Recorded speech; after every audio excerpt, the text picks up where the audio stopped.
皆様おはようございます。 Good morning, distinguished guests. Thank you very much for being here. This is the fifth day of the Pacific Nations the week. And the theme of today is disaster management, impact of sea level rise and media. The first session covers disaster management in Tonga, volcanic eruption and tsunami. As has been the case, we'd like to ask Mr. Shiozawa, Director, Division of Island Nations, FCF, to say a few words to explain the objective of the session. Good morning, I am Shiozawa. It was January 2022, still in the midst of the COVID disaster. News of a large volcanic eruption in Tonga, Tonga's destruction, and the tsunami were spreading around the world. During COVID, I took the liberty of personally providing financial support to friends in Tonga who were involved in the tourism industry on a number of occasions. And that was because of the fact that there was a huge damage on the tourism industry. And they were able to survive, and they were trying to work on the development of agriculture.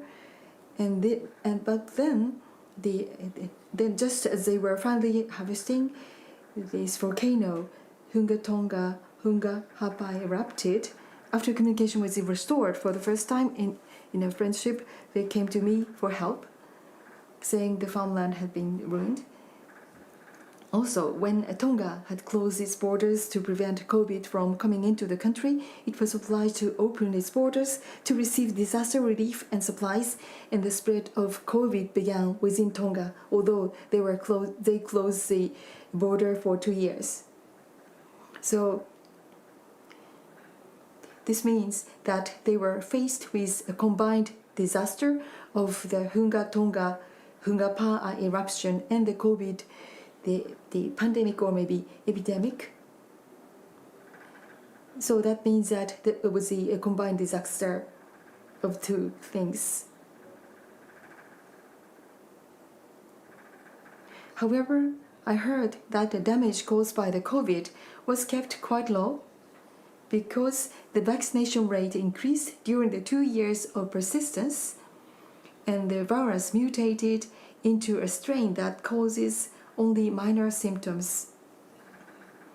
In March 2022, we held a hybrid Tonga Disaster Recovery Appeal Seminar at this international conference center and shared the information with many people.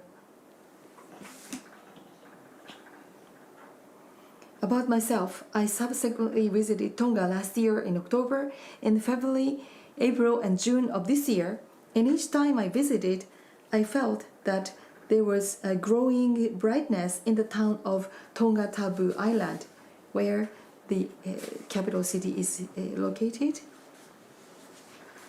In April this year, 30 small boats were donated by the Nippon Foundation through the donations and assistance we received from all of you.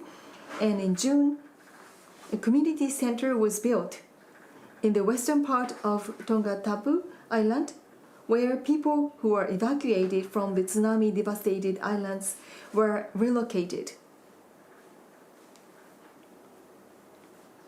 Well, to make a long story short, we asked Mr. Taha to come all the way from Tonga to tell us about the situation before the eruption of Hunga Haʻapai, what actually happened before the eruption, when the eruption occurred, in the days after the disaster, and the subsequent disaster response and recovery process. So we invited Mr. Taha, the Disaster Works Officer, National Disaster Risk Management Office, Tonga. So we hope that Mr. Taha will spend enough time to talk with us, and we'd like to record it well for the future. In Tonga, when the Hunga Haʻapai erupted, the Japanese self-defense forces were quick to come to the rescue in response to the eruption of that mountain. My father, this is a personal note, my father is a former self-defense force officer, and when I was a small child, I used to sit on his lap and hear many stories, including he was able to save an old woman when she was drowning in the river. And actually, I believe that the SDF in Japan, a country with many natural disasters, has a potential to bring a sense of security to the people of the Pacific Island nation where disasters are on the rise through its HADR humanitarian assistance and disaster relief activities. Today we will hear the actual stories about this HADR by the self-defense forces. Thank you. Thank you very much. それではトンガ国家災害リスク管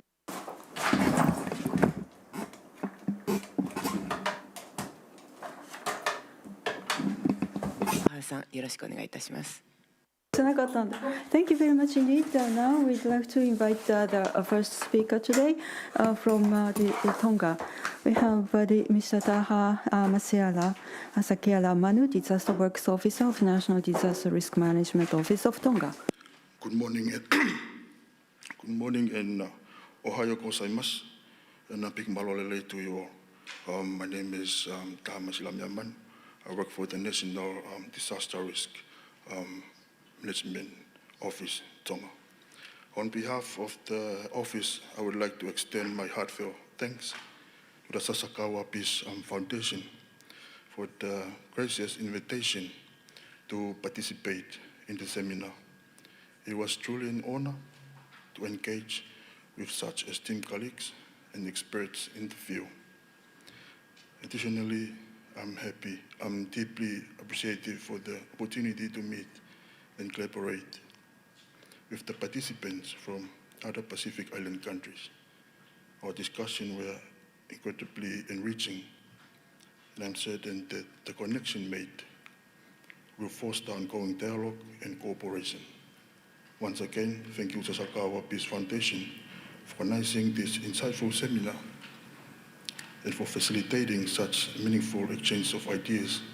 And we look forward for the future opportunities to contribute to our shared goals and peace and prosperity in the region. I'll be presenting on the Hunga Haʻapai undersea volcanic eruption and disaster and tsunami disaster impact and response to the catastrophe.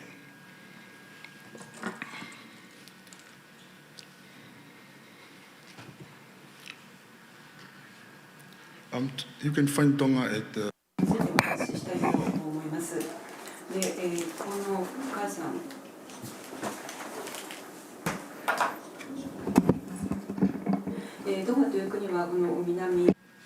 the Tongan capital Nukuʻalofa, with the area of 748 square kilometers, with a population of 180,200. Language, we both use Tongan and English. For Tonga Archipelago, it's comprised of 176 islands, 36 are inhabited. Tonga consists with 4 main groups, which is Tonga Tapu, Haʻapai, Mafalu, and the newest.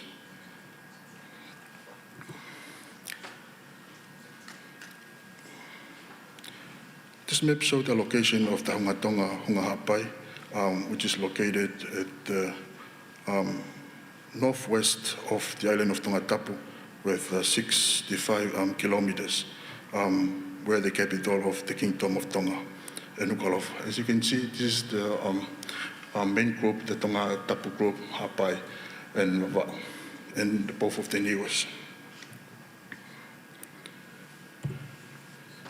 Before moving on to the event, from before the volcanic eruption and to the day that the initial damage assessment group were deployed, I would like to talk about a brief summary of what had actually happened on the Hunga Haʻapai volcanic eruption. A historic eruption of undersea Hunga Haʻapai volcano on 15 January 2022, around 5:15 p.m. It generated a powerful tsunami with the wave reportedly up to 10-meter high. A tsunami wave of 1.2 to 2 meter high hit the capital of Nuku'alofa on Tongatapu Island, situated about 65 kilometers south of the volcano, at around 5:30 p.m. local time, damaging the city and coastal area. The Ewa Haʻapai Island groups were also badly hit by the tsunami. The tsunami wave and flood water has completely swept away houses and infrastructure in small outer islands, especially Mango and Fonoi. Mango and Fonoi in the Haʻapai group and Arata in Tongatapu. Mass evacuation had taken place across Tonga, especially the coastal areas of Tongatapu, Ewa, and Haʻapai Island. Island group of Awa'u and the two newest, Nuatotapu and Nuafo'ou, were not directly affected, but indirect effect, such as shortage of fuel, consumer goods due to transportation and communication breakdown, have been witnesses. Coming back to the event, and this is the timeline of the event from before the Hunga Tonga eruption and to the day that the initial damage assessment were conducted. On December 21, 2021, Tonga Geological Service began monitoring and reporting in volcanic activity in the region surrounding the Hunga Tonga Hunga Haʻapai underwater volcano. This activity marked the beginning of the sequence of the event that would lead to significant rural disaster that impacts Tonga. By the 14th January 2022, the situation escalated dramatically as a large eruption occurred at the Hunga Tonga Hunga Haʻapai volcano. This eruption sent massive clouds of ash and steam into the atmosphere, which posed immediate risk to aviation and maritime activities in the region. Recognizing the potential for further hazards, the Tonga Meteorological Service promptly issued a tsunami warning before the day that actually tsunami generate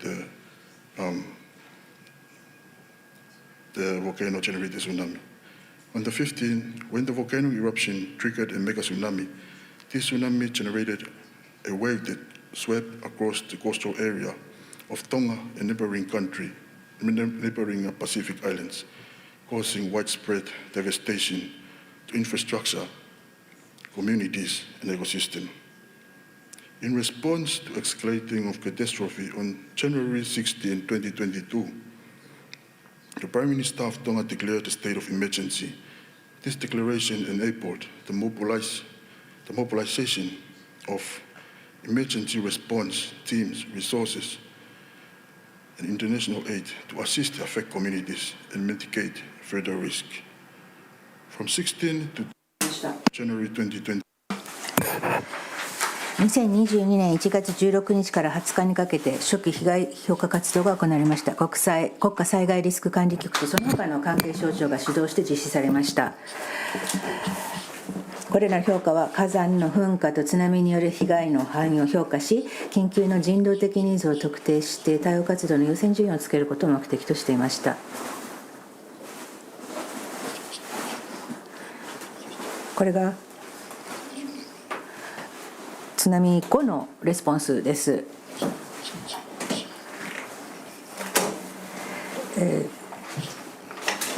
NDMA、緊急事態の発生とともにスタッフが派遣、特定されまして、警察なども含めて活動が行われました。で、首相もラジオでこの緊急事態の発生を発表しました。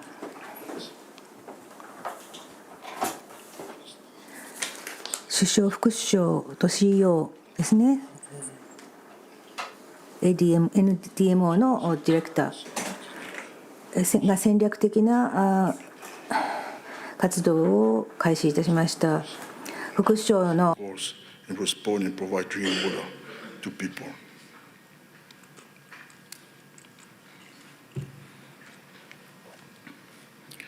This is the emergency management structure that we use for Tonga Hunga Haʻapai operation, empowered by Emergency Management Act 2007.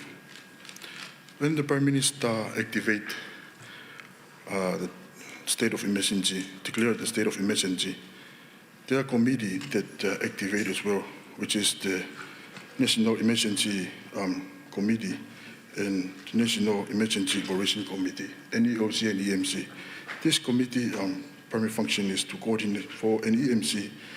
The function is to coordinate effective emergency management for Tonga and also approve all the plan response, planning and for response, and also coordinating of the distribution of a relief item. For the EOC, the primary function is to initiate operation response in relation to the event and also contact the IDA. So basically this, and for the NERC is the recovery committee. So basically this the three committee chaired by the Prime Minister and Secretary at the National Emergency Management Office. Coming down to the NDMO, or the Office of the National Disaster Risk Management Office, this is where the logistic and operation and also distribution of relief and humanitarian assistance to affected communities. We work together with the Tongan Police, Armed Forces, and Tongan Fire Services. They act as our arm. They assist us in distribution and clearing debris after the event. And also working together with the development partners, World Bank, MFED, DFED, and also Japan government in humanitarian assistance and also in immediate response. Coming down to the short recovery times, this is where the response happening, and also the clusters. We have 11 clusters altogether, led by the ministry according to the cluster portfolio.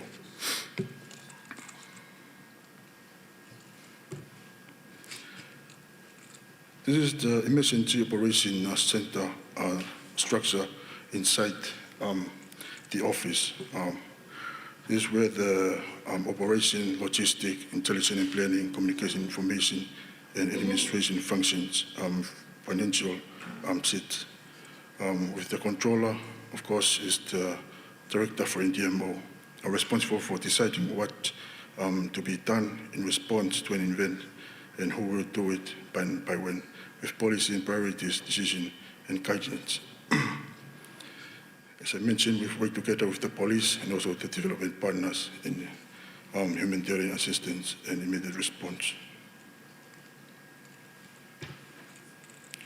So basically, this is the structure that link inside, similar to the previous structure. This structure shows the flow of the humanitarian supports to our warehouse, coming down to the operation center, where we coordinate the response and humanitarian relief to the affected community, which is work together with the His Majesty Armed Forces, Defense, and Tonga Police. They have they have a liaison officer that sit with us inside. Sit with us inside the EOC for assist in operation within the EOC and submit refer to each respective operation center. And also, this structure, we have similar structure to the island district of Ewa, Haʻapai, and Vavau, and Tiniwa. Basically, they have to report us what they need, and we respond them with the relief and what they want to distribute to the affected community.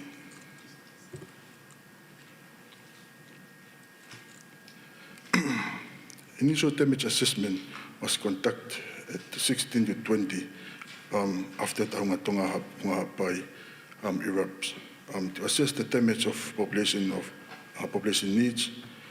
For designing the IDA form, GNDMO and the cluster leads designed the form.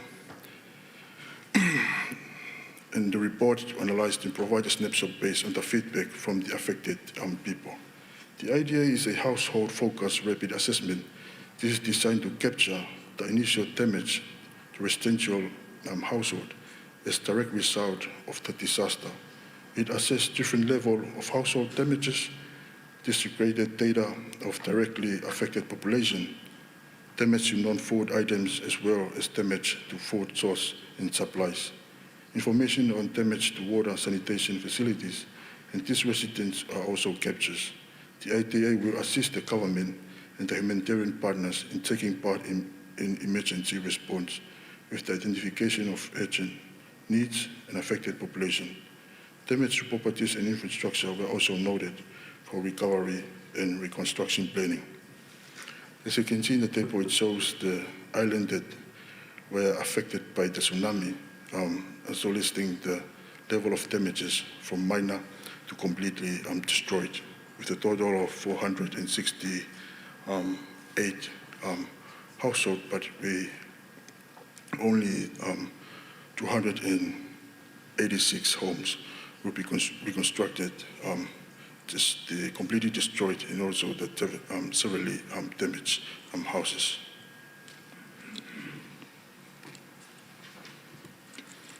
This is the IDA result of the affected areas in the Tongatapu and Ewa Island in the Haʻapai. Tongatapu, mainly the western side of Tongatapu. This and for Haʻapai and Ewa. The place, the color in red, this is the place that were affected by the wave.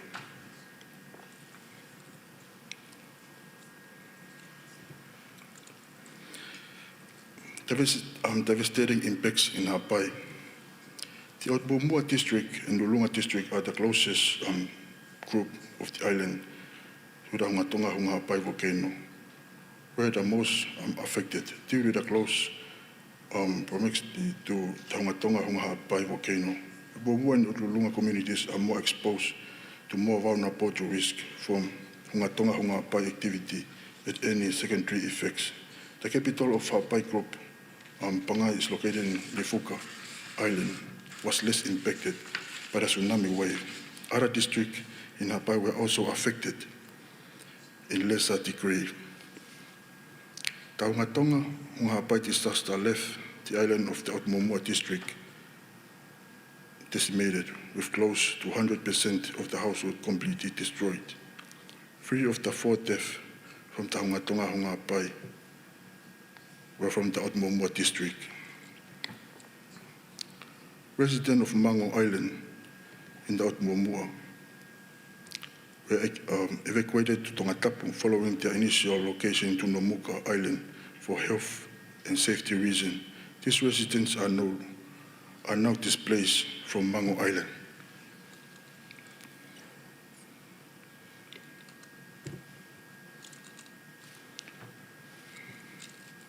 Ewa was significantly affected by the Hunga Haʻapai disaster, with coastal communities directly hit by the tsunami wave. The northeast community of Onua was significantly affected, with considerable damage reported. There was extensive damage to household, government, and office building. The wharf, the local cemetery to coastal areas, burial sites along the close to the coast were also impacted.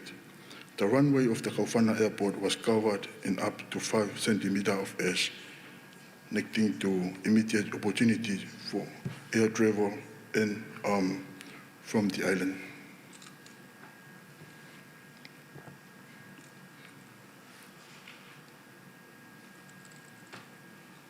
For Tongatapu, 84% of Tonga population impacted by ash and tsunami waves. Tongatapu recorded the highest estimated damages in school, government buildings, cash crops were heavily damaged.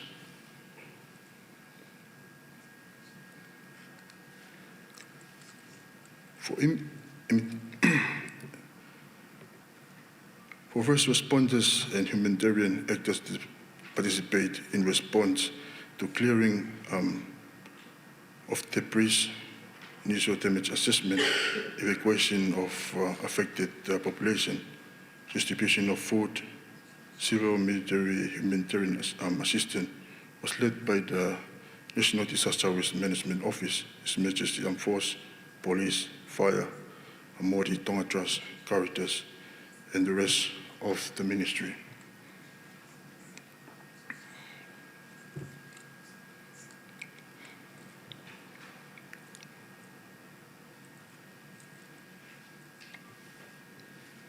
Here's the total number of flights and number of vessels that we received for humanitarian support to the Hunga Tonga. Once the airstrip was cleared of debris, civil military humanitarian aid flight and vessel started to arrive to the Whamatua Airport and also the Vuna Wharf. All cargoes must be on 72 hours quarantine before distributed because of the COVID-19.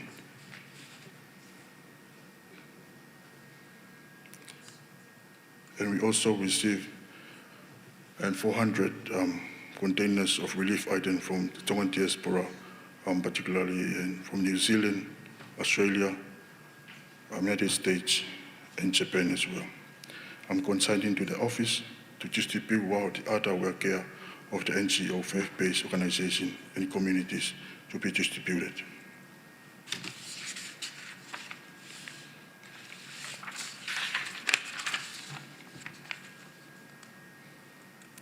From 16 to 18 of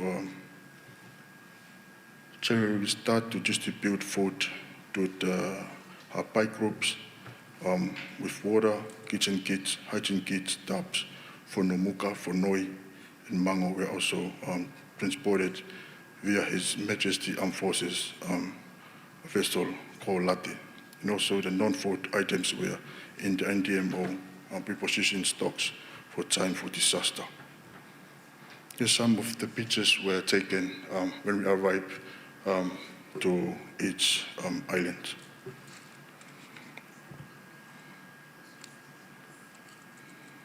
And also relief transportation and distribution in Haʻapai.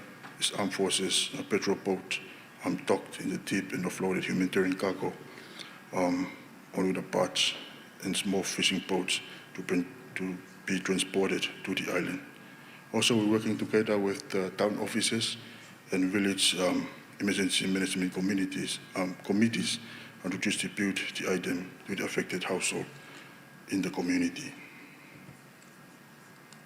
For Ewa, humanitarian relief was once again offloaded from the defense petrol vessel onto the barge and then delivered onto the wharf. Any cargo transport to Ewa has to be quarantined for 72 hours before it's allowed to distribute.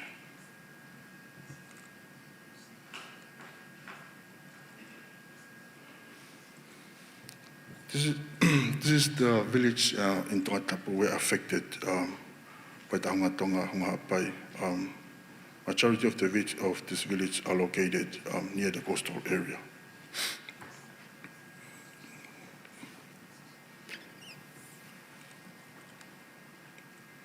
Ahau and Kanukpolu. Kanukpolu is one of the villages that was completely wiped out from the Hunga Tonga tsunami. And this is one of the villages that relocate and after the tsunami. However, we respond to the COVID home isolation as well with distributing food, water, and also COVID-19 hygiene kits. They are donated by the Caritas and also distributed by the government. We have to avoid sick because we need to complete this operation before the operation ends. The operation ends will stand down on the August 14, 2022.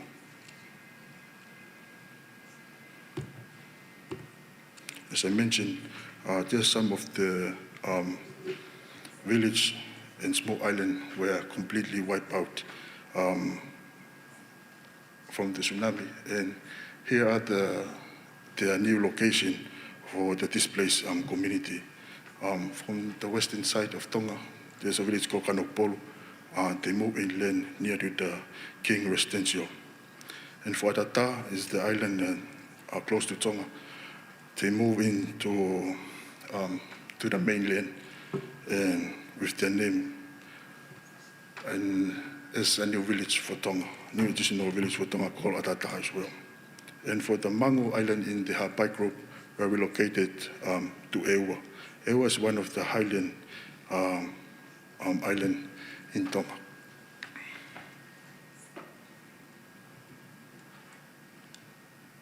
For recovery phase,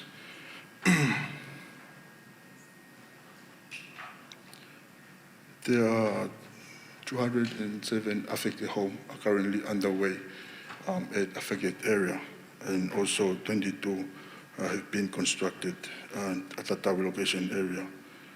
As you can see, this is the design of the new home were built for the family were affected by the tsunami. We elevate the height of the house because it's located on the vulnerable area close to the coastal area. This is one of the island in Tonga group called Hideyuki.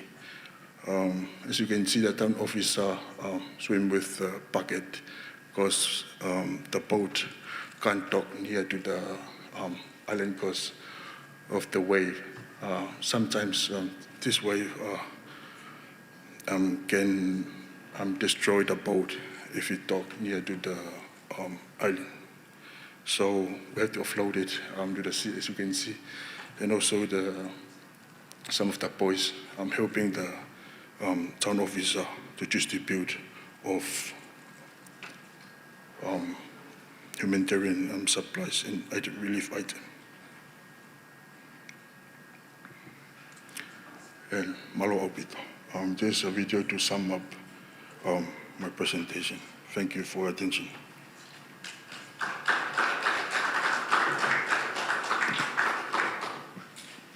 Tahaさん、ありがとうございました。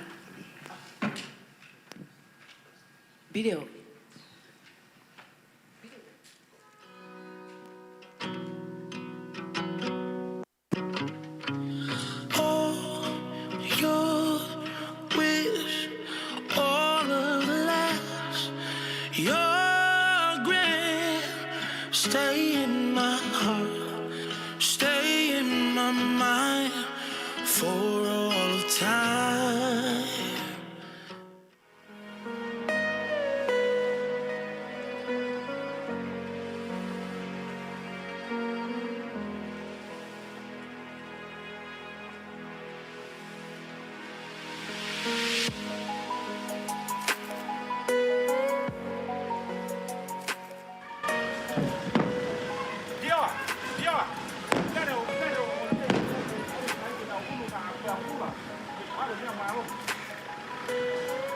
Tam tau ke le ui mai mautare ki ta ke i wal heka mau me lere mu wai ule ai siren ni ke fenga ka kai ke na unu ki lo to fonua ne mo ko taimi ko ni uti ke ya fa to kan ha pe kula pe ko ha ka le fa ko mai pe ki fa ko embalava pe ki hoko pe kula ke ko ngako pa ni e bunga fie na ka kare ke mia le leo so mo i sai ni fa ta ke mo ui pe ko le ka kai ke te ko kamata ke ngau ne ka kai ke na unu na tolu Bridges burn, but I've seen the worst, and I'm sure I'll be alright. I'm doing just fine. Only for a time.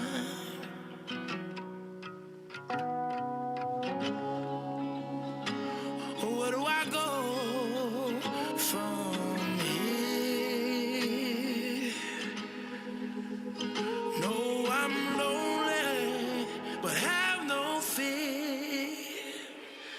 'cause I'll be seeing you, seeing you wherever I go,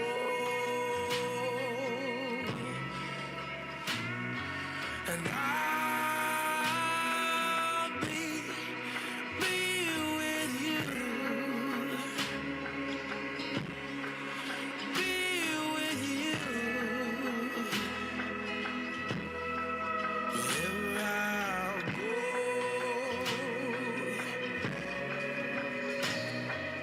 Gone, but your love is all I have left. I'll stand tall, stay in my house, will stay in the dark, 'cause you look for me. Maybe I'm bound to break out, wanting more. I can't resist the thought of you lingers on me now.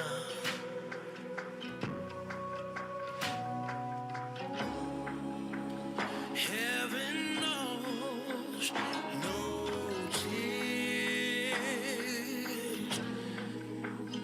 but if only you were here. But I'll be seeing you, seeing you wherever I go.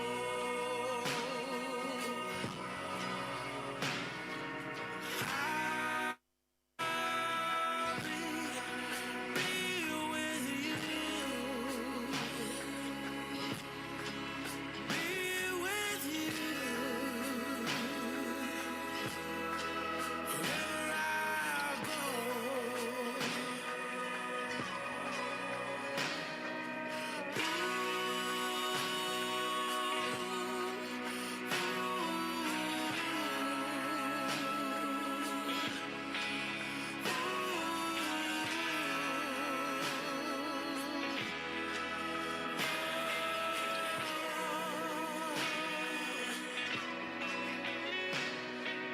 Cause I'll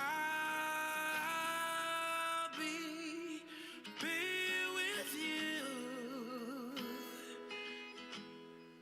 wherever I go.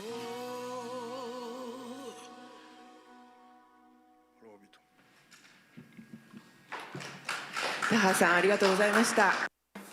Once again, Mr. Taha, thank you very much. Your presentation as well as the video, we have learned a lot about how you responded to this disaster. Now we have some time for dialogue between Mr. Taha and Mr. Shiozawa. Once again, Taha-san, thank you very much.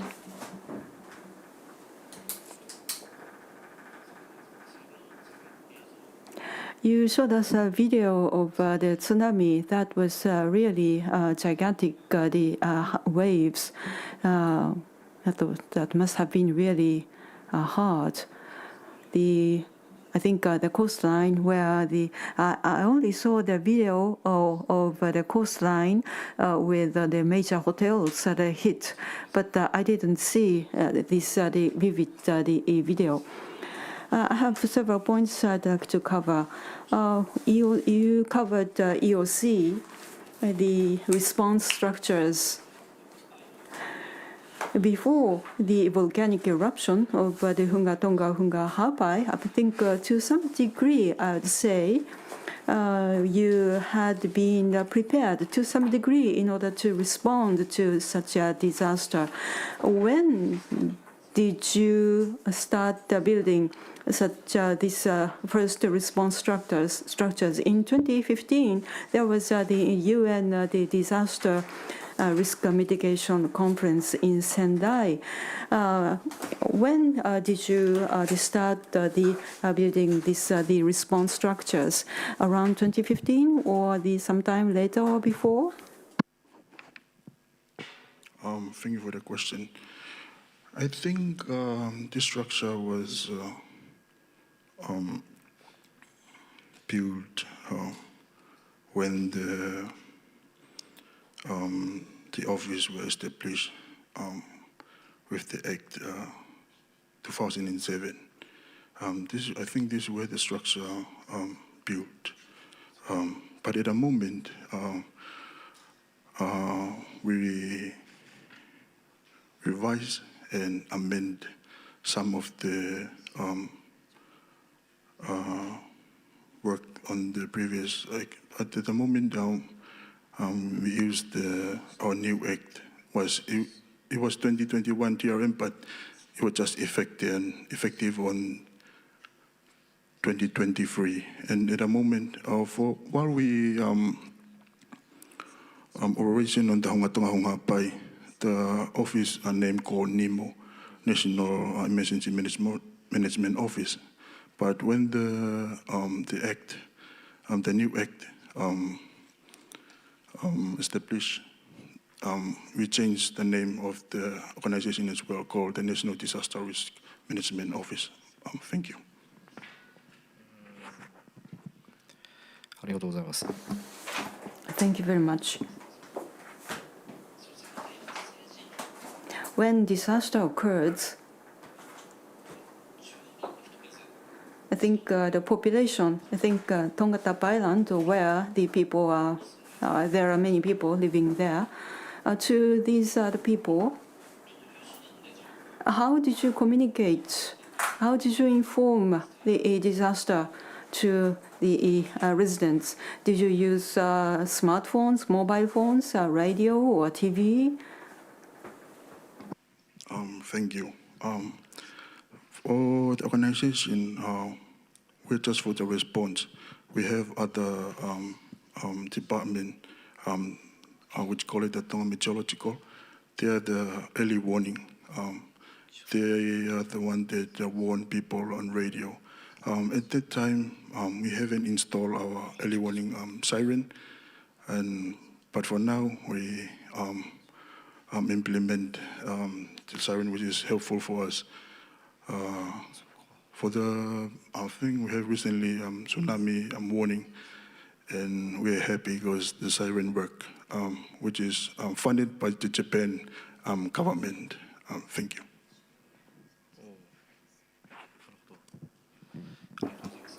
Thank you. And how about the outer islands in north of the capital areas? Can you please?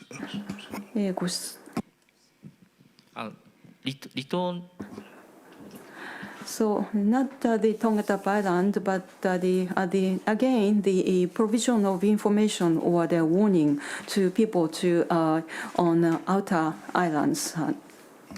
The early warning used our AM radio, which is you can they use it to warn people from early warning to evacuate to inland through the radio, the Tonga National Radio, which is the AM radio. Thank you. ありがとうございます。あとも Thank you. So if I may continue. Well, on some islands, wharfs had been destroyed. So it's really difficult for these islands to accept the supplies. But in responding to this disaster, what was the most difficult, most challenging thing that you faced in responding to this disaster? One of the challenges that we faced was the breakdown of the communications. We were cut out from the outside world. But this is one of the challenges. But for what you have mentioned, it was difficult to distribute relief item to the other land because we can't communicate with them because the network we're cutting down as well internally inside Tonga. But we're able to respond to them without connecting to them. I think this is one of the hardest challenges that we face. Thank you. トンガ Thank you very much. I heard this in Tonga as well, but after this eruption, the submarine cables were severed and some they went into pieces. Not only they were cut but at several places, but how did you back up this communication? Did you use the satellites? Yeah, while we facing with this breakdown of connection, I think Elon Musk offered us Starlinks, which we're able to connect with the outside world and also communicate with our international donor partners to assist us in terms of humanitarian supplies and support. Thank you. ありがとうございます。ここで Thank you very much.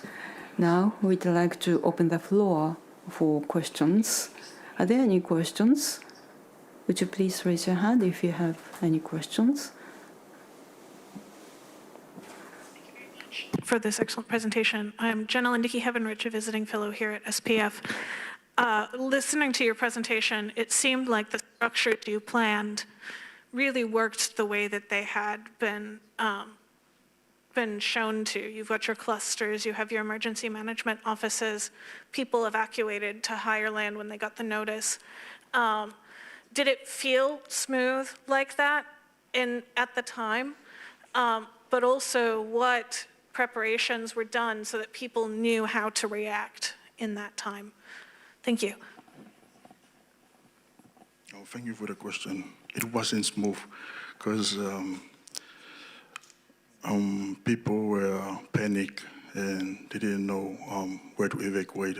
But this is a lesson learned from us and also for the people of Tonga, because this operation wasn't perfect and it was there's a room to improvement. So we learned from this disaster. For my experience, after the Hunga Tonga Haʻapai, people were aware and also they were aware with where to go and also the evacuation roads to evacuate. So we have a recent tsunami warning. People were already evacuated without the warning from the early warning. And also, it's a lesson learned from us and also for the people of Tonga to have this disaster as a turning point for us and for the people of Tonga to know what to do before and during and after the disaster. Thank you.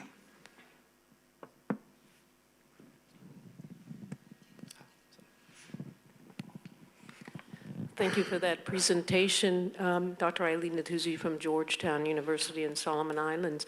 I have one question for you. Approximately 10 years ago, Hapia's only hospital was relocated inland and up on higher ground. I believe the name of that hospital is Princess Fusapali Hospital now. Do you know how that hospital fared during the tsunami that resulted from the volcanic eruption?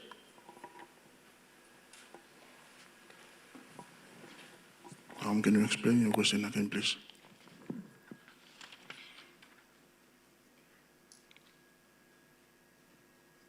Can you please explain again your question, please?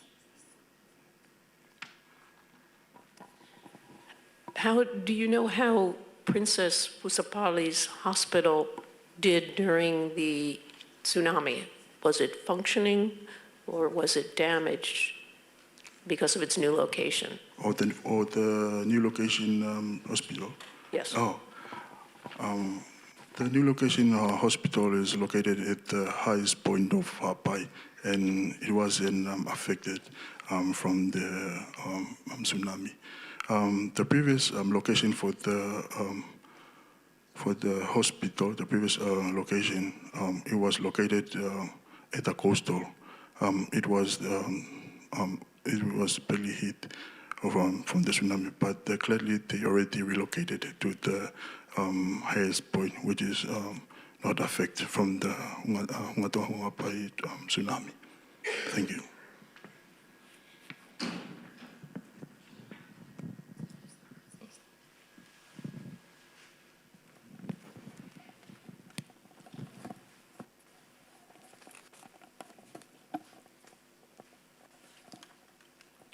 Thank you for a great presentation. My question is along in line with mental health and psychosocial support. So during tsunami and even after, I guess majority of the people were traumatized. What kind of support was provided in terms of mental health and psychosocial support, and was it enough? And are people still having traumatic events due to what has happened a couple of years back? Thank you.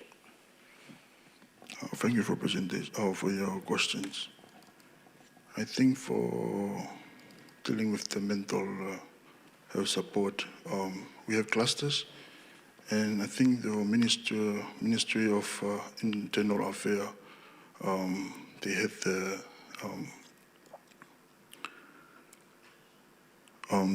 the division to deal with people. Social support, they were affected from the Tonga. Thank you.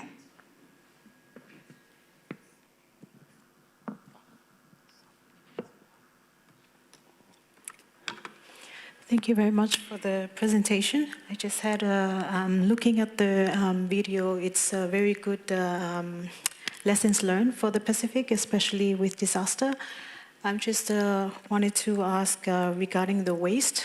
I know aftermath, there will be always waste issues coming up after disaster. And I'm sure our team has been working closely with your team on the ground in terms of waste management. Just wanted to ask if there are any other issues that Tonga is still facing in terms of managing those waste. And I can see there's a lot of ashes and all bulky waste generated from this disaster. And it's a good lessons learned as well to share with our other islands in terms of how to manage this waste. And also looking at disaster waste, we see that most of the Pacific Island countries, they don't have waste management in their disaster response. And I think it's very important to have that included. And I'm sure with Tonga's experience, I'm sure waste management should be part of the disaster response, especially aftermath. Thank you. Thank you for the question. I think for answering this question, we have clusters. I think for WASH clusters, Department of Environment and Tonga Authority included in the cluster. As I mentioned yesterday, panelist, Tonga don't have the capacity to handle waste management in such magnitude as Tonga Haʻapai. But we managed to use the resource that we have at the moment. Community engagement, one of the sectors that were very helpful during in recovery phase, dealing with waste. Dealing with waste.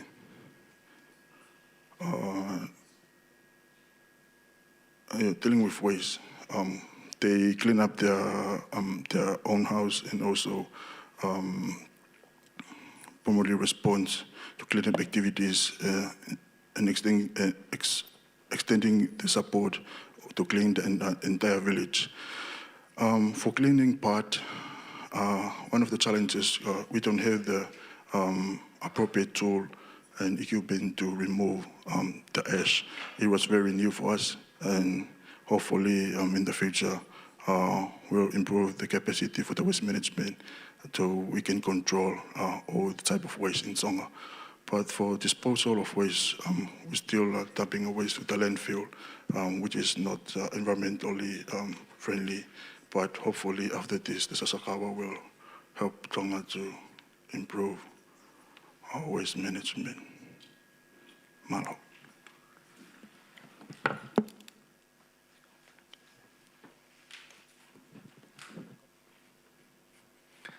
Aloha, Keone Williams, Pacific Islands Development Program, East West Center. You mentioned earlier that there were going to be updates to the law. I was wondering if you'd be able to share like what recommendations there were to make the law better, and if you're not familiar with the legislation, if you had any observations on how you think the law could improve to respond. I think for a question, I'll send you our website so you can visit and see the updated, which is the www.nimotonga, all lowercases, .gov.to. It shows all the new act and also why we amend and also establish the new act. Thank you.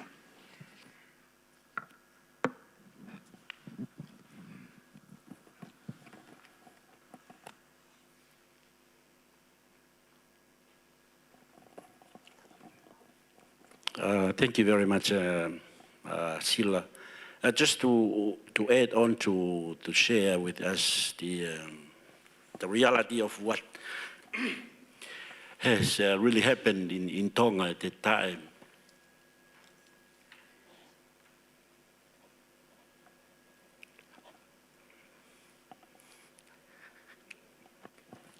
Sorry. But actually, the people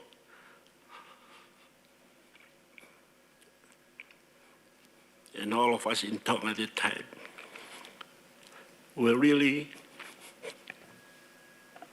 frustrated and confused, and we don't know what to do. I am from the education sector. In the past few decades, we never ever experienced any kind of atmosphere because it's a natural disaster. Even though we look at the sea rise, at the tsunami, the possibility for any big tsunami at that time, but the dust and ashes from the volcanoes covered the whole of the kingdom of Tonga. While at that time, it's all blacked out, any communications from overseas. And Tongan diaspora, thinking and thought at the time where Tonga still exists in the Pacific. But it's a wake-up call for us in the Kingdom of Tonga. Just because to think beyond of how to withstand the disaster, natural disaster like that. Actually, education at that time closed, and no one access to any kind of technology to contact to our overseas family and then tell them what has actually happened in Tonga. I'm glad because I'm here as one of the participants from Tonga and then one from the health. I hope that after this we want to share among us the reality of what has actually happened at that time. But it's make us to stand up and think more of what is going to do at that time. So we have established a task force to stand up and think of what we are going to do at that time for Tonga. So even though the water at that time was very much needed. So all the cutters and all the water tanks cover with the ashes. And then for the outer island in Tonga, we don't have any connection with them to know what is happened to them or what was happened to them. So while we are working, luckily, most of the development partners and the countries overseas at that time, they still wonder what happened to Tonga at that time. Is there any alive or none? But finally, I think after 2 weeks from there, we begin to know what to do. And then as the question mentioned earlier, the psychosocial activities was really a matter for us to establish, because, and us from education, we want to, as much as we can, to try to return back the student to school. Unfortunately, the pandemic coming while we are trying to survive at that time. It's a double, I don't know how to say that one, but it's a pressure that I had never experienced in my life. But as you saw on the footage, that make us think more of what has happened in Tonga.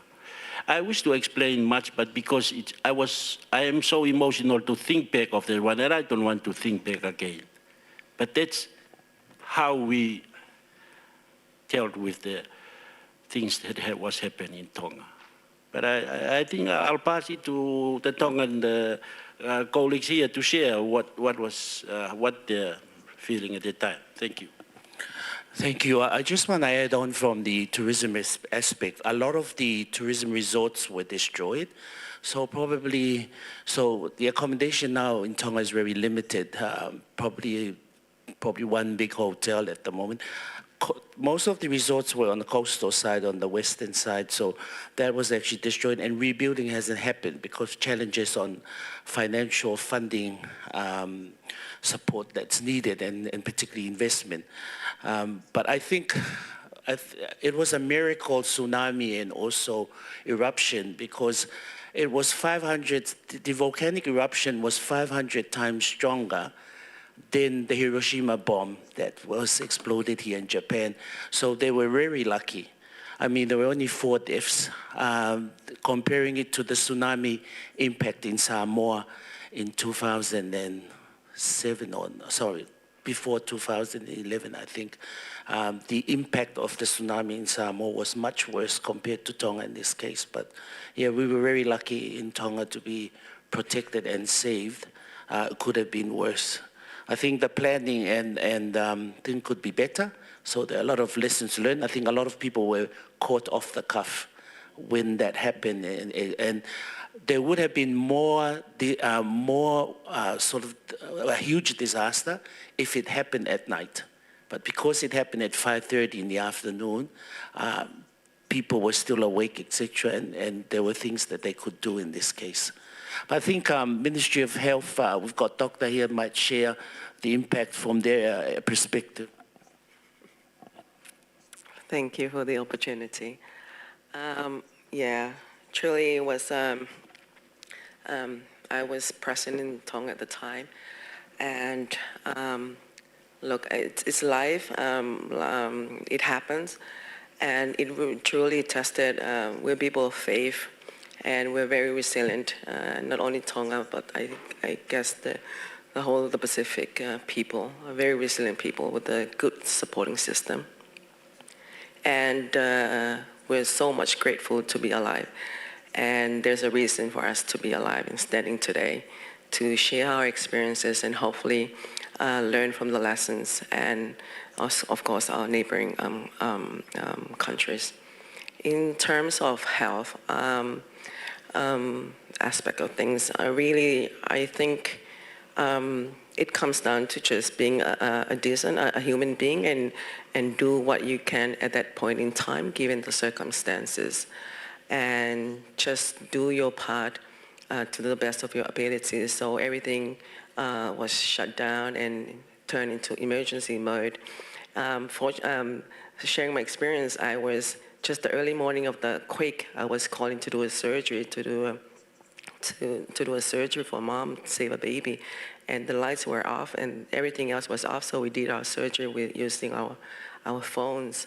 So life has to move on. It's you become selfless, and at the same time caring for anyone, just being being humane at that point in time, and really tested us to be very goes beyond humility, I guess. But it didn't, in terms of injuries related to the disaster, it was not so much. There's a team, medical team were evacuated, were sent outside to the parts that was really affected to help out in the peripheries, while we stationed in the main hospital to care for the essential services. Mentally, psychologically, I don't think any counseling or support could take it out of you. You just have to take it in, appreciate, be grateful that you're alive, and do what you can and move on with life, and learn the lessons, and hopefully, like I said, it's a multi-sectorial, multi-levels way of doing things to be better every day, and hopefully, and I've seen a lot of action plans that have been implemented to, and hopefully the next disaster will be much prepared, stronger, and come out of it, of course, alive, hopefully, and with less casualties. But I think that's all I can share for now. But thank you for this.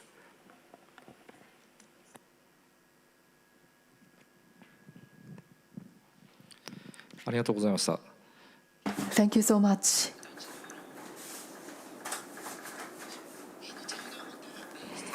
We'd like to continue having a question and answer session and discussion. So we'd like you to save your questions and comments till then. We have one more speaker who has been invited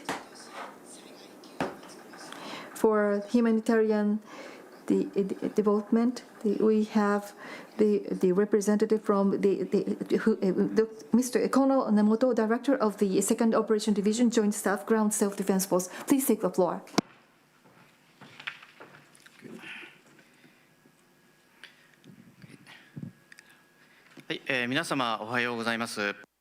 Good morning, ladies and gentlemen. I'm from the Joint Staff Office of the Self-Defense Agency. I am the director responsible for HADR operations in Japan and abroad.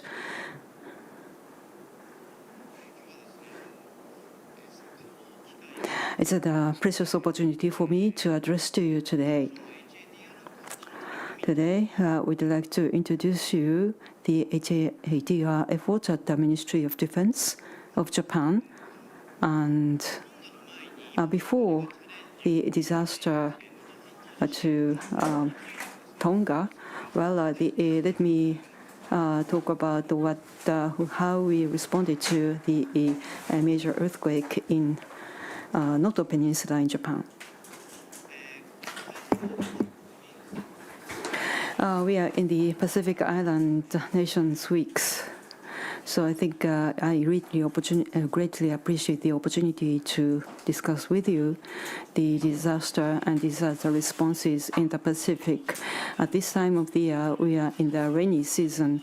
It's not perhaps the best season for visitors coming into Japan, but as Japanese, well, the temperature goes up, and also the rain has been becoming harder and intense. We feel the ongoing the global warming.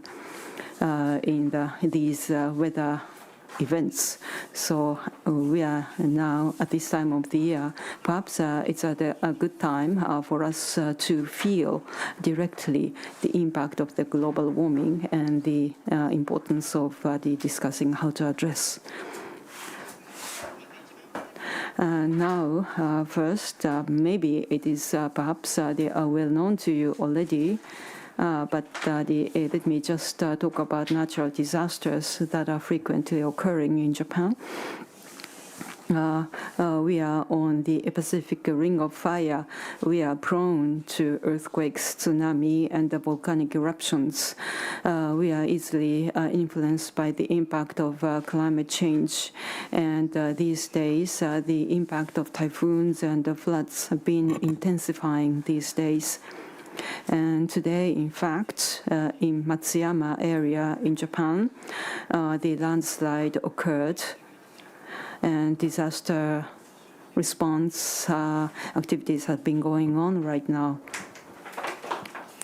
And at the Self-Defense Forces and the Ministry of Defense, well, the response to disasters is part of our main missions. And 24 hours, 365 days, we are ready to respond to any disasters at any time.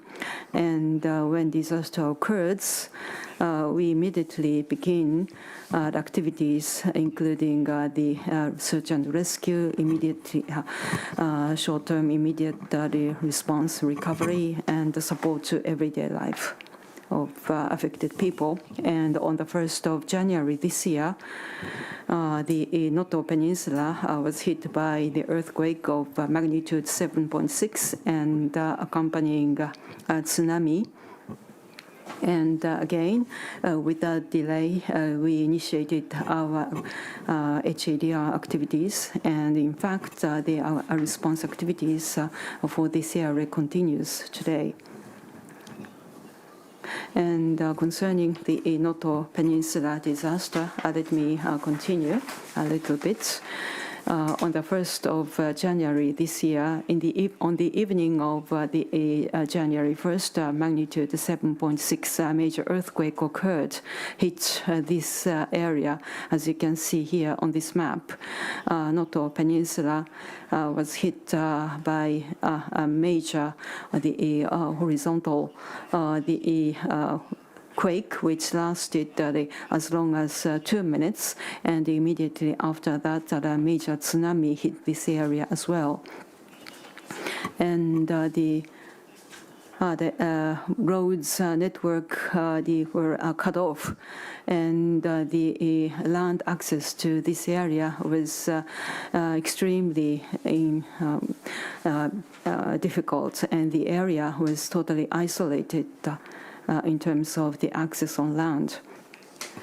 And then at the Ministry of Defense, we decided to initiate the integrated capabilities involving the land, maritime, and air self-defense forces. We operated the helicopters and also the sea-based operations using the destroyers and the transport ships of Maritime Defense Force to carry out the search and rescue, the supply, transport, and the medical help. And I think in Tonga as well, we also carried out the sea-based operations there using ships. And in Noto Peninsula, based on the needs of the affected people, we supplied the water, meals, and supplies. And we also help the local people taking bath, so that they can carry out their daily activities as much as possible. And also, we emphasize Women, Peace, Security, WPS, at the Self-Defense Forces and the Ministry of Defense. And the women are vulnerable, as well as the children and elderly people to disaster. We take their needs into consideration, and also many the female self-defense force personnel the operating. The Ministry of Defense actively responds to disasters not only domestically but also overseas. As part of our international emergency relief efforts, we are maintaining our readiness to provide medical support, material transportation, and water supply activities, and more. In addition, we work with the militaries of each country to provide human resource development and technical support to enhance their respective HADR activity capabilities. Now, I would like to talk about Tonga, which is the main topic of today. For us, this was a notable example of international emergency assistance to a Pacific Island country. As you already know, on January 15th of 2022, a massive submarine volcanic eruption and tsunami occurred. And 80% of the population of Tonga was severely affected. And actually, well, Japan is 8,000 kilometers away, but we were also, well, lightly affected by 1 meter high tsunami that reached our country from Tonga.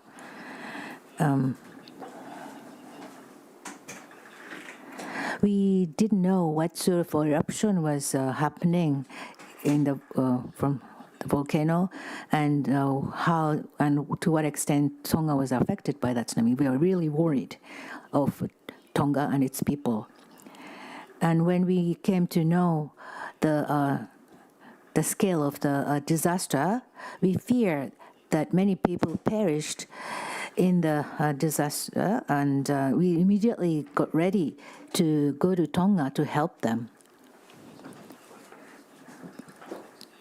And we planned two strategies. Well, Tonga is 8,000 kilometers away. It's far away, so we wanted to get there as soon as possible. So we decided to carry things like, especially pet bottled water and other necessities to Tonga by air. But the air cargo is really limited. So then in the next stage, we decided to use maritime self-defense force transport ship and helicopter of the ground self-defense force to carry whatever they needed. So those were the two strategies. From January 20th to February 17th, for about a month, we did these activities. When the host country, Kingdom of Tonga, we of course cooperated. But other than that, Australia, New Zealand were also our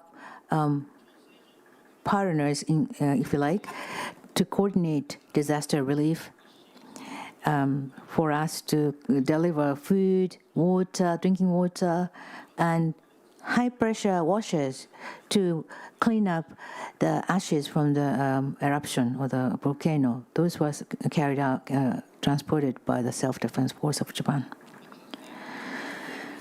And maritime self-defense force transport ship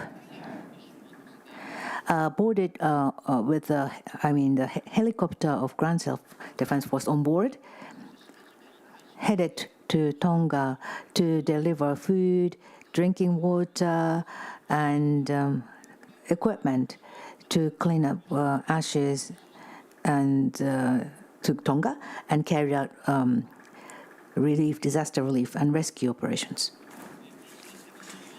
As I said earlier, the world was struggling with pandemic of COVID-19. Japan also.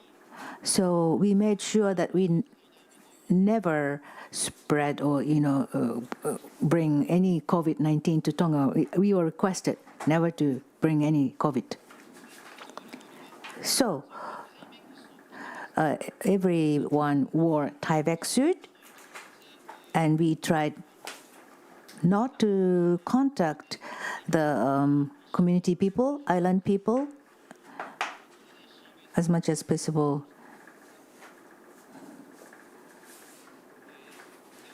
And that's why we did a sea-based operation. Japan and Pacific Island countries have very similar environments as we are island countries.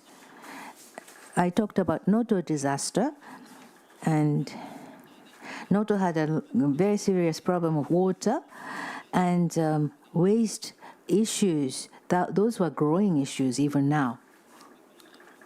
So in these environments, Pacific Island countries and with people of Pacific Island countries, we would like to further collaborate in HADR activities.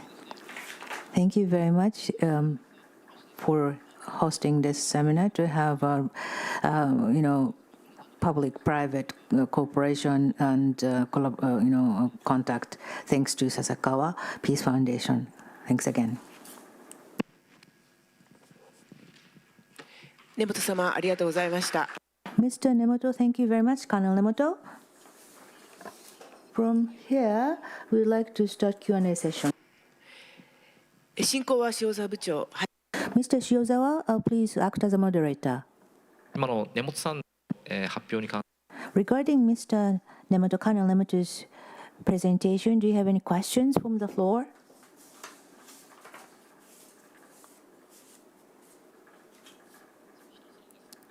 I have one.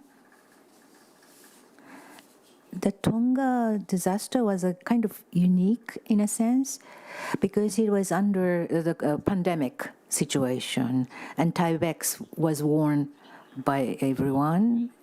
But what was the difference between the regular, if you like, disaster relief and the Tonga disaster relief? Well, the difference would be that usually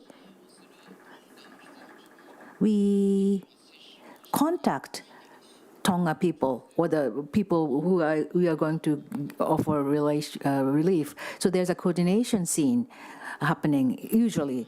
And we needed to deliver goods to islands, but not only that, we had to investigate the scale of the damage and what the needs would be of the island people. But this time, because of the COVID, we had to wear Tyvek and there was no human contact, basically. So needs of Tonga were collected, but Australia and New Zealand, we were directly informed by them about Tonga's needs.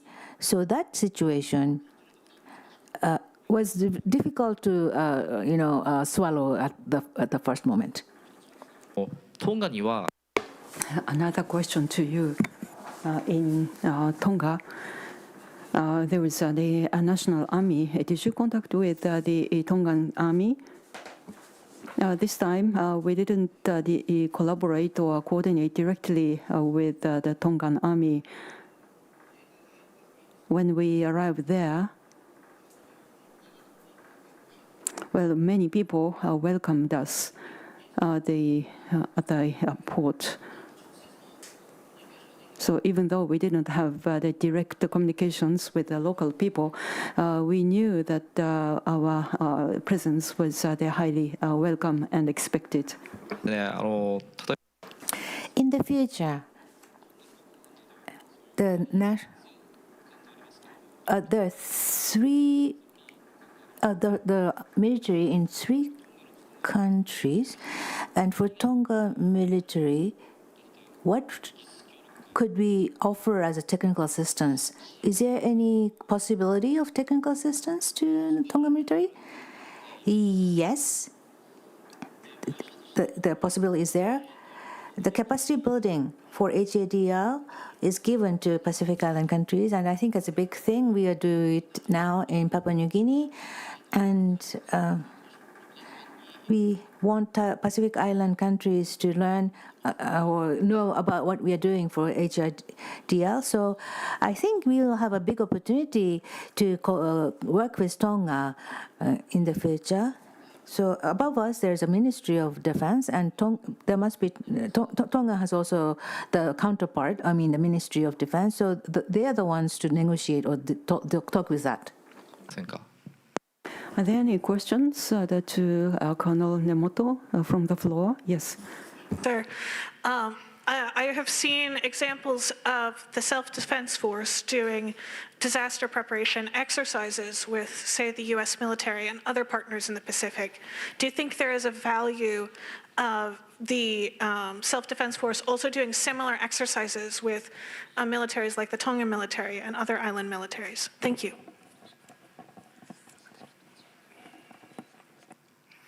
現在のところですね、ご質問ありがとうございます。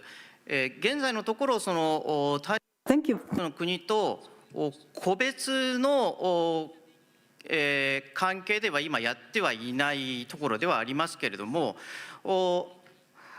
ただ太平洋島諸国におけるですね、多国間の HADR の訓練、これに積極的に参加をしているところであります。ありがとうございます。で、多分次にAnd we try to participate in the multilateral exercises. And in Australia and the Pacific Island nations will conduct the long reach in August this year. And the exercise with the Pacific Island nations. So we emphasize on the multilateral, the exercises, joint the exercises and training on a multilateral basis involving Pacific Island nations. Do you think that that will be part of the PALM 10 this time? I'm not very familiar with that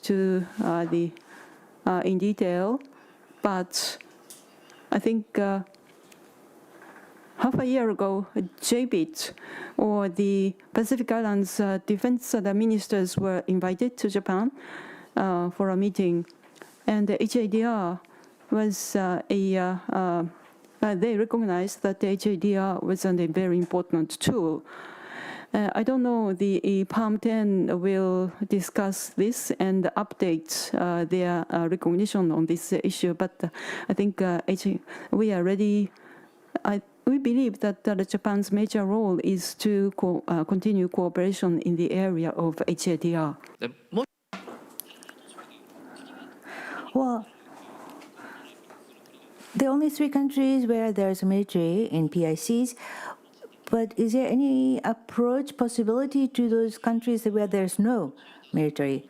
I think we have to come up with more wisdom, but not only military, police, Coast Guard, including those. All HRDR-related agencies, we should seek for collaboration. Of course, working with other agencies and ministries. Thank you. Anything else? Nemoto, Colonel Nemoto, thank you very much. Please go back to your seat. Thank you very much for very specific, concrete explanations. Mr. Shiozawa, please continue the Q&A session with your moderation. So I'd like to turn to Mr. Taha again. According to your material, during the disaster, you had the EOC structure, and the Tonga police and the armed forces were also included. In the case of the Japan, the defense forces, they support distributing the food and the supplies, and they help the affected people in shelters.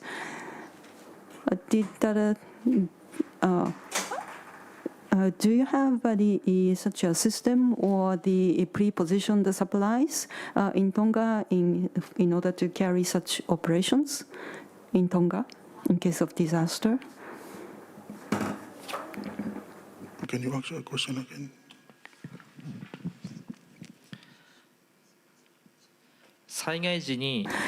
When a disaster occurs, well, I think a specific role of the Tongan Army, what are the roles and the missions does the Tongan Army carry out in case of disaster?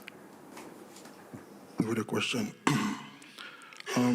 When the disaster occurred, as you for like Hunga Tonga Haʻapai, when the Prime Minister declared the state of emergency, the National Emergency Management Office act above the law at the moment. So basically, the His Majesty Armed Forces are waiting for us to coordinate what to do, and also they act as our arm in terms of distribution and so to respond to disaster. Thank you.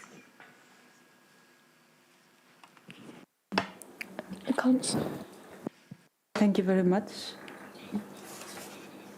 So not only the disaster in Tonga, but in other countries, well, I think let's talk about the phase of the recovery after disasters. Let's say that I think you will accept the many relief supplies from other countries as you experience in the volcanic eruption in Tonga. I think years back, when the people from Vanuatu came here, we discussed the disaster, the earthquake and cyclone responses. They received many the equipment supplies from other countries, which included ski equipment, gears, or used clothes and used old shoes. After the volcanic eruption of the Hunga Tonga Hunga Haʻapai, I think you received many relief supplies from other countries. Did you receive any totally unuseful items? And also, how did you manage the equipment of supplies really received from other countries, and how did you manage and distribute them to people in need? Did you have any difficulties? For the question, I think all of the humanitarian and relief and humanitarian assistance and item relief were imported from other countries, were used accordingly. For example, we don't stock food, so we basically food and we prioritize what's the needs of affected people. So we distributed accordingly to the effect of if people were affected. So other than that, I think all of the relief were all useful. Up to now, we distribute, we covered all Tonga in the distribution relief, and we save some for the next disaster. Because at the moment we're currently in the drought season. So from Tonga, from April to November, from November to April is our cyclone season. So basically we distribute accordingly to what people need, and we save the rest for the next disaster, which is all useful. Thank you.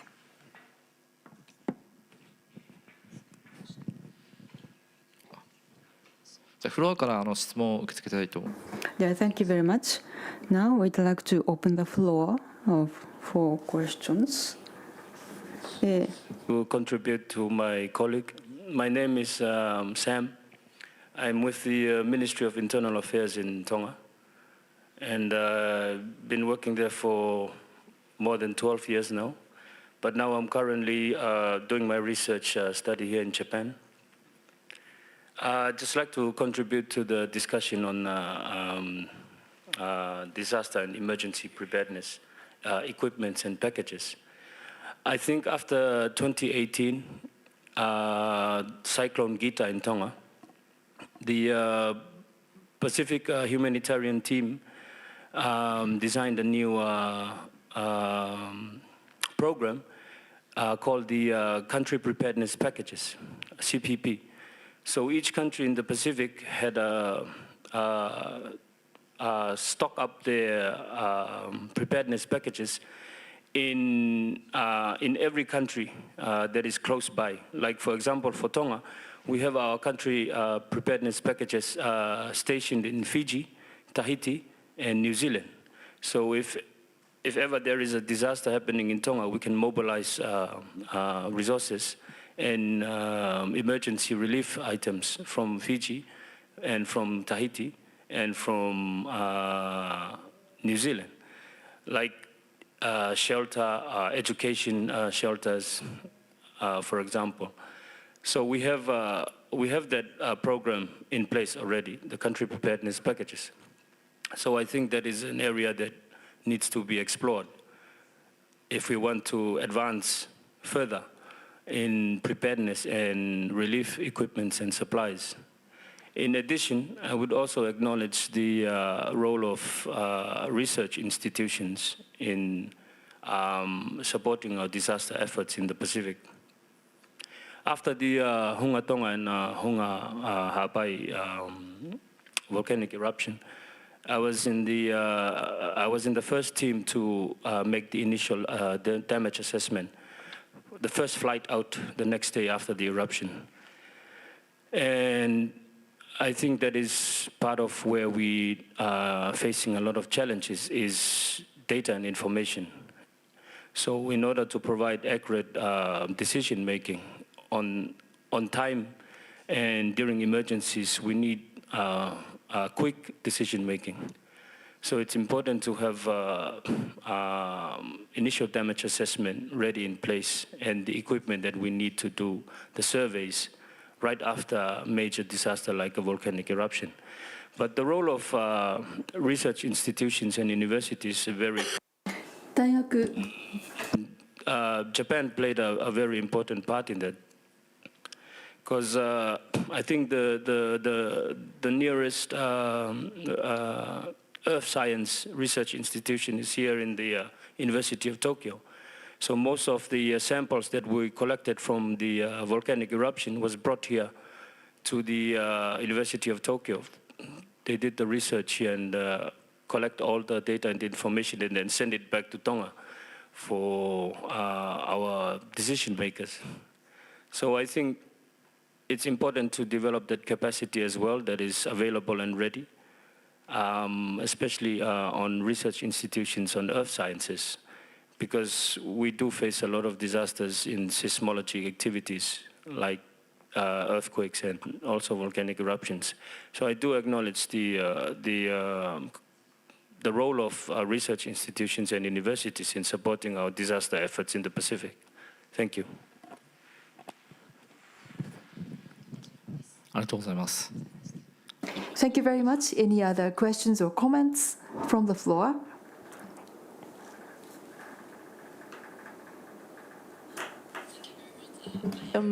Mie Ichihara from this University of Tokyo, who is the group of researchers helped the Hunga Haʻapai eruption. And now our team is going to have a project with Tonga, Fiji, and Vanuatu. And I heard from you that it's a very good idea to have an emergency package, not only in Tonga, but in Fiji to help each other. And the aim of our research is this. And I myself is a volcanophysicist, so I was analyzing the data from Fiji, trying to understand what is going on in Tonga. And we I'm quite impressed how much detail we can extract from PG station. So if this kind of analysis and the communication are available, I expect that we expect that the situation will be better. And for this, I really want to collaborate with Tonga, Fiji, Pacific Island countries, and also we Japanese researchers want to learn a lot from your experiences. Just a comment. Thank you. ありがとうございます。 Thank you very much. Any other questions or comments?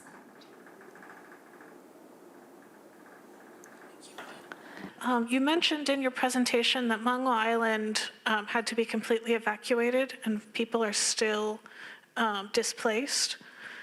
Is that correct? And is there plans to move them back? And if so, what has to take place first? Thank you. Thank you. Mango's already relocated, as I mentioned, to Ewa. It's one of the highland in Tonga. There's no going back. They are now people of Ewa at the moment. They already relocated and rebuilt there and started life in the new village in Ewa. Thank you.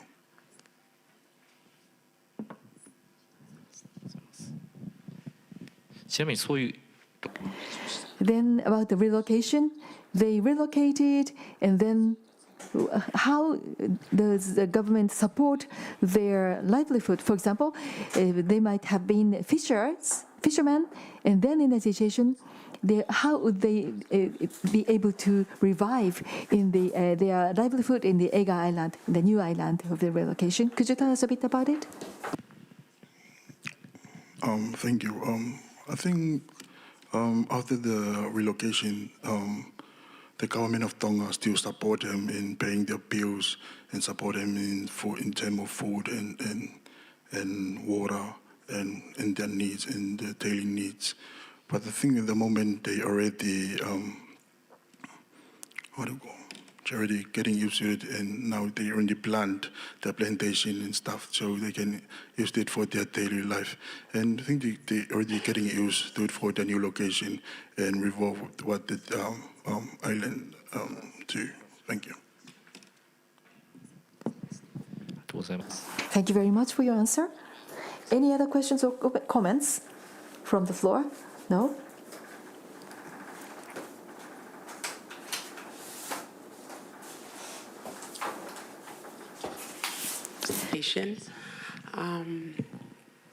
My question is, what is the government and other concerned parties doing to help the ordinary citizens, the common people, to be prepared for the next disaster? Do you see it as a need, like laymen, ordinary people? Should they be prepared or thought of, be aware of, and be prepared for the next natural disaster that happens? Do you see it as a need? If so, how should that be done? If not, why? Thank you. I think at the moment there's a division in the National Disaster Risk Management Office called the Research and Training. Basically, they are one of the main job is to conduct community awareness and also to conduct awareness to institutions, school and stuff. I think we all covered all the awareness in terms of preparedness and the response. For example, we are conducting awareness for people for preparedness to prepare 72-hour kits, and also we have a section for those vulnerable people as well. And we already covered all, but I think there always be a room for improve our work and also a lesson learned and for each disaster. Thank you. Thank you very much. Does it answer your question? Echi-san?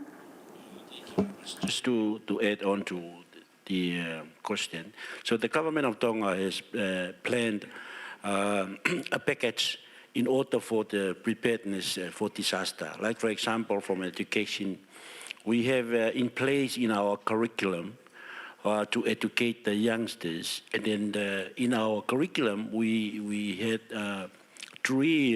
disaster drill program for every school, especially those schools in the low-lying area and also to the waterfront area. But it's part of our program that have been initiated since the natural disaster. It's a big deal for us now in Tonga now because we want to prepare well for any disaster coming in the near future. Thank you very much. ありがとうございます。 Thank you very much. In the case of the Pacific Islands, they are considered small nations. So if you don't know much about the situation, many people may think that they would not be able to get prepared. So maybe within Japan, there are many people who think that it is impossible for them to be prepared. But listening to Mr. Taha and also from other people, they are prepared to a certain extent, and they have their organization dedicated to that. And also, in the case of the emergencies, they do have the national preparedness, the designs for that. So that's something we learned. And also, against this backdrop, many things are being upgraded. I think the situation is getting better and better. And then with this, I think it is important to have the investigations and researches, and also the public-private the partnership is important so that we are able to provide support for the increased resiliency of each country in the Pacific region. Thank you very much. It is time to close this session. We listened to the Colonel Nemoto. Japan has a large number of the earthquakes, and there have been the news of landslide in Matsuyama City. And I think it is possible. I think it is possible to learn from your experiences in regard to that. With this, we'd like to close the morning session. Thank you very much. The speaker was Mr. Taha, from the Disaster Works Officer from the Disaster Risk Management Office, and also we had the Colonel Namoto, the Director of the Second Operation Division Joint Staff. Please give them a big hand. Thank you. So we will move into the session 2, impact of sea level rise, from the 1 o'clock. So in the foyer you have the lunch boxes, and please visit Island Station on the ground floor. Thank you very much for your participation, and let us reach with each other in the afternoon. Thank you.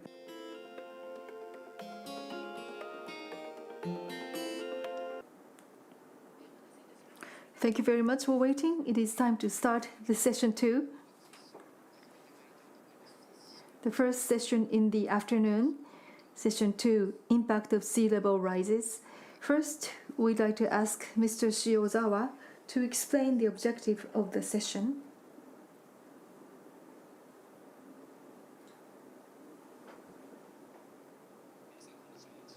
Good afternoon. I am Shiozawa. This year in May, I was invited as a witness to the House of Councillors Investigative Committee on Foreign Affairs and Security, where I spoke about the impact of sea level rises based on my own experiences in Pacific Island states.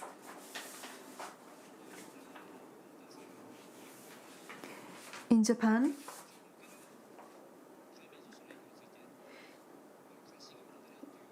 I realized that there are some interests within Japan about the impact of the sea level rises in Pacific nation. And prior to that, the representatives from Tuvalu, I spoke with representatives from the Tuvalu, the PIF Secretariat, and Fiji's Ministry of Environment and Climate Change. And since then, I have become more aware of the impact of sea level rises during my field visits, and I have spoken in each country when I visited Palau, the Federated States of Micronesia, the Marshall Islands, and Tonga. However, I thought it would be better for you to hear directly from the people of the Pacific Island countries about their situations rather than me explaining to you. So I have invited Mr. William Kostka, Secretariat of Pacific Community Micronesia Regional Director, Ms. Leba, the Ministry of Environment and Climate Change Fiji, and Mr. Mafalu of the Tuvalu to join us, and they kindly accepted this offer. So that was the background behind what we have now. So we hope to learn a lot from you today. Thank you very much. Now let us welcome Mr. William Kostka, Secretariat of Pacific Community Micronesia Regional Director, who will make a presentation on the case of the Micronesia region.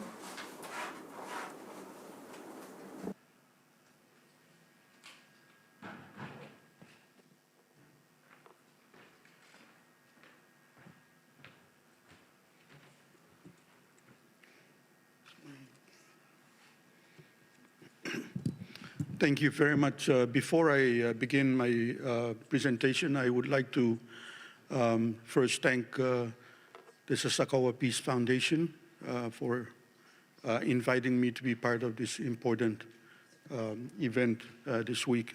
Thank you very much. And my respects to everybody here, including my colleagues on the panel and the rest of you.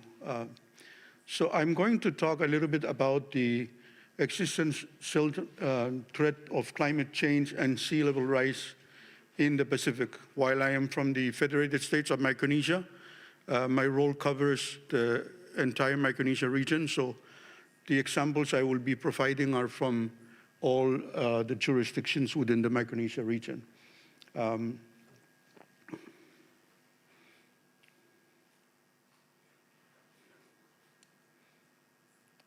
Just some examples of the changes that we've observed over the past few years in sea level rise and the climate change impacts. As you can see on some of our atolls, we have sea level rise destroying homes and places of living for many of our people, especially on the shorelines and the atolls. In Micronesia, we have over 2,000 islands spread across a very large ocean area, and a lot of those islands are atoll islands, and even on the main islands, most people live on the shorelines. So you can see when there's major storm surges, you can see the damages there. Not only is climate change and rising sea levels destroying islands and homes, they're also destroying the water resources of many of these atoll islands, creating both diseases as well as psychological problems for the people. You can see when you're living on an atoll that's only a meter above sea level, you are always thinking about sea level rise on a regular basis and when you're going to get covered by floods and storm surges. They also destroy farmlands, changing the islands as well as the cultures, because our cultures are dependent on our natural resources. The long-term damage that sea level rise can do to cultures is also something that's very important to our people. And of course, our food security, as you can see, when the floods come, they can take years for the islands to recover. And the more and more of these surges, the more problems that we are having.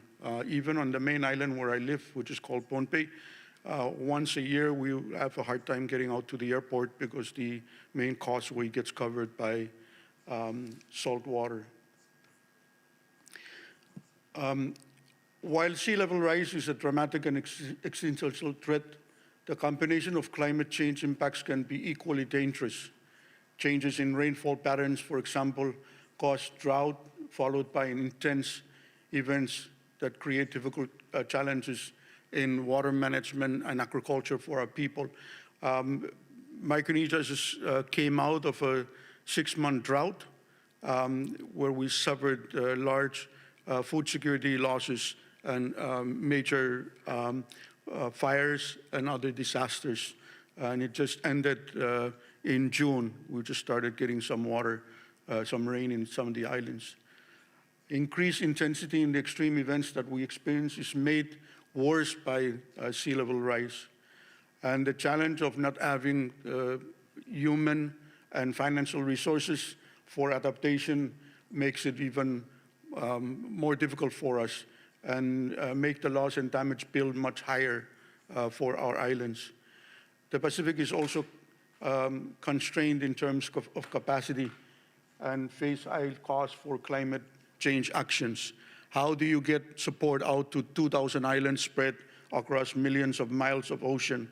It's very expensive.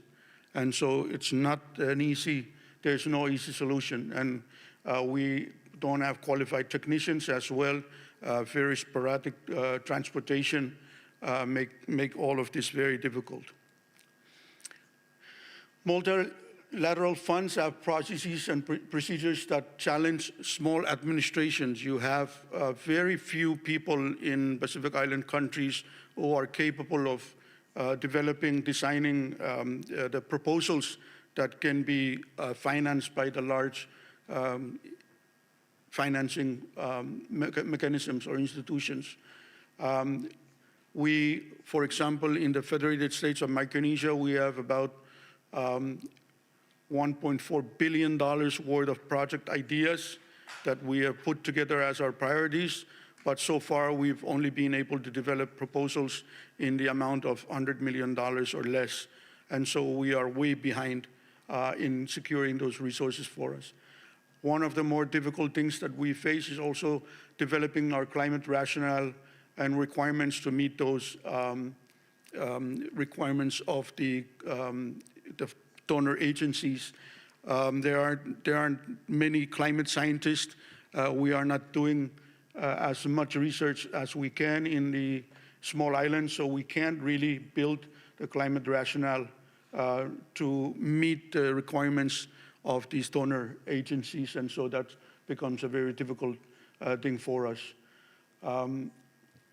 And project concept development, and by the time you have had your consultations and you've been able to develop proposals, you're talking about having over 3-year process, and in those areas, the problem has gotten even worse, and the priorities may have shifted. You have different leaders come in, political leaders, and you're having to re-educate everybody about why you're proposing such proposals. So it becomes very difficult. Some bilateral funds can be more flexible, but again, often tied to specific outcomes rather than the national priorities of the Pacific. So we're having to adjust to the donor needs instead of adjusting donors to the needs of the Pacific in terms of adaptation to climate change. What is the science showing us now?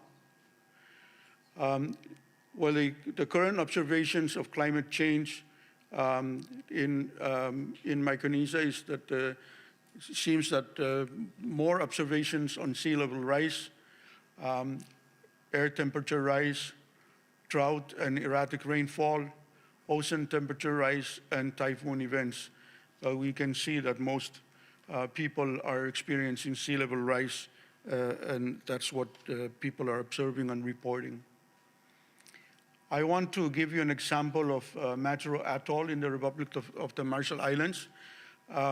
The reason I'm giving this example is because a lot of the over 2,000 islands that I talk about are very similar to Majuro, with people living on them and then experiencing regular challenges with climate change.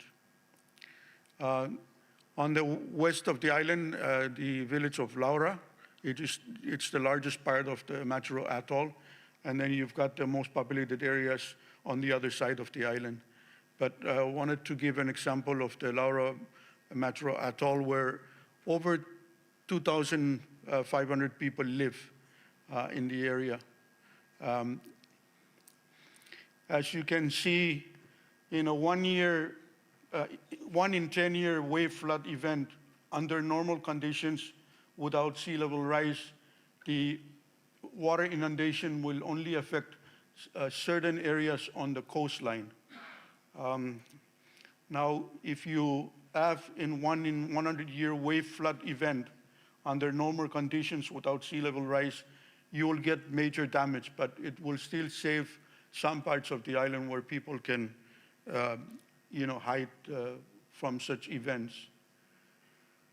Now, 1 in 10 year wave flood event with 25 centimeters of sea level rise, as you can see, will destroy most of the houses on these islands, as most people are living on the shorelines. Pacific Islanders are fishing communities, so most people live right on the shore lines, and that's traditionally how we've lived before, until now. Now, again, a 1 year event becomes an extreme event with only 25 centimeters of sea level rise. And you can see under normal conditions, on the left, you will see that the inundation will be only several meters in. But if you added 25 centimeters of sea level rise, it's going to be a major disaster for the islands. If you added 50 centimeters sea level rise, you will get an island that mostly will be unlivable for most people. And then if you add 1 meter of sea level rise, then basically you'll have to move the people somewhere else, because they will not be able to live on these islands.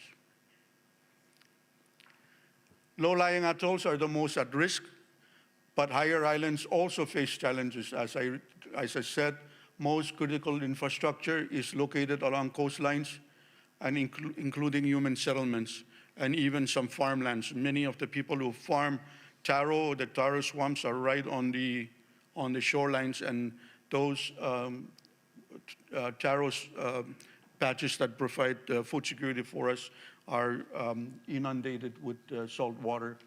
We have some islands that have been gone. We have islands that have been split in half, and things like that. Land tenure customs make it very difficult to move buildings or entities, as there is limited and in some cases no public land. In the Federated States of Micronesia, it's got 4 states, and the state of Chuuk and Nyap, there's absolutely no public land. So they can't move people from the shoreline to other lands because they already belong to other people. So it becomes very difficult. We have a case where they relocated a road inland, but they couldn't move the people from the shoreline because they don't own land inside. So the road was basically a climate adaptation project, but didn't have much impact on the people that were affected. Cumulative impacts make droughts worse, as I've said, rainfall, soil erosion, and have major health impacts on vector-borne diseases. The fact that those who have contributed the least to the climate change problem, who will be the first and worst impacted, should not be taken lightly. This is a photo of right next to their airfield last year, and you can see where waves have brought up debris. Cars couldn't go through, and these events are happening more regularly. I want to end my short presentation by playing a video, and I hope that this will work. How do we? Is there a way to? Can they try?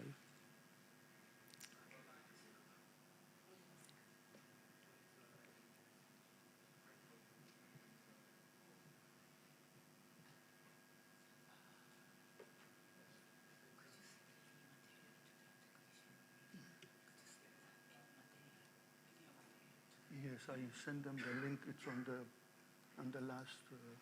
It's right there. If they can click on it. It's cannot.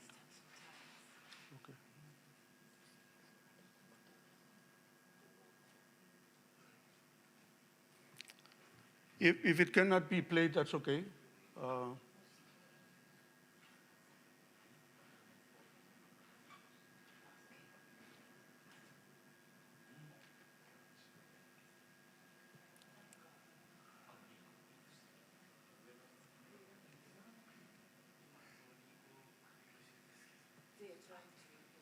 Yeah, if they click on it, they might take them.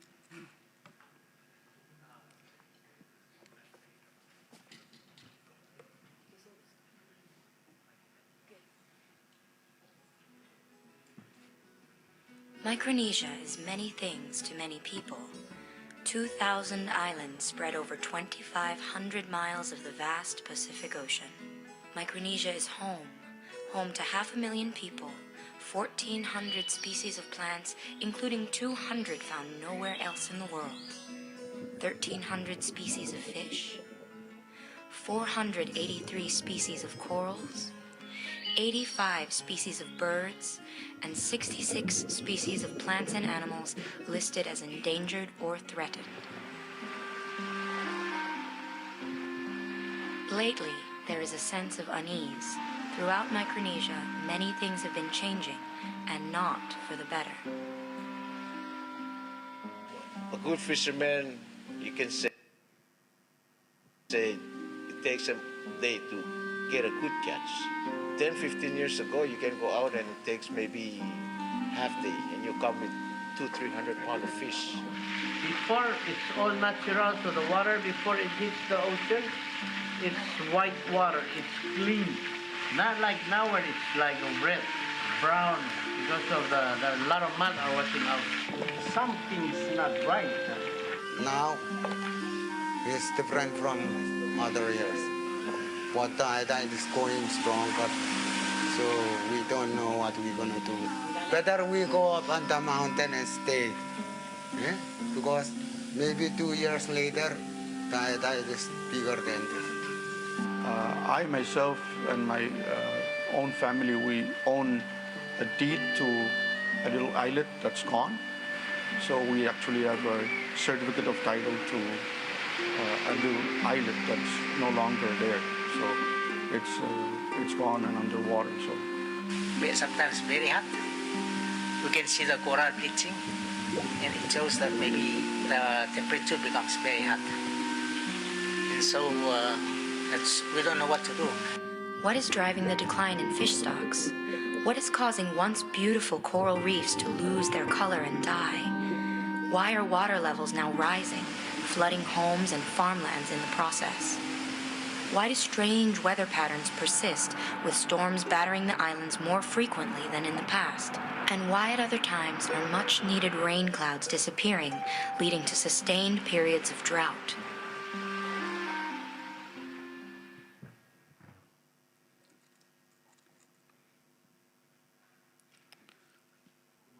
Thank you very much. That concludes my presentation.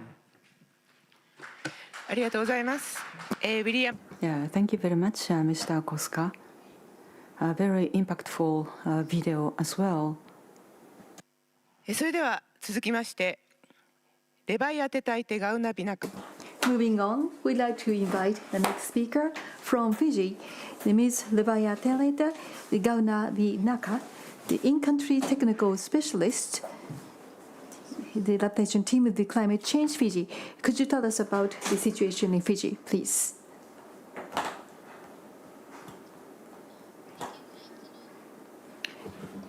I'm Lemba from the Climate Change Division of the Ministry of Environment and Climate Change in Fiji.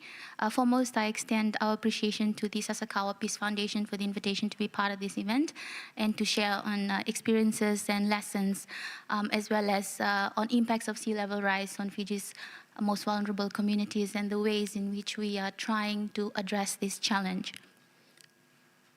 Next slide, please.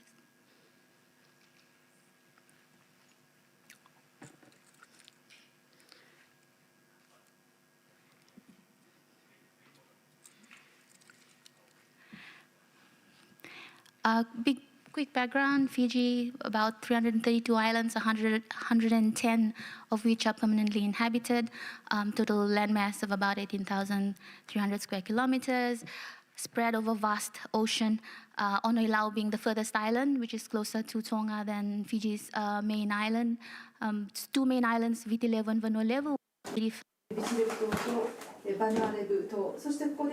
このフィジーの人口80万%が住んでいるということです。今、このレベルとしては100万人も少ないということになります。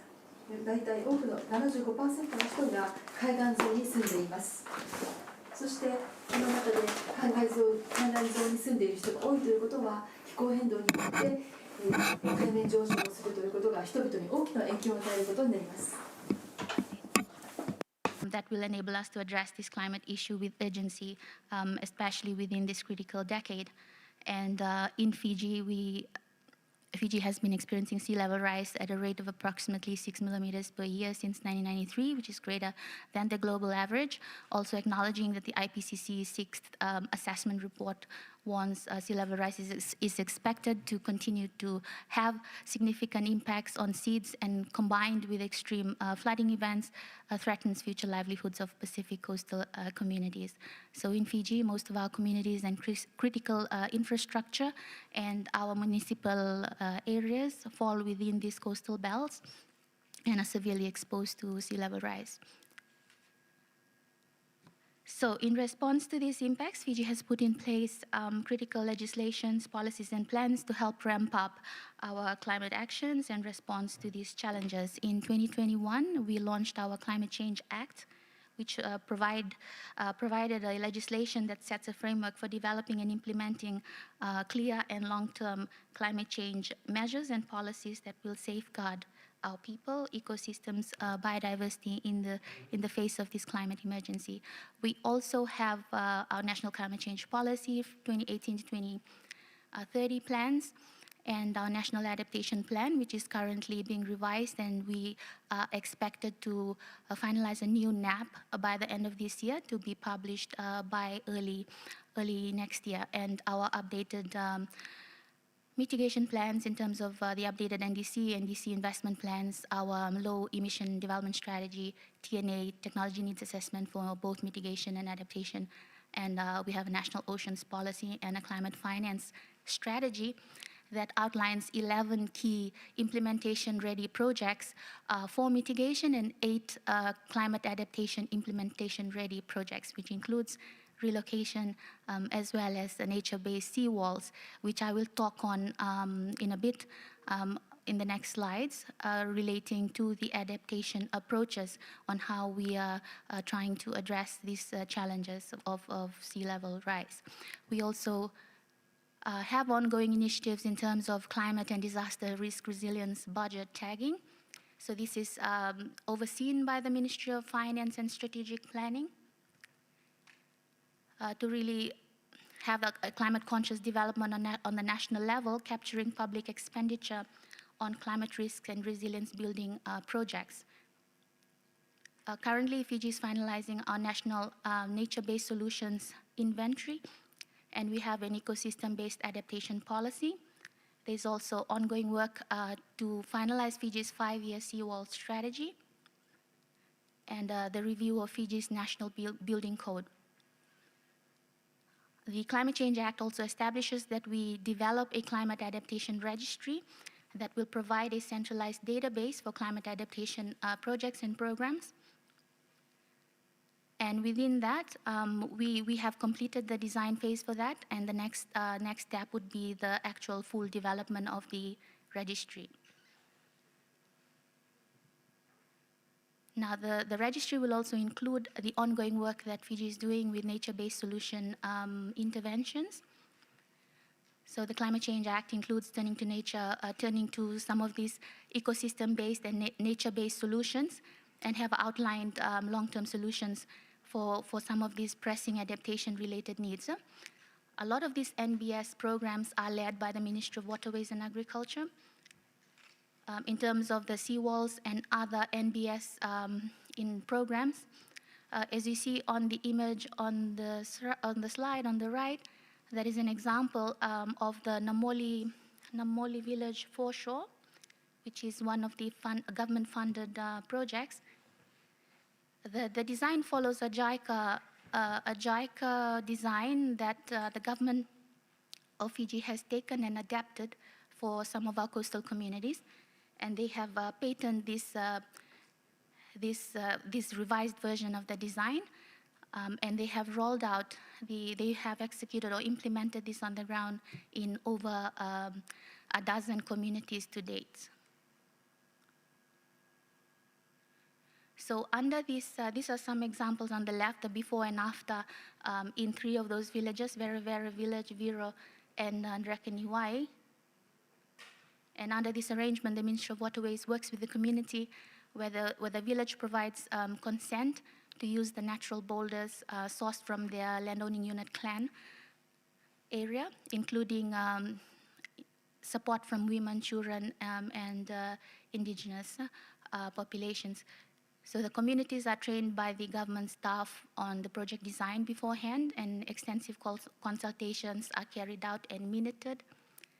And the site scoping and surveys and baselining takes place by the Ministry of Waterways as well as the Climate Change Team and Environment. These consultations and workshops that come after the initial phase will also help community members understand what the project scope looks like and enable them to maintain the seawall after project completion. In many of these project sites, the villagers use the nurseries later for prevention of landslides, bank protection, and general upkeep of the constructed seawalls.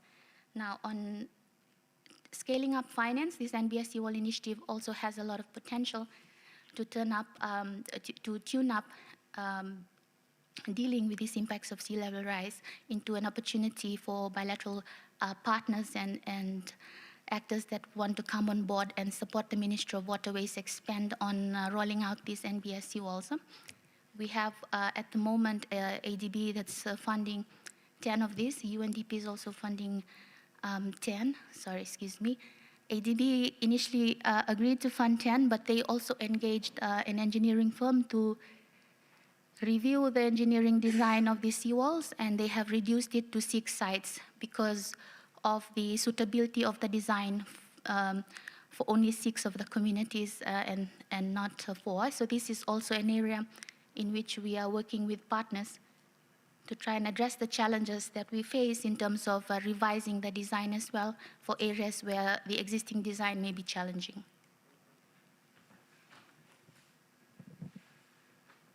This is one of the communities under the Blue Bond program. This is a Nassau village in Ra, where the mangroves are. In the image on the right is where the old seawall used to be. It's fully submerged now.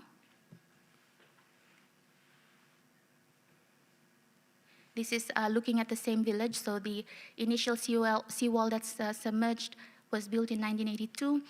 You can see evidence of the retreating coastline with the rising tides and the retreating with the coastal erosion. We have a seawall that was also constructed in 1995. That's again fully submerged. And the only building that is safe from the flood hazard zone is the evacuation center on the elevated part of the village. So most of these villages, they grow vetiver and other types of riparian vegetation to sort of buffer these impacts. And some have moved themselves without government assistance. They have moved to the more elevated, safer zones behind the village. There are 2 clear pathways at the moment that the government uses to address some of these the challenges that's emerging from these coastal communities, and they primarily follow either the adaptation pathway or the planned relocation approach. So with the adaptation, a joint technical team goes and explores what would be the most appropriate adaptation measure that may befit that community, that can potentially prolong the need for them to relocate or potentially avoid the need for that for relocation to happen. Relocation is still seen as a measure of last resort. The other solutions are climate-proofing infrastructure around our major centers. So here you have bridges and roads that are being raised above floodwater level just to help safeguard them from those rising seas. Here we come to the other pathway, the measure of last resort of planned relocation. This is a costly and sensitive, often sensitive process for Fiji, but it is seen as a measure of last resort, and all other options are explored before this is taken. We have now put in place an SOP which outlines the processes.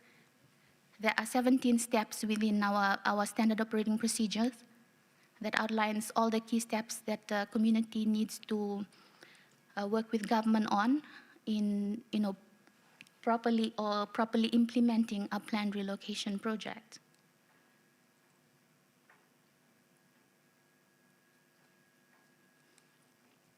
And these are some of those policies and plans that have come out in recent years to help guide Fiji's efforts in this space. So we have the standard operating procedure that was launched in 2023, but there's also subsidiary documents to this with a comprehensive risk and vulnerability assessment methodology, or what we call the CRVAM. So this is the risk assessment that determines which community will be supported next by government. So it's essentially a 7-step methodology that ranks community according to their vulnerability and determines which one meets the most urgent risk threshold to be supported next. As we speak, the government-funded one is Namba Vatu, and there is also another, that's the one that's funded from the Government Trust Fund. There is also another community that is currently undergoing relocation that is funded by a philanthropic donor working with the CSO. So that's the other funding modality that is also used. Other supplementary documents include a culture and gender sensitive, a culture gender relocation nexus report. We are finalizing a psychosocial well-being report and a children's checklist, as well as a culture sensitive checklist and a JEDC checklist. We had launched in 2019 the Kroc Trust Fund, which is a trust fund targeting that is instituted to finance planned relocation, and it is seed funded from 3% of the ECAL levy, and then it's topped up by donors. So we have a financial management policy guideline that basically outlines how this funding can be accessed, and the audit and other requirements relating to that. This is, in essence, the principles that's embedded across the process of planned relocation, having that human-centered approach, community bottom-up approach. There are, as I mentioned, there are 6 consent mechanisms required for the government to come in and complete a relocation process. So there's consent needed from the get-go, from the community requesting. So 90% of sitting residents are required to request for planned relocation. This is to ensure that we have the consensus of the majority that this is the option that they agree, that they want. And then there's 60% consent on the other 5 consent processes. Human rights-based approach, there are all these considerations that are woven across the 17 steps. Livelihood-based approach is ensuring that wherever we're moving them to is also conducive for life and other alternative livelihood opportunities at the new site. And preemptive approach is ensuring that all the relevant risk assessments are also undertaken at the new site to ensure that we're moving them to a site that's actually safer and will be better for them in the long term. So there's the three main stages of planned relocation. You can look at the details of what each of these 17 steps entail in the SOP that you can download from the Fiji Climate Change portal, but it's essentially a screening and scoping as a pre-stage. And then once relocation is confirmed as the option to take besides adaptation, then it goes through the relevant checks, and then the relocation process actually carries out. So with Nambavatu and Donya, we're at the moment in the in stage. So there will be a lot of lessons learned as well, because these are the two communities that is the first two communities to trial out how effectively Fiji follows this process. We are hoping to finalize the CRVM this quarter and launch this document at COP29. There's also an app on Fiji's climate change portal on sea level rise that looks at some of the communities in the outer islands at the moment where we have relative bathymetry data, overlaying that with the critical infrastructure that's on this community, and seeing with the level on the left, to the degree of sea level rise, how much of this critical infrastructure is impacted. I don't know if we have time for this. I'll just conclude by laying a slide that captures the essence of the complexity of issues that we face with planned continue relocation. to have a huge impact on culture and tradition. As people are told to leave and relocate, they leave behind a way of life lived through many generations. For indigenous Fijians, the vanua, or the land, is an inherent part of their cultural identity. The spirit of the land is interwoven into their lives, their way of living, permeating their culture and traditional beliefs.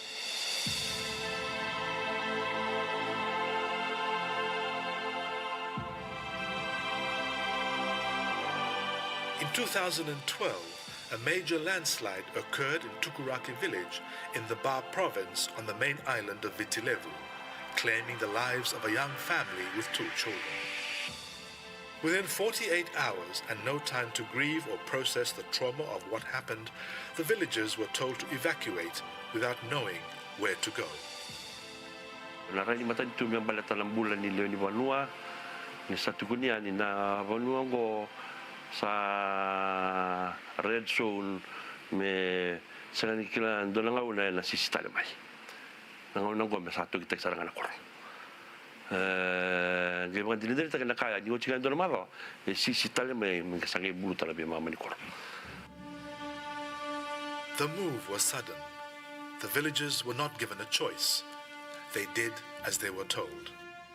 The land where they were born and raised, where their ancestors lay, where they had their food gardens and plantations, where their umbilical cords were buried, the foundation of their existence, was to be no more. They took nothing. Everything was left as it was. Me ora na kalokanya ka ben sa mga tayo na kultura. Pasara nga sa itig-tigunin sa bitrata. Sa kemim sa rabitang ita kimana ni mami ora buin ngo ni ora tiniki mami ora tabe mami. Sana mabali na kor ara susukina ya sa tukin mi kemim sa toki. The villagers were moved to land that did not belong to them. It was unsettling to be living on land that did not belong to you. Eventually, in October of 2017, they moved to their new village, into their new houses, the new village of Tukuraki. Sa ito ka na korbo, sa ito ka na Gaunavinaka, na wali sili, na wali laylay, sa wala ka talaga ni korbuli, kaya na wali niway. Ya sa do mo sitikim ito ka na nito kormakawa. Maltanikim ang nasusumay kila. Daw tunga na may makasama, kaya may wanana, kaya may daw laway ka, wag kami sala ko bulan. On the other side of the same island in the village of Vuninyundrovu, the villagers face a similar situation. But for this village, the move to relocate is gradual, allowing them time and space to process the move. Irnanga si do kambimbi tu na na vono re te kavuki ne yo mai vana nguna kim sa la ko rumongo na nandom vakasa mea irsa nganrevu ir mersatos balet na ndrendrea na vikaira tiba ko tumena vido na kaketa ba na niu na esa sinindo elewaro sa sisinga sindo me vakapo indoni tutu mili marui asindo balet na sisini bonu kim sa sin lewaro. The villagers of Vuninundrovu are sad to leave, but they don't have a choice. Moving is a matter of survival. But moving may not be so bad. They see the benefits and advantages of relocating.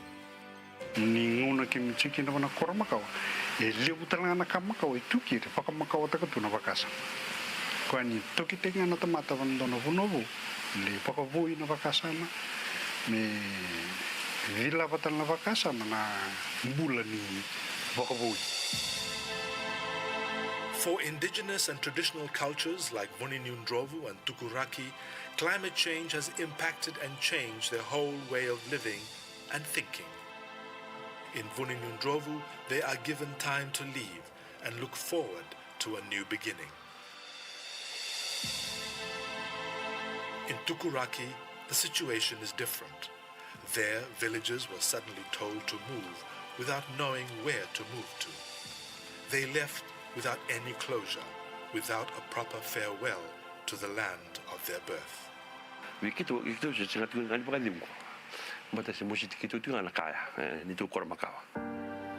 The people of Tukuraki are happy with their new village, but the manner in which they were told to leave remains unresolved. In order to find peace, they will return to the old village to apologize and seek forgiveness for leaving so suddenly without proper ceremony. Sasama kina koramakawa. Tu sarwa kan tambera ke lendo na watu ni bora numi. Wali lotua. Se komanda ni baixo. Tu le daka mamanda mani kina non tu tu tin lotu. Tu le vita tauna kitalaga mikia. The spiritual ties indigenous people have to their ancestral land is strong. When they are forced to leave, they are greatly affected. Old traditions are gone. There is a loss, an emptiness, as they come to terms with life in a new village, a new home.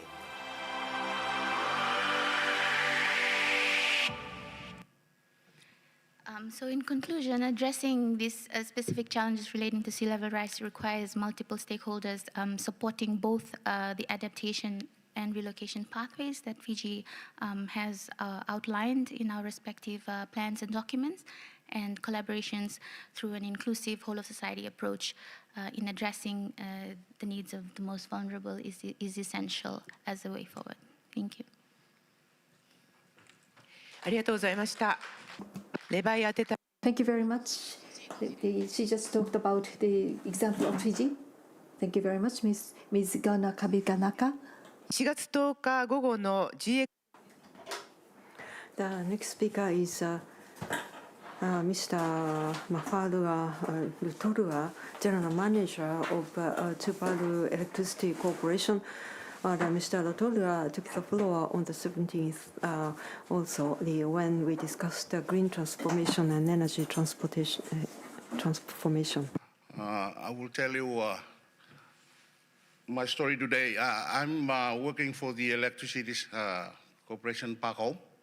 So the presentation is more or less on the impact of sea level rise to the electricity sector PACNEWS. The electricity is, we just have in Tuvalu, we have only one electricity company. So that's where I work for, and it was mandated to generate, distribute, and retail on the island. And also it's a state-owned, owned by the government of Tuvalu. As you see in the photo there, before electricity available back home, people were using, I think you can remember those pressure lamps and kerosene lamp in those days. So we no longer use now, and we're using electricity. It came about in the year 2000 to the Out Islands, and they were electrified by hybrid system, hybrid solar, PV, and battery and generators. So the supply of electricity on the island, this is on the main island, it's on 11 kV, all underground. We don't have overheads, so you can imagine how vulnerable the system is to sea level rise. If there are any issues or problem with the cables, it can just cause the electricity supply to be disturbed. So on the island, the street gears and transformer distributor along the island, and also the pillar boxes, they are all along the island, as well as the Out Islands. They also have distribution boxes, and also they are on low voltage. They're not high voltage, they are on low voltage at the Out Islands.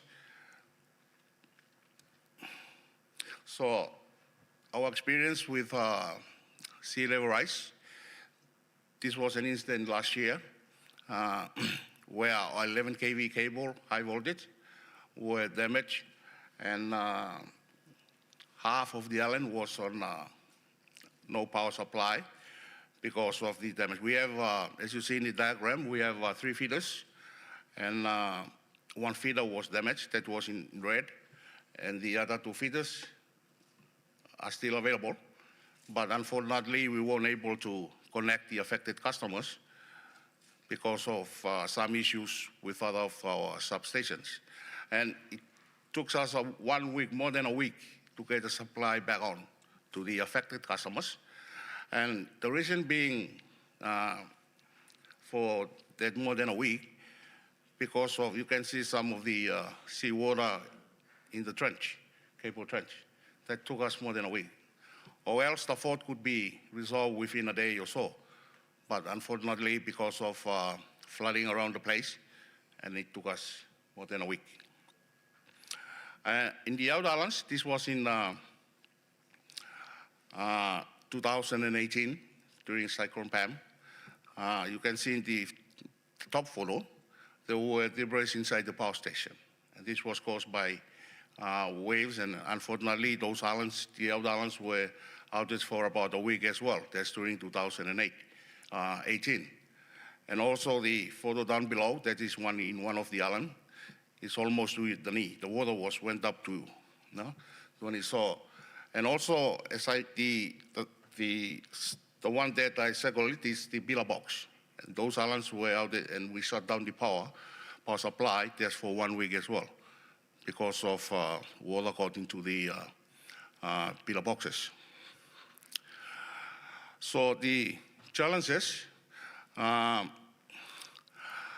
I mentioned previously, all our cables are underground, and they are all vulnerable to sea level rise. And also our substations, all our switch gears, the island, they are open, and so we just need to upgrade those. And there are other challenges, but I just listed there, there's a few of them, but others are not mentioned. And as you know, that our new government came in early this year, that's in February, and they set 21 priorities. These 21 priorities are the one that they will work towards it to be able to resolve some of the immediate issues that the people would like to see. And out of these 21, there are 5 priorities that are directly linked to the energy sector.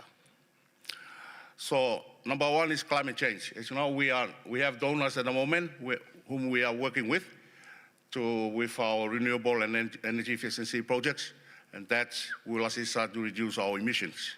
And also our target is to be 100% by 2025. Now we shifted to 2030, and that is to be aligned with the NDC that our government has set. And also down below, we are working with our donors just to upgrade the pillar boxes to a more climate-proof pillar boxes. So not for water to get into the pillar boxes. And also our balance, we are also working with donors to upgrade all the power stations in the Out Islands. As you see in one of that photo, the new built power station just recently built, and it was built, they raised the floor up about a meter. So we are starting now to improve the infrastructures on the main island and also in the Out Islands. But this is made possible through the assistance of donors. And also the government is looking to reducing the cost. As you know, back home cost of living is quite high. And so one of the government, we have taxes. So they remove the taxes, 7% tax that's built into your electricity bill has been removed just early this year. So there's savings for our customers. And also the infrastructures, yes, what we're trying to do now is for all the solar PV structures and all tax infrastructures to be in compliance with Category 5. So having said that, apart from that, the government also looking to trying to work on the building code. We have a building code, it's a draft one, but it has to follow through the process. So I have a short clip here. If someone, some of you just get on the link, if this gentleman here can play it. So this is the area that I marked it red. That is where the high tide was happening. It's really just early this year in February. February and March are the king tide month. So, and this is actually happened this year, early this year. If this gentleman can able to click on the link, and you can actually see what was happening back home early this year. Or if not,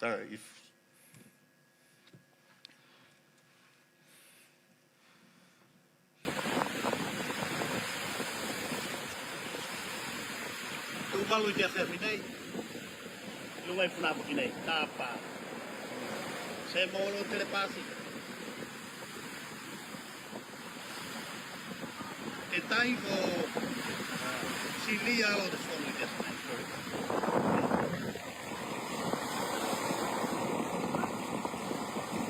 Nale ko mo ko ay pare tenis.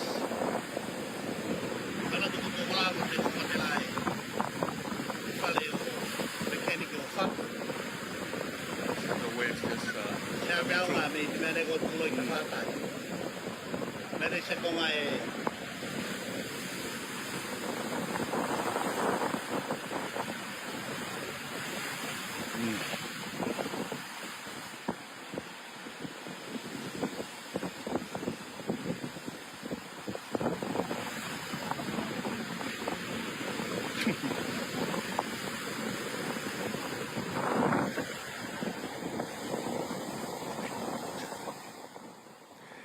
Yeah, thank you very much. And this is actually what's happening early this year. That's in February. So I hope that will be the end, but I do believe that things will be more worse in future if we don't able to reduce our emissions. So thanks very much for listening. Arigatou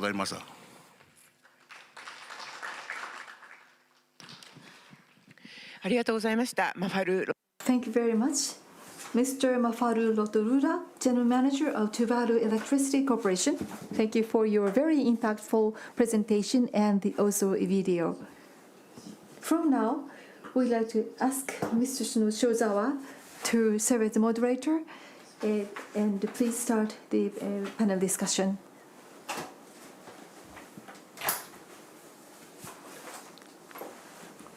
Thank you.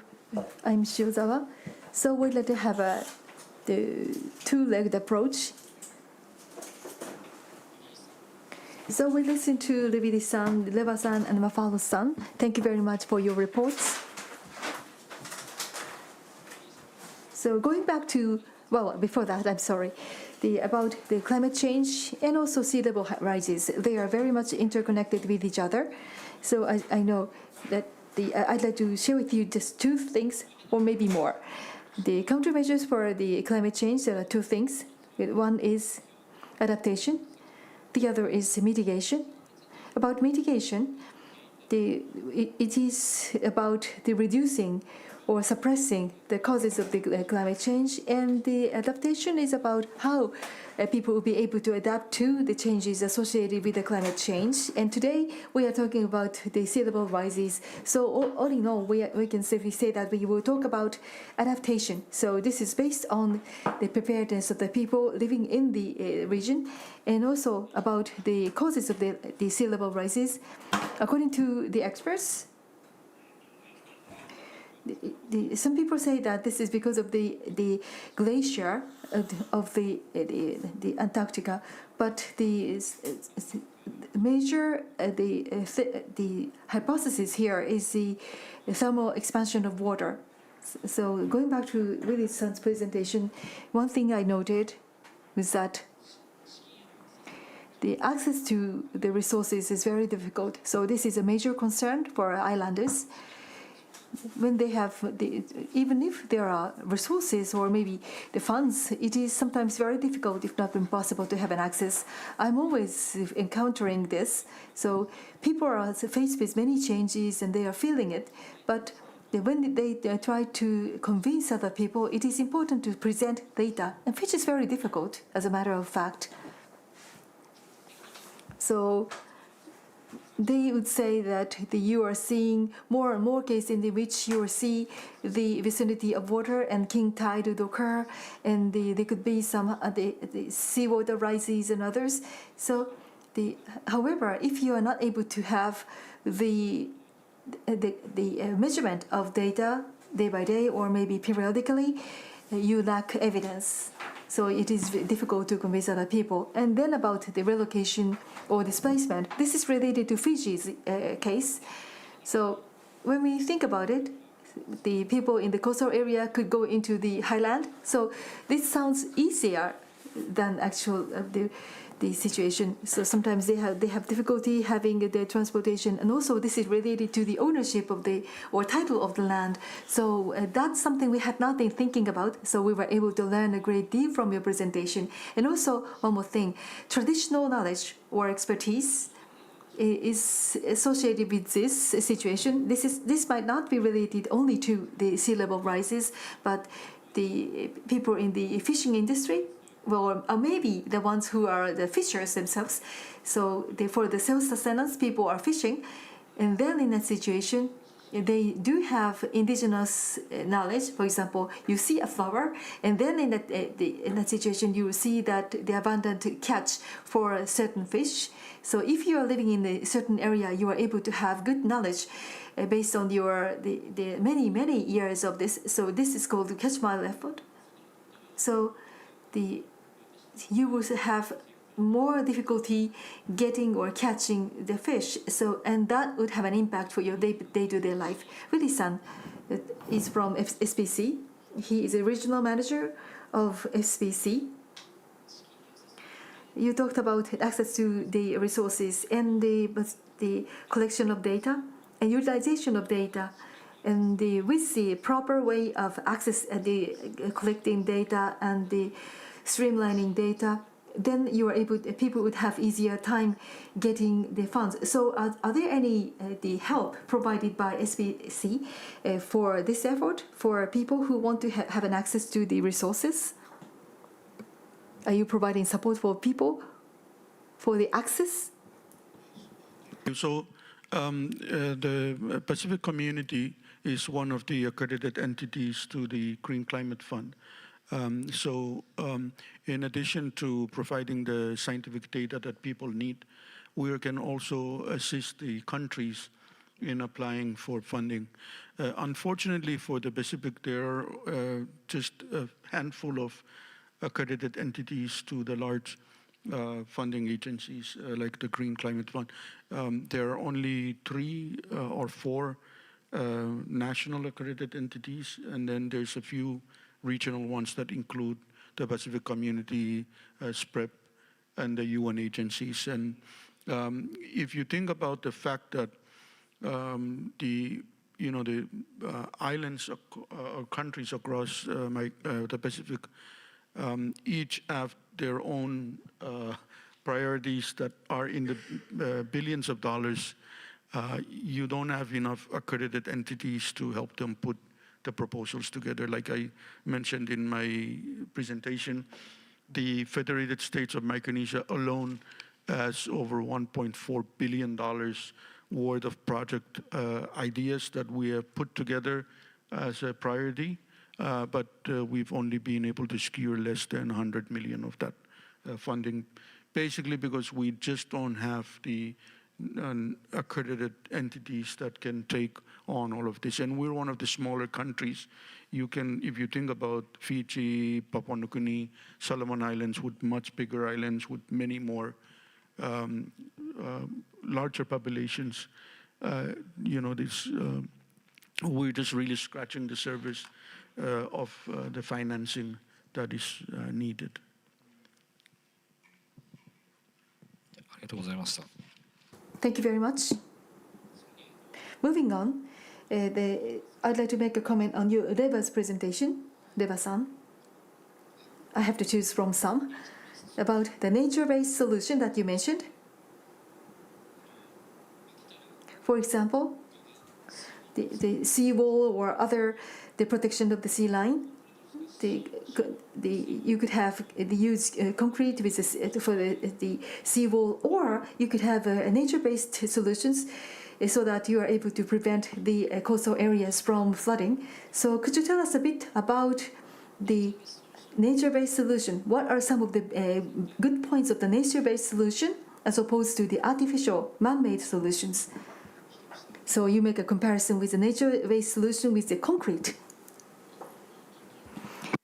Nature-based solution seawall that the Ministry of Waterways have adapted and have patented. It involves the first line of defense is mangroves. So you grow about 6 rows of mangroves, and then you have layers of boulders to sort of like slowly dissipate the waves, so you can naturally breathe and not just like crash and cause a lot more erosion along the coast. But when you do scoping for implementing this NBS, we require a lot of data as well on the ground to ensure that this will work for that site, that the mangroves will thrive and then the vetiver will thrive. So you have the mangroves and the boulders and then the layers of vetiver. There's also backfilling on the so you use the geotextile materials to sort of just strengthen reinforce the design, and then riparian vegetation along the coastline. And this design is conducive for a lot of things. It's you have the carbon storage with the mangroves, but vetiver also you're using natural solutions, so there's less harm to the environment, and it's cost effective. So there's only so much that a developing country government can finance within a fiscal year with all these demands for seawalls from communities ravaged by sea level rise and impacts of climate change. And we, as I mentioned, we have finance from the government 12 of this.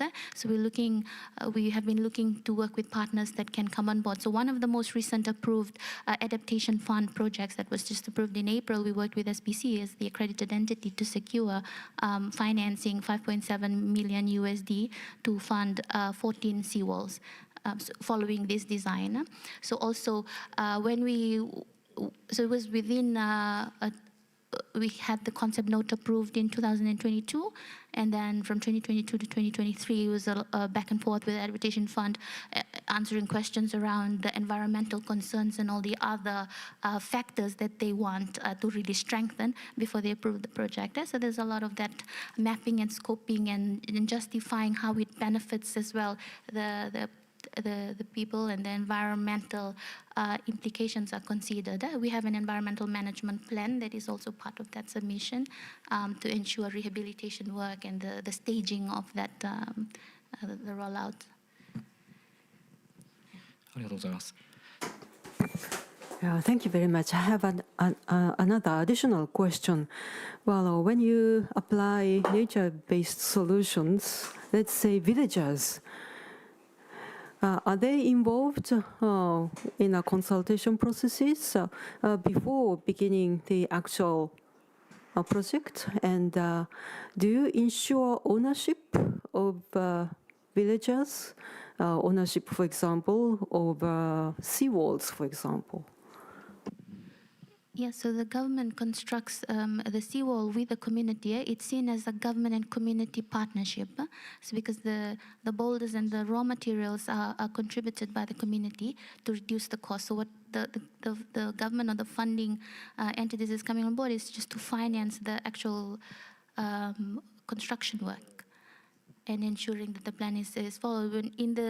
During the preliminary stage, the consultation is done and minuted, and we have, the communities that are part of the community members that are part of the consultation. They also sign in the attendance sheet and ensure that they understand the scope of works that's about to be carried out, and that goes back as part of the scoping report. And then there's a few other consultations involving how we come to some arrangement with the work, because then the government will bring in contractors, and often the community will need to also help house the contractors when they're residing with the community until the work is completed and things like that. So it's a continued partnership until the handover and the commissioning of the seawall and handed to the community to then maintain.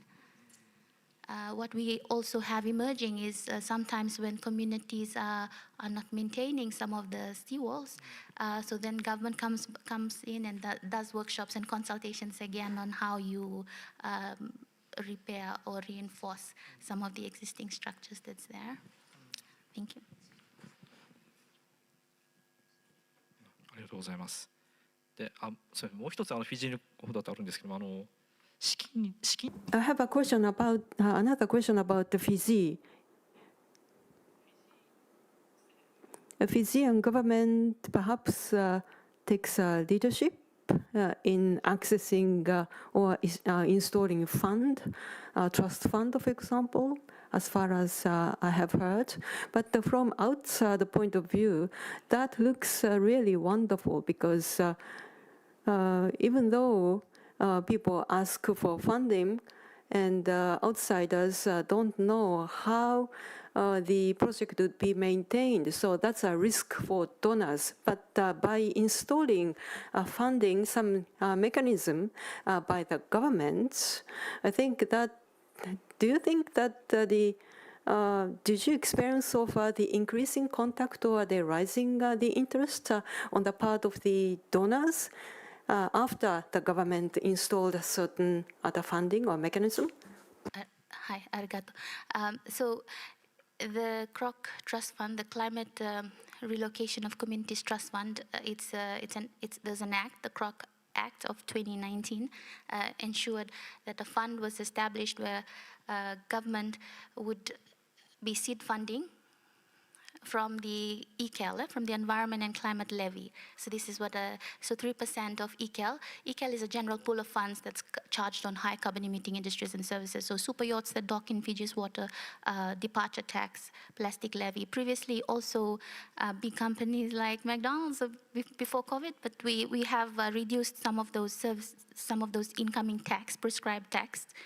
Right now, ECAL we've ended ECAL, but we're still collecting funds from these prescribed tax and services like plastic levies, super yachts, and departure tax, those three main ones. So 3%, the other 97% goes to funding other adaptation activities, but 3% is seed funds, the trust fund.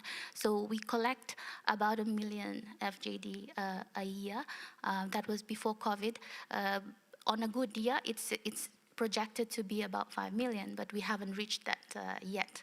So with that injection of funds, then donors, how the fund is utilized and accessed and all of that is clearly outlined in the financial management policy guideline that's also on the website. And there's community briefs on that, both for donors and both for communities, simplifying that modality. But it's a process that's there to ensure transparency. We, however, have another funding mechanism where some donors, especially we've seen with philanthropic donors, they prefer to work outside of that government machinery for funding, so they can finance finance a community relocation through a CSO, but they still comply with the SOP process, the technical work that needs to be done, but the funding is totally handled by a CSO, and we just do the due diligence and check that they're working alongside government in ensuring this is done properly. So those two funding channels. But yes, I do agree. The intention of the Kroc Trust Fund was to ensure transparency and donor confidence in investing in this often sensitive area of supporting planned relocation. ありがとうございました。またちょっと。Thank you very much. Perhaps I will ask about Fiji later on, further on. But next about Tuvalu, the Mafalu-san. Well, you are the general manager of Tuvalu Electricity Corporation, and from that point of view, you taught us a lot. But by inundation or flooding, have you experienced any the accident of the power supply, electrification, or electrocution, for example? Yes, thank you for the question. Yeah, we do experience some of the cable fault, especially with our LV, low voltage cables, but not with that. The photo that I saw you with that is our high voltage cable, but it was not caused by sea level rise, but it was damaged by one of the digger. You know, they were digging around the place and it was damaged, but we do experience cable fault, especially with our low voltage cables.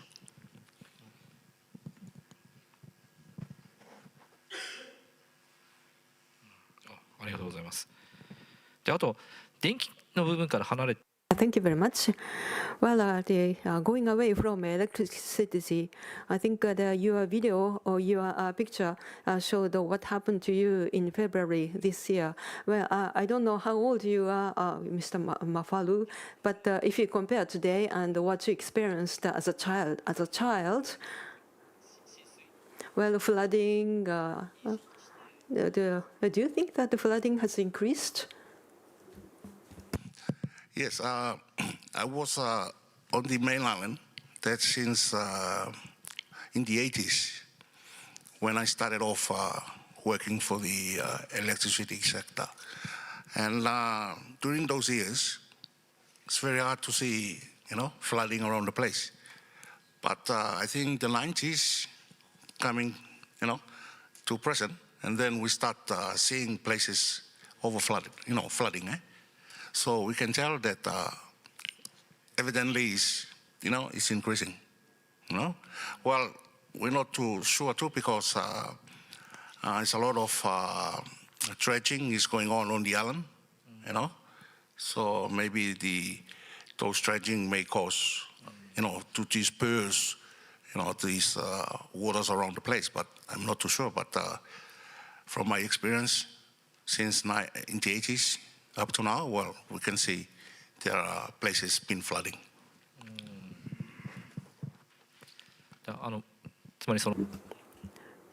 So instead of outsiders to tell you to pay attention, you actually have seen and feeling the impact of flooding.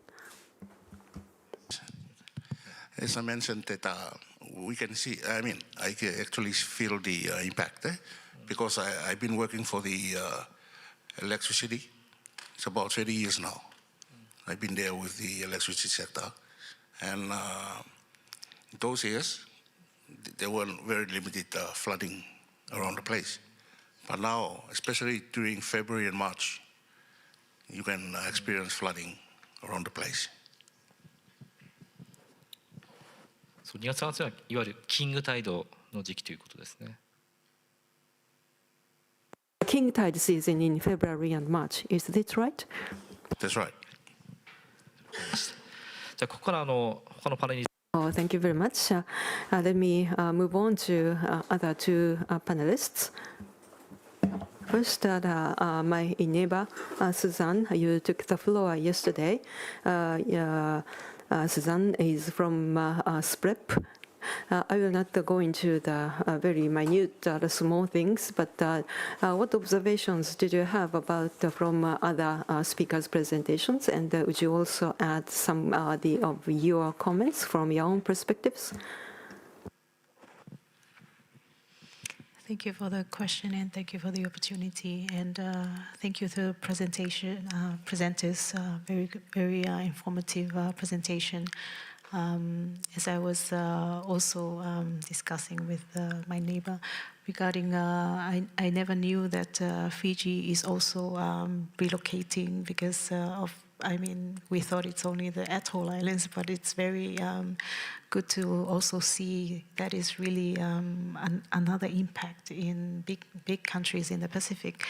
And I know that it's a hard thing to do, and especially with small atolls, island, and small countries in the Pacific where they don't have any higher grounds to go to.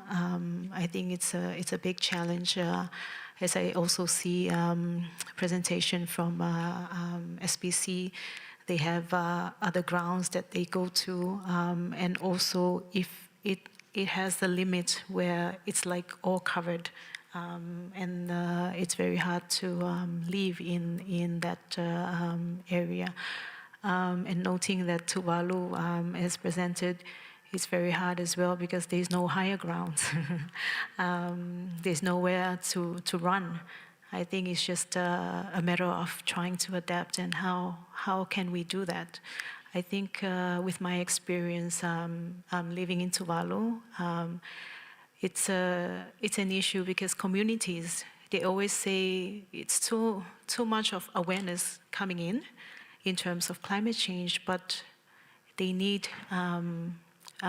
what are we doing about it? How can we address this? And I really liked how Fiji is doing all the plans ahead and how they can properly do the process of relocation or what other processes that they can do before relocation. And I think that is really important, especially for all the Pacific Island countries to deal with.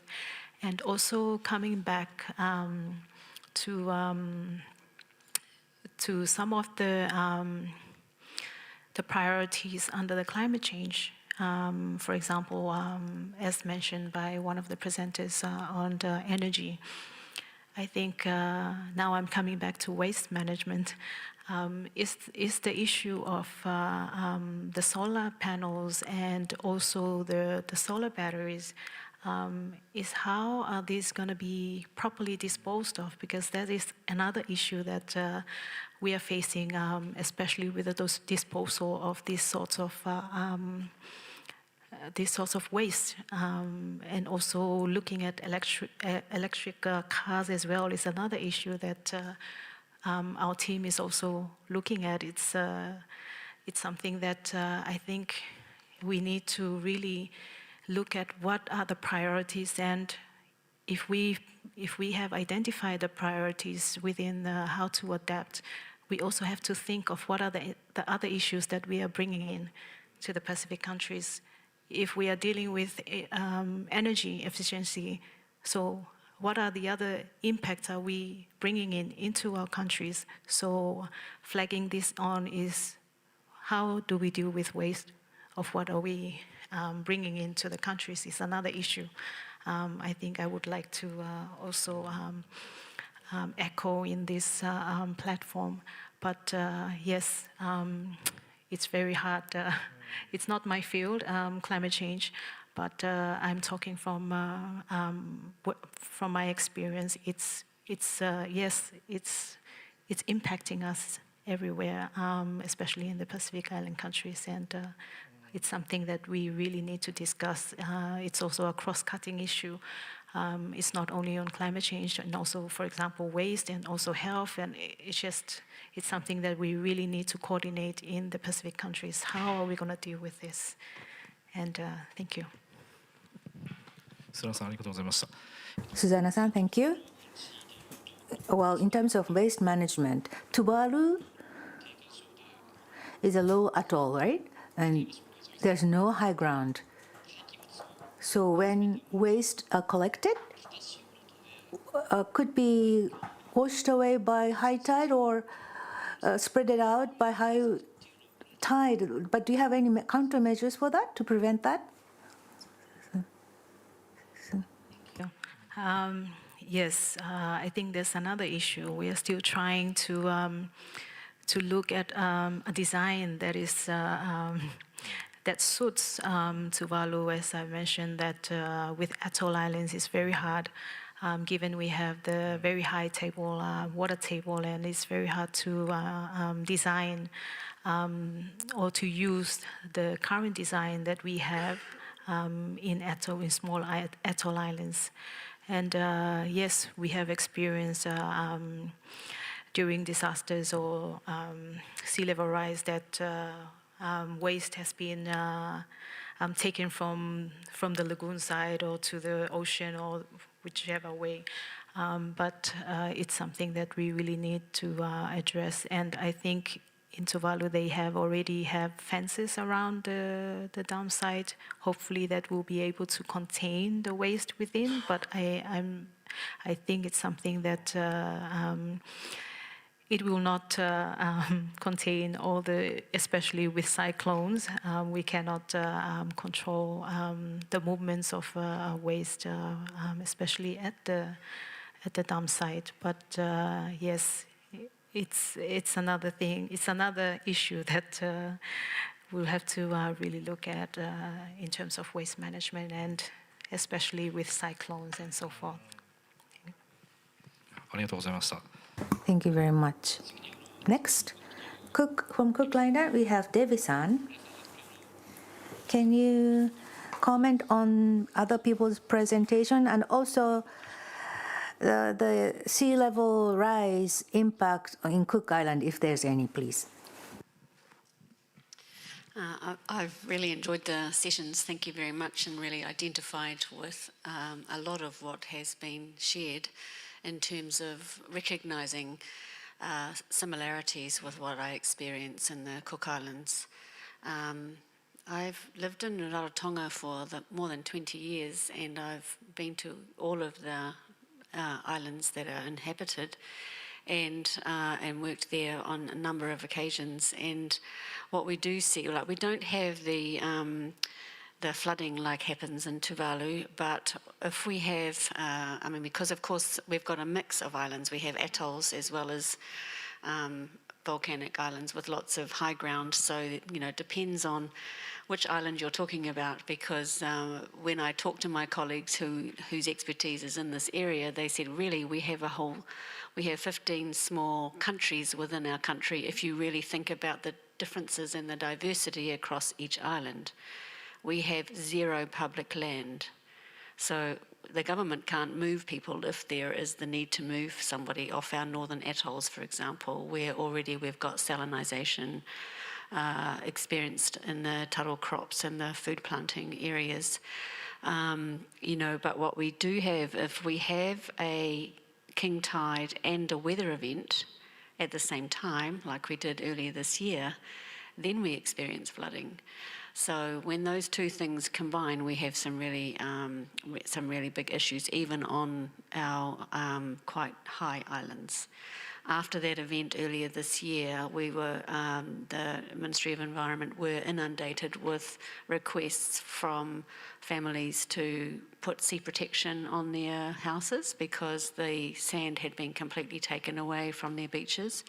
And that is something that we are experiencing across a number of islands, and some of those implications are really big in terms of the biodiversity that comes to the Cooks to breed. For example, on the island of Suaru, where there are really globally important species that come to nest, and some of those beaches have been completely washed away, and so those birds cannot nest there. And in 20 years' time, when we're expecting the next lot of these animals would be breeding. They won't be there, so we'll see those. They should have been breeding and they can't anymore. That goes the same for turtles in some other areas as well. In Puka Puka, some of the beaches are vertical, so where those turtles have come to lay their eggs, their clutch of eggs, there isn't the possibility to do that. So it's not just as birds, it's, we're seeing the reduction in fish stock as well. Fishermen are talking about that as well. So there's all of those sorts of things that are being impacted in a country where we're not having to relocate people as yet. There are some very interesting, because Cook's does have access to the Green Climate Fund, but I really identified with the fact that we have very few, organisations that have the capacity to apply for those funds to meet all of the criteria that are expected. And so I identified with the comments on there. Some of the interesting things, because I spoke to my colleagues that in this area before coming, knowing I'd be on this panel, and I thought there was fascinating and interesting listening to the Climate Change and Sea Level Rise 101 course that they put me through, was around that they've been developing a national multi-hazard warning system across all of the outer islands, and that will include things, not just warnings for cyclones or tsunamis, but also coastal flooding and drought. They've also been working with women and children in some of the outer islands, and they will extend this out to strengthen their knowledge around official weather and warning information on smart devices. So we're starting to do some of those things where we're building the capacity of people that are vulnerable in those outer islands. There's been a national scale LiDAR mapping of the whole country, and that's giving us information that we didn't have until recently.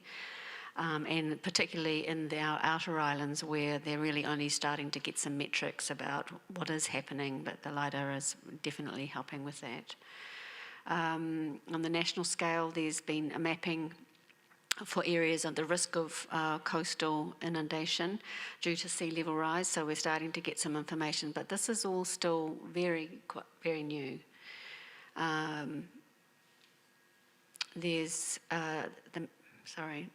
been 12 automatic weather stations serviced and ready to go out to different islands so that they can start to get more data on those things, because as has been mentioned by my esteemed colleagues, without the data you can't apply for funding. And working with communities in 4 islands to get their social stories about the impact of on their livelihoods of the changes. So those historical, from our older people that have lived on those outer islands for a long time, because this data hasn't been collected before, and these stories are important alongside the other metrics that we're getting, because this talks to the humanness of the problem. We have one of our outer islands has a freshwater lake, but now that lake is almost sitting at the same level as the sea. So that is going to impact the biodiversity there of the biodiversity in that lake, but also change the whole way that island operates, particularly with their eels, their food supply and their food security. So, there's lots and lots of different impacts. There's some good progress being made around some things, but it's very early, and while we do have some opportunities in terms of having, high ground to go to, not all countries not all islands are the same, because we have atolls. And as I mentioned yesterday, we've got, 250 million square kilometres of ocean, so those other barriers are in place that if there is an island that is impacted, getting there to help is difficult, and we heard about that this morning with the Tonga experience. So, thank you. ありがとうございました。で、ここで Thank you very much. Since we still have time, if you have questions from the floor, please ask questions by raising hand. Thank you.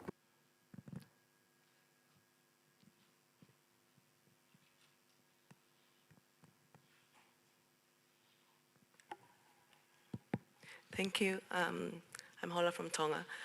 This is for Tuvalu and Kiribati. It's nice to see the mitigation and adaptation plans. What I'm interested in is the exit strategy. Would you mind please explain to us what is your exit strategy? What are the indicators or the factors that will then set the threshold that Tuvalu or Kiribati is not livable then? And secondly, I assume there has to be a transition. You're not just gonna get a plane or get everyone on board, you know, and fly out. But it's, I mean, it's nice to, you know, just to visualize, visualize what do you have in mind, in your opinion, sir? Thank you. Okay, I'll try to answer that hard question.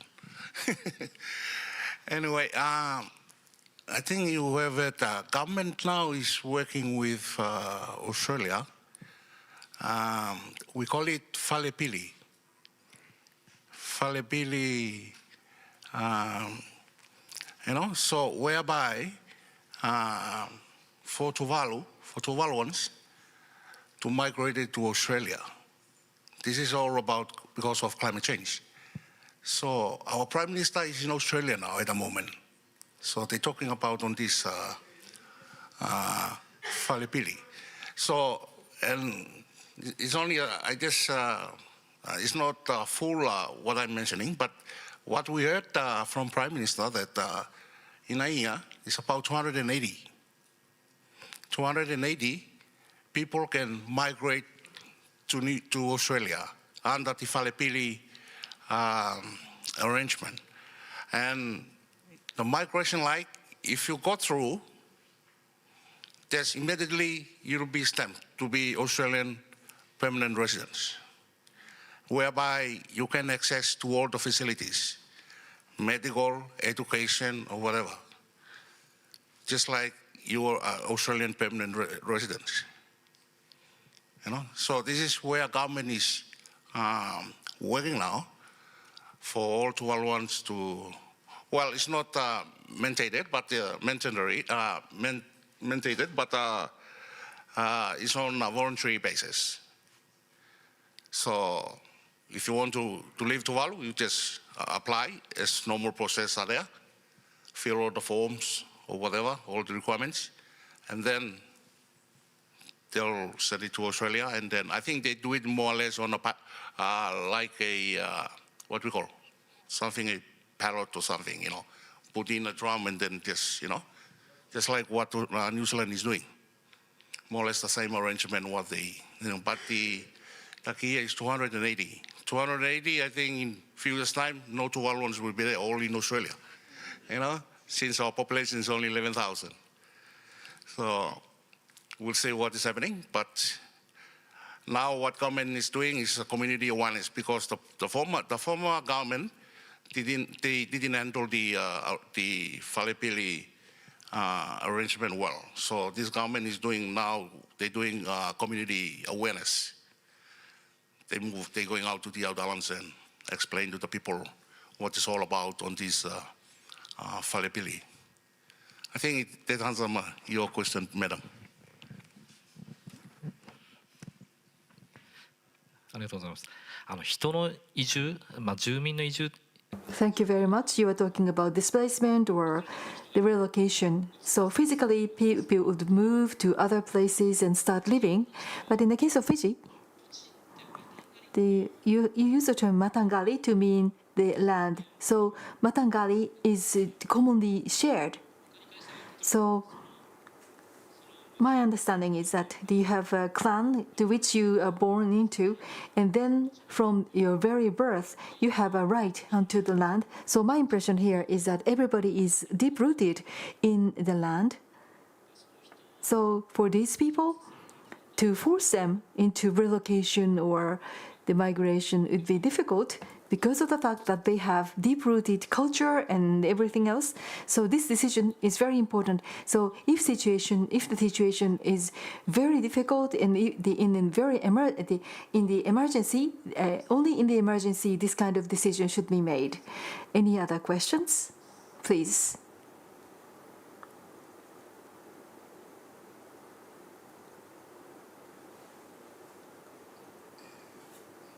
Thank you. My name is Kobori. I'm from the MEXT, Ministry of Education, Culture, and Science, the Technology.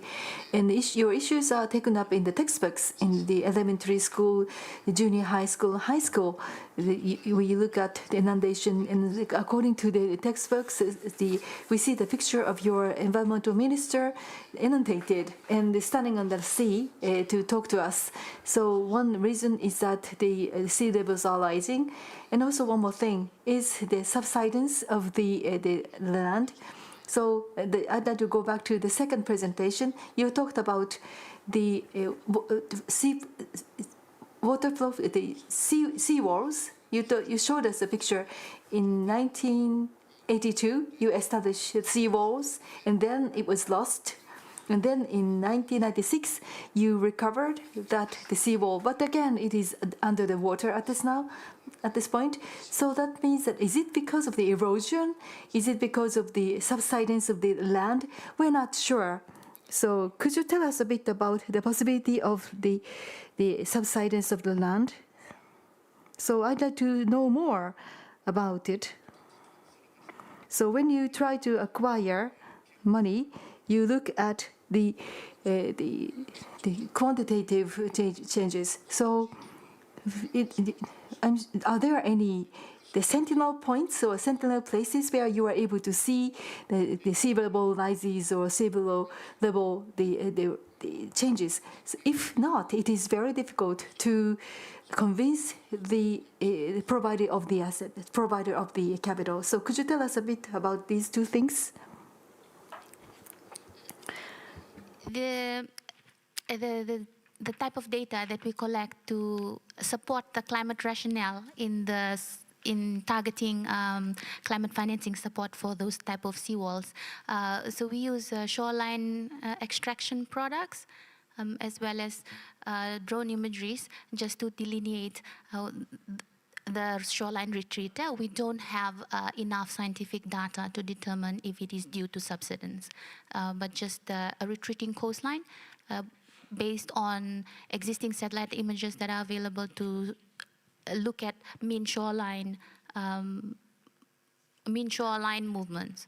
So we have you can do that manually with the remote sensing platforms, but there's also a tool now available to Pacific Islands through the Digital Pacific platform from SPC, where you can also look at all these coastal communities and how the mean shoreline has retreated or moved either way over the years. But then again, of course, it's limited to the resolution of the available satellite imagery. That's the source for that. So we are still limited with the open data like Sentinel. And if we want to go back historically, the resolution doesn't really give us much accuracy around determining that. Yeah, thank you. 地盤沈下で海岸線が変化する。 So is there a possibility that because of the land subsidence, there's a change of the sea line? So we are not sure. Is it because of the land subsidence or maybe because of the erosion? And is had invested in a project to undertake to establish 8 core station, continuous monitoring stations cores, to be able to collect enough data to see how the movement of plates is happening. That project is handled by the Ministry of Lands. It is now, I believe, 5 years since we've placed these core stations. We're still collecting data, and that is supported also by Geoscience Australia, and we have yet to make the correlation and the scientific assessments to really determine how much plate movement is happening and in which direction, and to really see how these islands may be subsiding or otherwise. とうございます。あともう一つ質問で、May I ask you another question? I don't know how to say it. Tidal monitoring stations or tide gauges. Do you have the tidal monitoring stations or tide gauges in order to collect the data to continue for ongoing observations in your countries, in each of your countries? How about you? In Pompeii, for example, in Micronesia, is there tide gauges or the tidal monitoring stations? Yeah, thank you. There are. I just want to mention that the Pacific is very diverse and all the countries are very different. So there is not going to be one solution for all of us. The solutions in Fiji, the Fiji has much larger land. They have many more people with capabilities. They do have universities that are helping with research and all of that, so they can do some things. A country like Tuvalu or Niue or the Marshall Islands, they have less resources and less options for adapting to climate change. So the solutions will have to be different from one country to the next, and even from one island to the next. When we talk about adaptation, I think about built infrastructure, and that's going to be impossible even for Micronesia. We've got 2,000 islands. There's no way you're going to have built infrastructure for all the adaptation. There's no money in the world that can do that for Micronesia, let alone the entire Pacific. So we have to look at other solutions, like Fiji is talking about ecosystem-based adaptation. We're trying some of those as well in Micronesia, and many are doing in the Pacific. But you can't have one solution for everything, and it's just unfortunate. And the funds are just not coming. I came from one of the few small organizations that became accredited to the Green Climate Fund and the Adaptation Fund, which is called the Micronesia Conservation Trust, before coming to the Pacific community. And it took us 3 years to get accredited, and then took us another 2 years to get our first grant.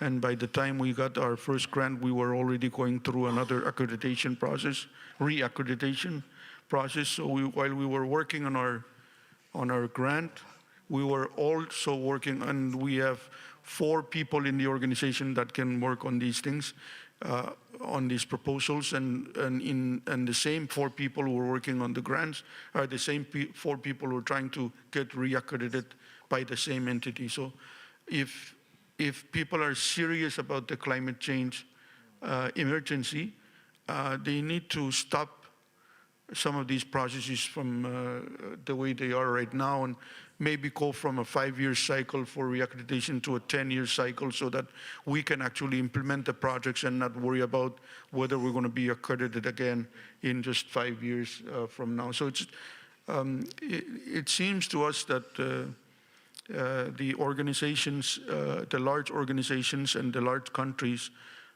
say there are climate emergencies, but it's not reflecting in the way they're acting in terms of providing the resources to the communities that need them. And also the one thing that we support, the ecosystem-based adaptation, is sometimes these are things that the communities can do without waiting for larger organizations to support. They can plant, anybody can plant mangroves, anybody can plant shoreline trees and stuff, and the communities can be fully involved. With built infrastructure, there's just going to contract some contractor to come and build a concrete wall, and that's not going to involve the communities when that is being built. So yes, there's a lot of studies, research going on, but it's just not enough. And it takes years to come to a conclusion on what's to scientifically prove what the causes of things are. So we need to be able to look at some of the anecdotal evidence and just go with those if we are to save some of these countries and some of these communities from going underwater. Thank you. ありがとうございました。 Thank you very much. Well, in Palau, community tourism is the project is underway. But if you go there, or 500 years ago, or several hundred years ago, well, the people lived on higher ground, but the people gradually descended onto the low-lying areas. Is there the historical trend? In Micronesia, for example, there are people used to be living on the higher ground, and more recently, in the history of the islands, the people started coming down to lower ground to settle down. The way I understand it, and I can only speak on really in Pohnpei, where I'm from, is that there were island communities, villages that are up in the forest, and then there are low lying communities. But I don't remember anything in our history about communities being up in the mountains and then moving back to the because the different clans, as they were coming in, they were settling in different parts of the island based on their numbers. And sometimes when the numbers are smaller in the clans, they probably move up into the forest where they can protect themselves, and the larger clans might be on the shorelines. So, yeah. ありがとうございます。 Thank you very much. Well, time is pressing.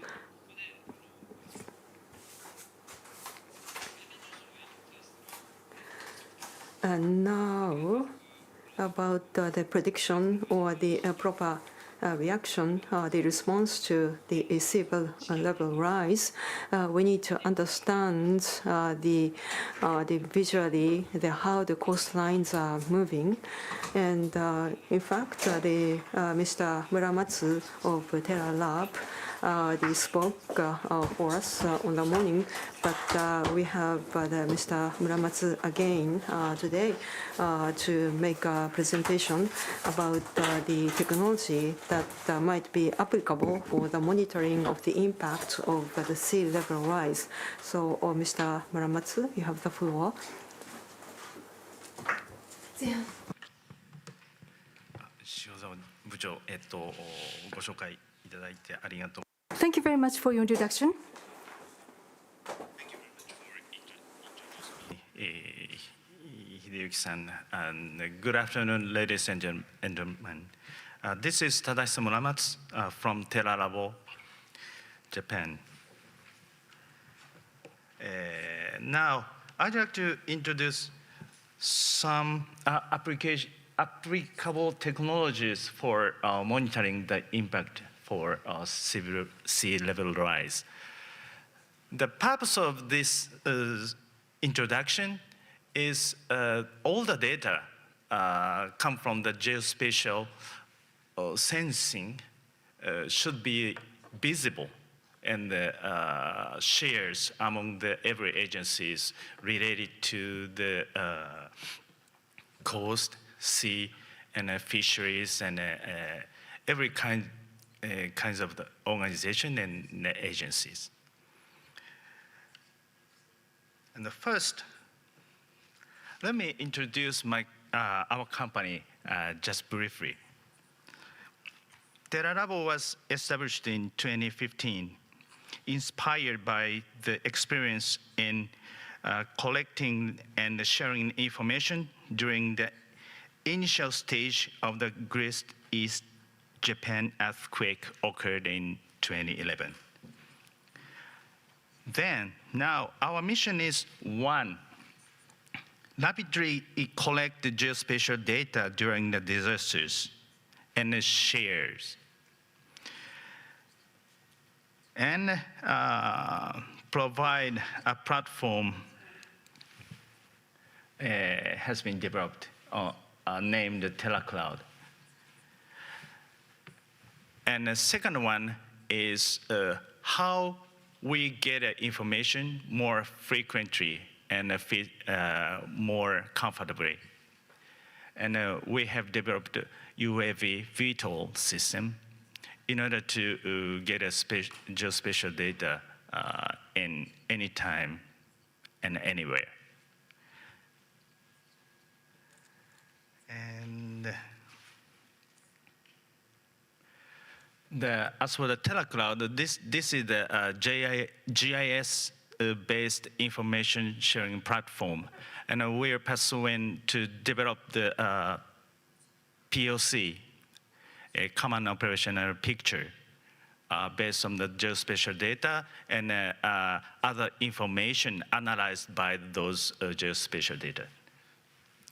And this is already used for the bigger landslide occurred in 2021, I think, in Atami City. At the time, 8 police organizations and 11 fire department and Japanese self-defense forces jointly treated, especially in the early stage of the disaster occurred.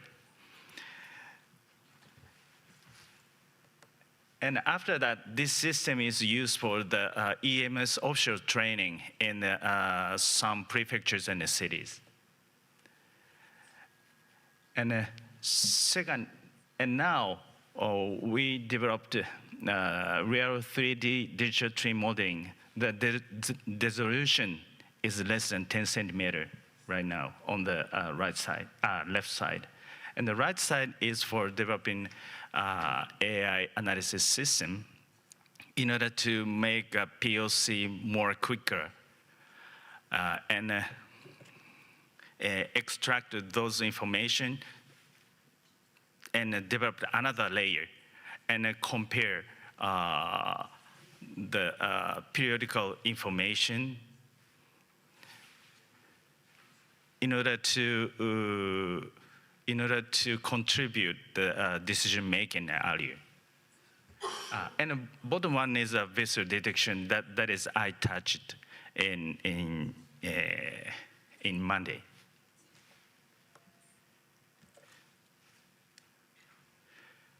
And as for the tail dolphin, this is the UAV VTOL. It is basically developed for land sensing first. Yeah, because we already tried to use the satellite image, satellite data, airplane, drone, and all the method has the pros and cons, of course. And finally, we decided to develop UAV VTOL for ourselves. Now, its cruise distance is about 1,000 kilometers, and the wingspan is 4.3 meters. And it can be split into several pieces, and it can carried by the truck and vans. Now, I'd like to back to the original topic, impact of the sea level rise. Maybe, I think all of you are already familiar with this topic, so I just review a little bit. And the top picture showed the Japanese coastline. The white dash was former coastline about 30 years ago. So this situation is also occurred in Japan, actually. And impact of the sea rise, yeah, in this case, sea level rise covered the island itself, or sea level rise affect the tide or sea wave, it will give the erosion of the coastline. And as a result, those are major impacts.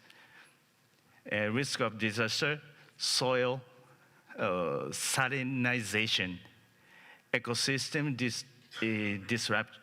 destruction, human migration, infrastructure impact.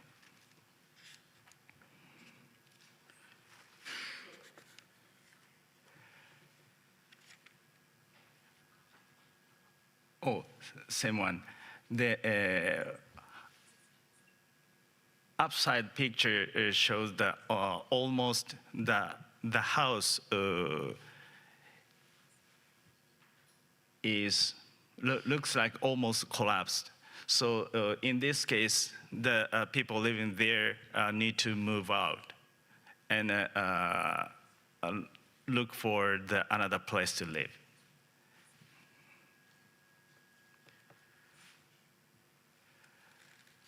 And excuse me. And as for the effective monitoring indicators for this impact may include the following 1, 2, 3, 4, 5 items. Sea level height, any changes in the sea level height measured by the tide gauge or satellite observations. Cost of flooding extent. Mapping is regularly updating the extent of coastal flooding.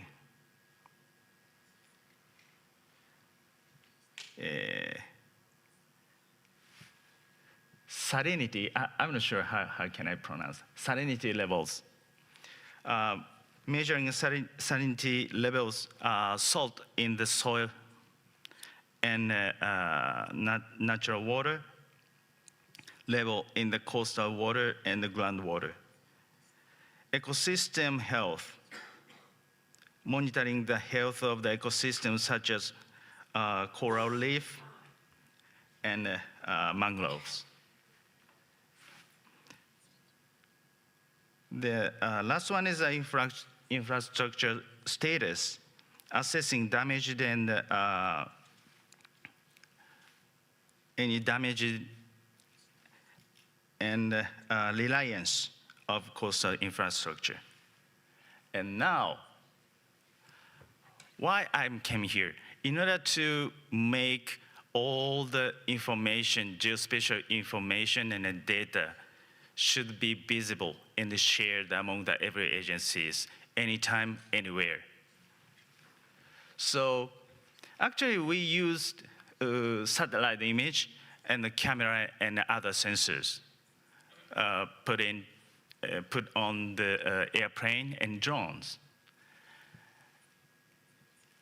And the possible technology is as 1, 2, 3, 4, 5, 6. And first one is remote sensing, of course. And those data put into the GIS system, of course. Tide gauges, it is already discussed, right? Sensor technology, and the data modeling and the simulation. That is also very important to, for example, to raise the basement of the plant, for example, and a location to migrate, and need the infrastructure and urban planning and rural planning too. And the last one is a UAV. That would be the one of the option that we can get those information more convenient. Yeah, as I said before, we can get the information from the satellite to the drone, even land survey on land.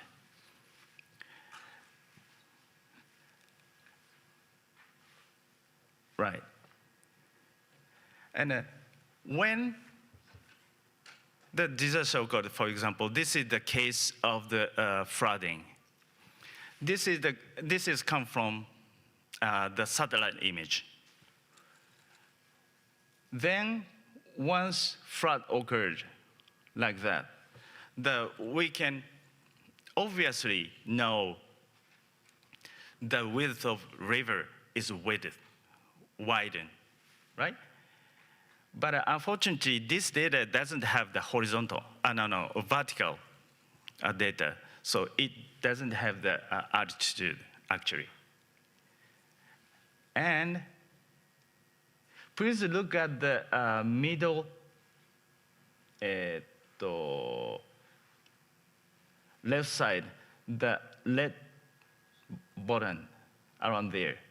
That is the area that drone can get an image. Then, like that, the resolution is less than 1 centimeter. So we can get the more accurate data, geospatial data, but area is so narrow. This is the also, and this is the 3D model. And those information, how we develop the COP. The first one, we need a base map and a basic information. And after once something occurred, we get a data and put on this system as a layer. And we could extract some of the specific information, sometimes used by the AI analysis or something. And every kind of data that have the information, information about the location, that can put into this system. And finally, that can be used for the decision making, but also the planning and the simulation. What can we predict in the future? And this is the hazard map. That is a little bit different, but after the simulation, those information can deliver. And every people can access this information. So, just a briefly introduction, that this is the base map we made for the city of Minamisoma, just the northern side of the Fukushima Daiichi nuclear plant. Base map and the river and road. And some of the important facilities, like in schools and hospitals, are already put in, because we studied and learned and get information about the location. Then it covered by this is the sensor information. And after that, what we can do? The purple, the area colored in purple is the risk area for the flooding within 3 years, for example. So geospatial information is quite useful and make what is going on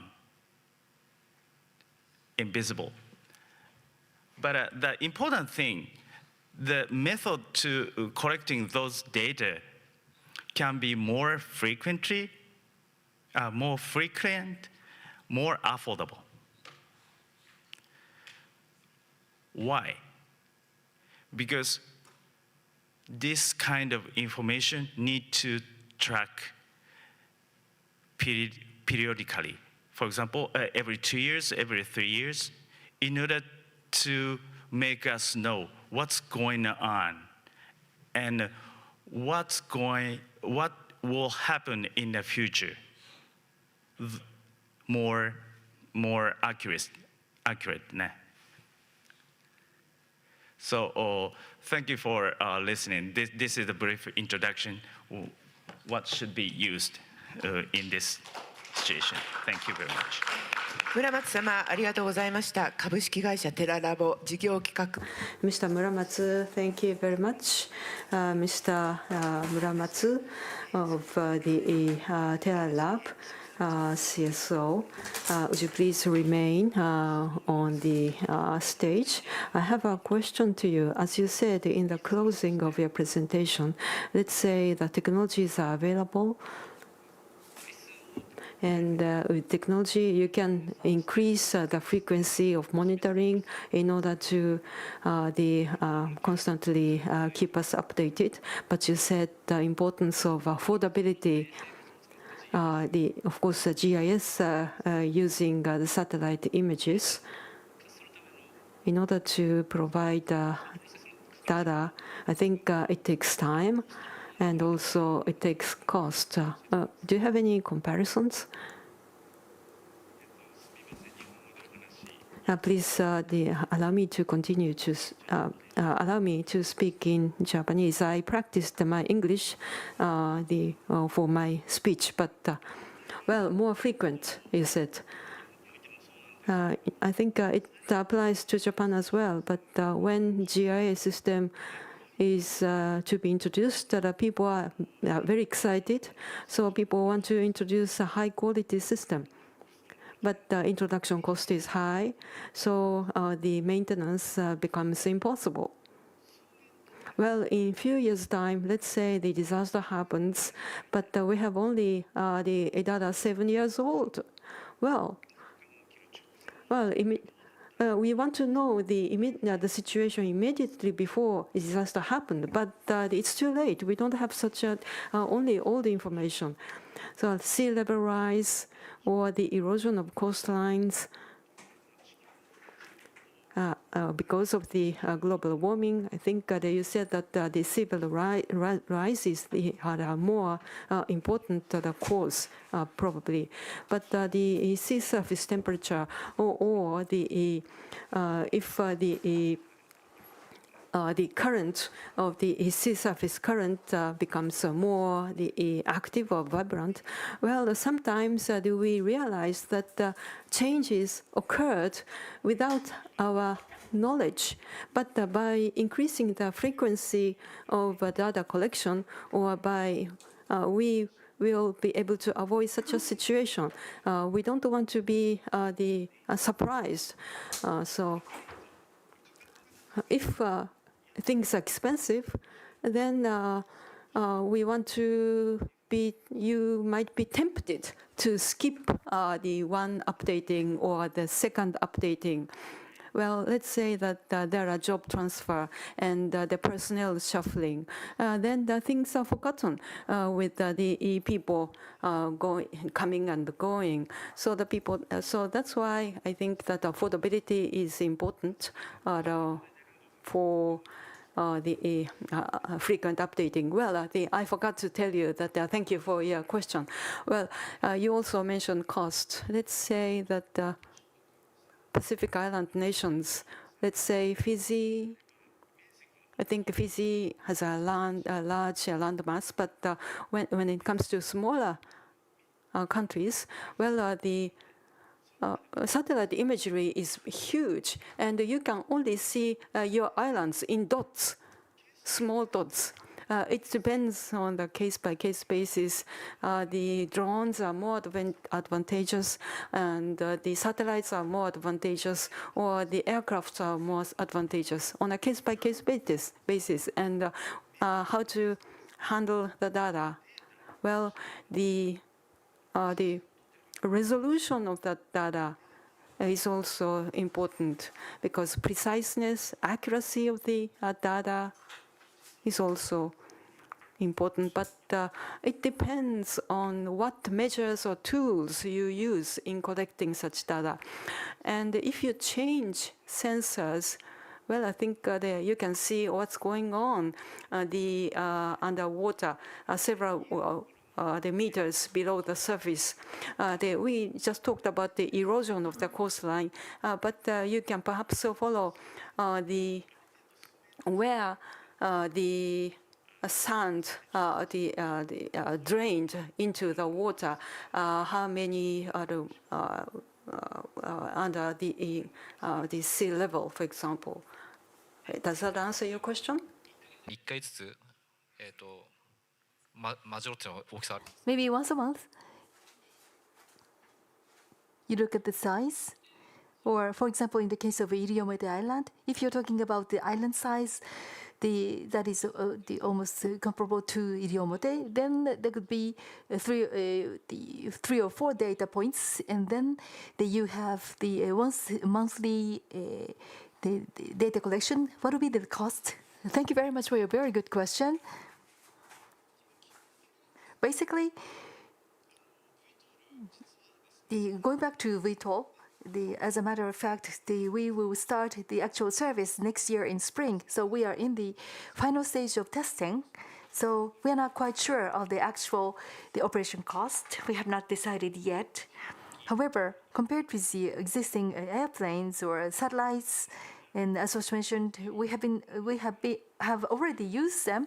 So compared with them, we can safely say that they are much easier to use. It's more convenient. So that's a kind of structure and the design we have. Thank you.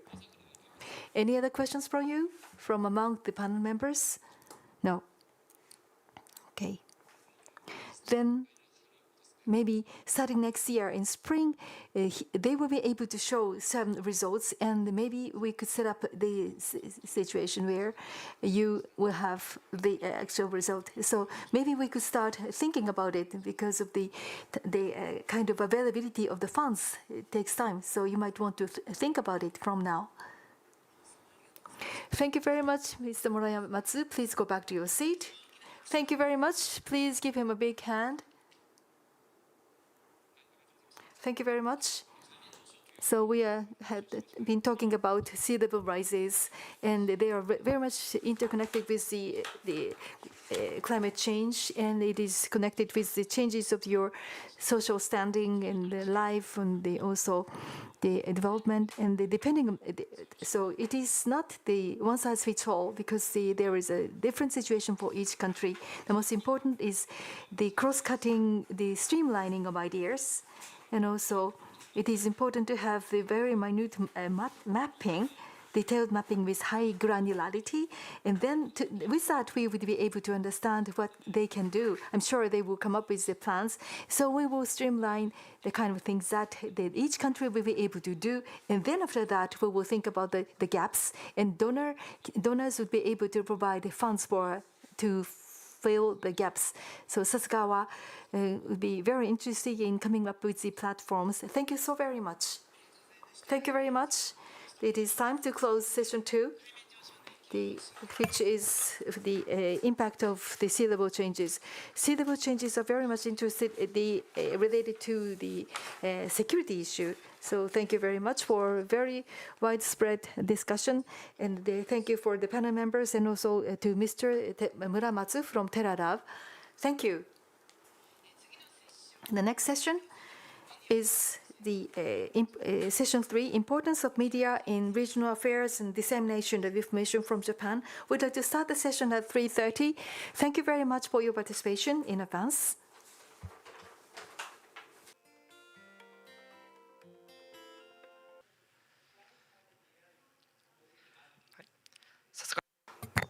My name is Sasakawa of Sasakawa Peace Foundation. We'd like to begin session 3, Importance of Media in Regional Affairs and Dissemination of Information from Japan. Let me introduce to you the objective of this session.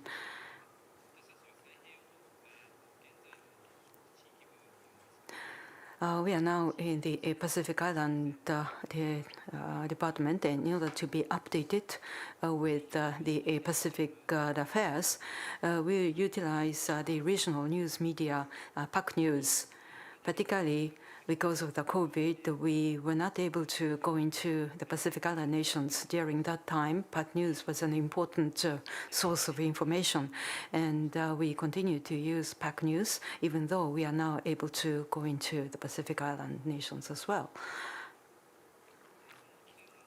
Well, during that time, I think it was in December 2022, we used PACNEWS. So at the PNA's Secretariat in Fiji, I met the person, Makeleta-san, Peter's the superior. At that time, PACNEWS frequently reported about the Alps treated water from Japan. Makeleta said that there is very limited information coming from Japan, and Japan was silent. And he also said that they would cooperate if Japan provides information. But in March 2023, in New York, I met a diplomat from a Pacific Island country. And in fact, this person they criticized Japan with a very biased view. And apparently his view, this person's view, was based on the PACNEWS. I don't mean to speak ill of PACNEWS, but I want to stress the importance, the influence that the PACNEWS can have in the region, as well as the scarcity of information from Japan. And also PACNEWS covers quite a lot of the southern hemisphere, but their news, in relatively speaking, was quite limited about the Palau, Micronesia, and the Marshall Islands in the northern hemisphere, perhaps because of the limited number of articles they have. And also in the 2010, the Pacific Island Development Program of East-West Center of Japan issued the Pacific Island Reports, a news digest, but it went into dormant in 2017. But last year, if I remember correctly, this Pacific Islands reports was revived. So with this the background, we'd like to take up the issue of importance of the media in regional affairs and dissemination of information from Japan. We'd like to exchange views with Mr. Williams of the Pacific News Report, as well as Mr. Liguala of the PACNEWS. I hope that with this we'll be able to increase the information about Pacific Island nations from Japan. So we'd like to first give Mr. Keoni Williams, Information and Publications Officer of East-West Center, about the introduction of Pacific Islands reports, please. Aloha mai kako. Can you hear me okay? Aloha mai kako, Excellencies, distinguished guests, ladies and gentlemen, joining here in person, also watching online. The president of the East-West Center provided remarks earlier in the week, but I would like to once again reiterate on behalf of the East-West Center and the Pacific Islands Development Program gratitude to the Sasakawa Peace Foundation, especially the Division of Pacific Island Nations and its new director, Shiozawa-san, and also Tachiri-san, and everyone that contributed to the success of this event today. My name is Keoni Williams, and I am the Information and Publications Officer for the Pacific Islands Development Program at the East-West Center. I am based in Honolulu, Hawaii, also born in Honolulu, Hawaii. And PIDP is a regional organization that serves the people and nations of the Pacific through capacity building, interchange among regional leaders, and policy-relevant research. So I would like to begin with a quick story. When I arrived in Japan recently, I saw these posters everywhere, and I did not know what it was about. My issue was that I did not understand what was going on here. I was curious to learn, but it took me some time to do my own research and figure out what was happening. Perhaps you sometimes have this feeling when you are in a foreign place with limited knowledge of current affairs. So what I knew was that news media and journalism is a great way for foreigners to quickly understand current affairs in a foreign place.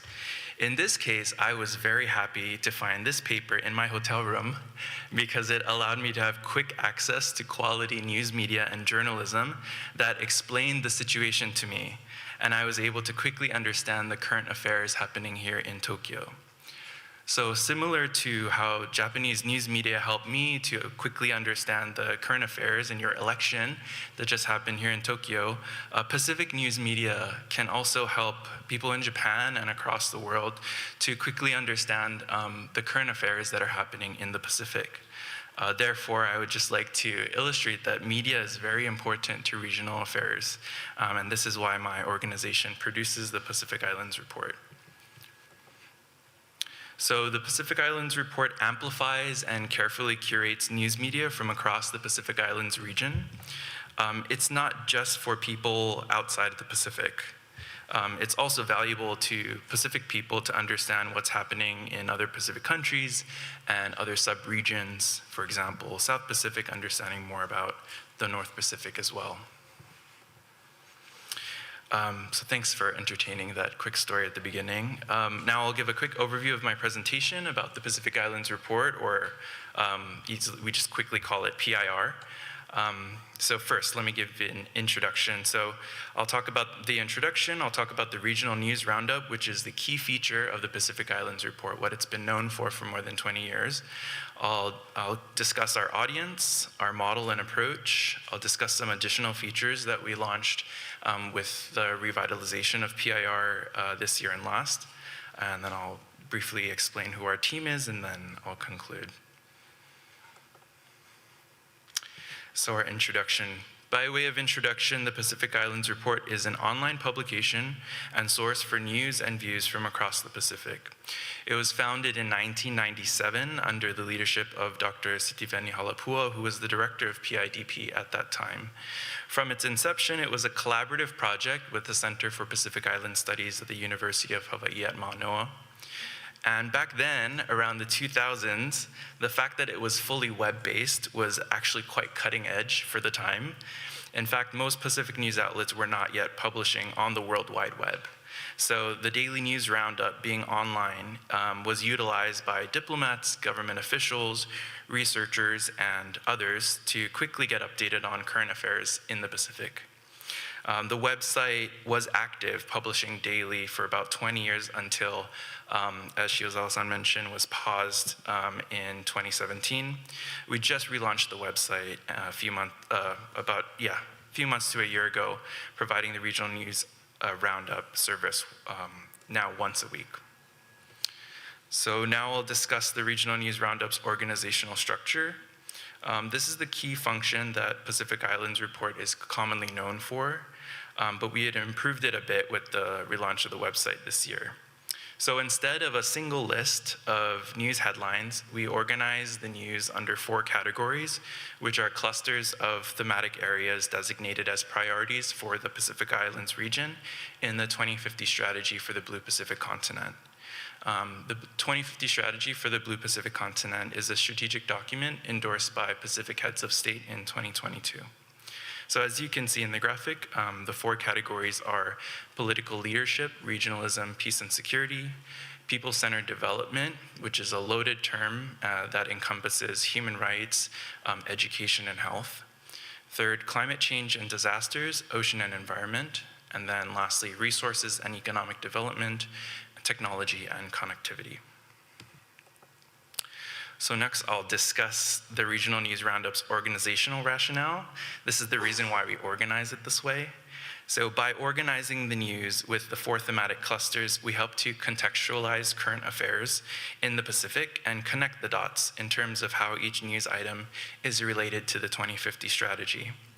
In doing so, we help the reader understand regional priorities, identify synergies or gaps, and hopefully improve coordination across the region.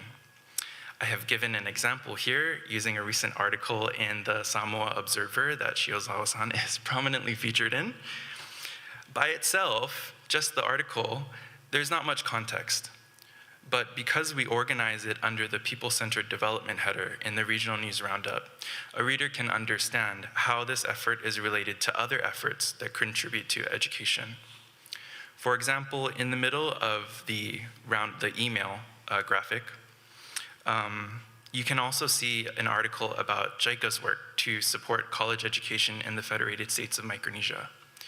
These efforts are related, and this organizational structure allows the reader to easily see this. I would like to note that in addition to organizing news articles under the thematic areas, we strive to ensure that each section includes headlines from sources in all 3 subregions of the Pacific, Melanesia, Micronesia, Polynesia, also Pan-Pacific. And additionally, we strive to have a diverse assortment of news outlets represented in each section, such as PACNEWS. Next, I'll discuss the schedule for the Regional News Roundup. It's published every Friday for most of the Pacific and Asia. If you're in Hawaii, it's Thursday afternoon. The feedback that we received from many readers is that they like this timing because it's kind of like the Sunday paper. Users can recap current affairs for the week, and if they have time over the weekend, they can click on the links and read the articles. Our intention is to increase the frequency as we increase our capacity. We welcome more feedback on what users find convenient as well. Next, I'll discuss availability of the Regional News Roundup. Currently, the Regional News Roundup is available on our website. Readers can also find the archive of roundups from previous weeks on the website. The second way users can get the Regional News Roundup is via email.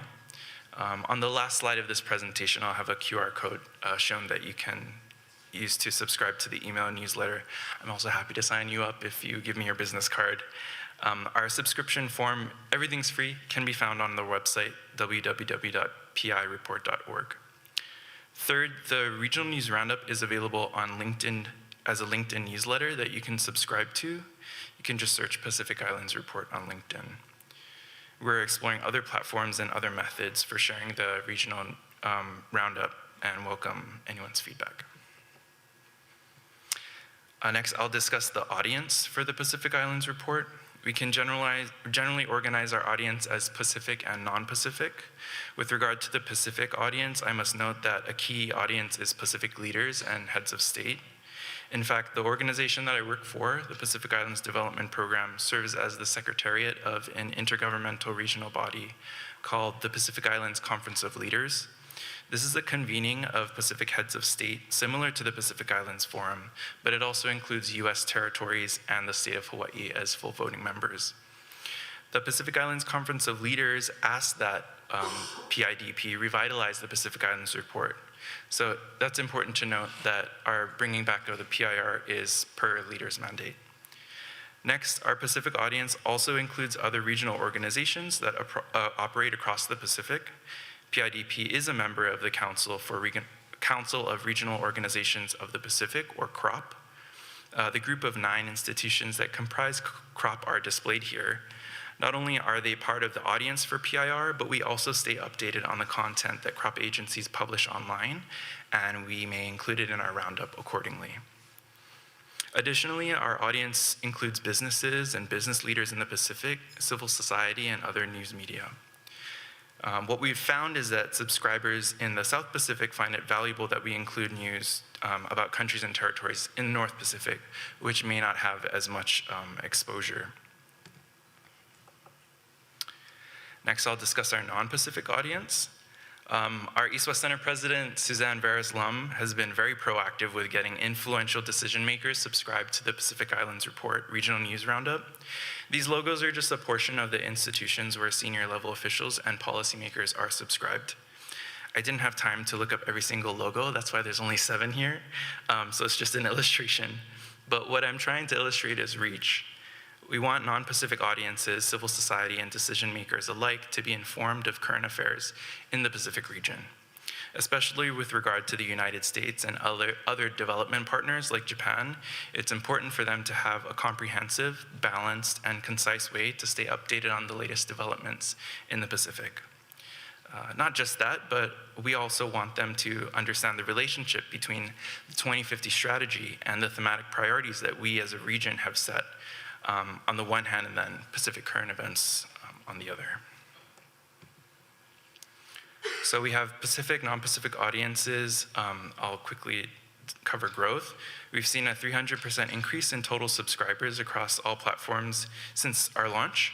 We noticed an especially higher subscriber rate for our LinkedIn newsletter, which you can see in orange.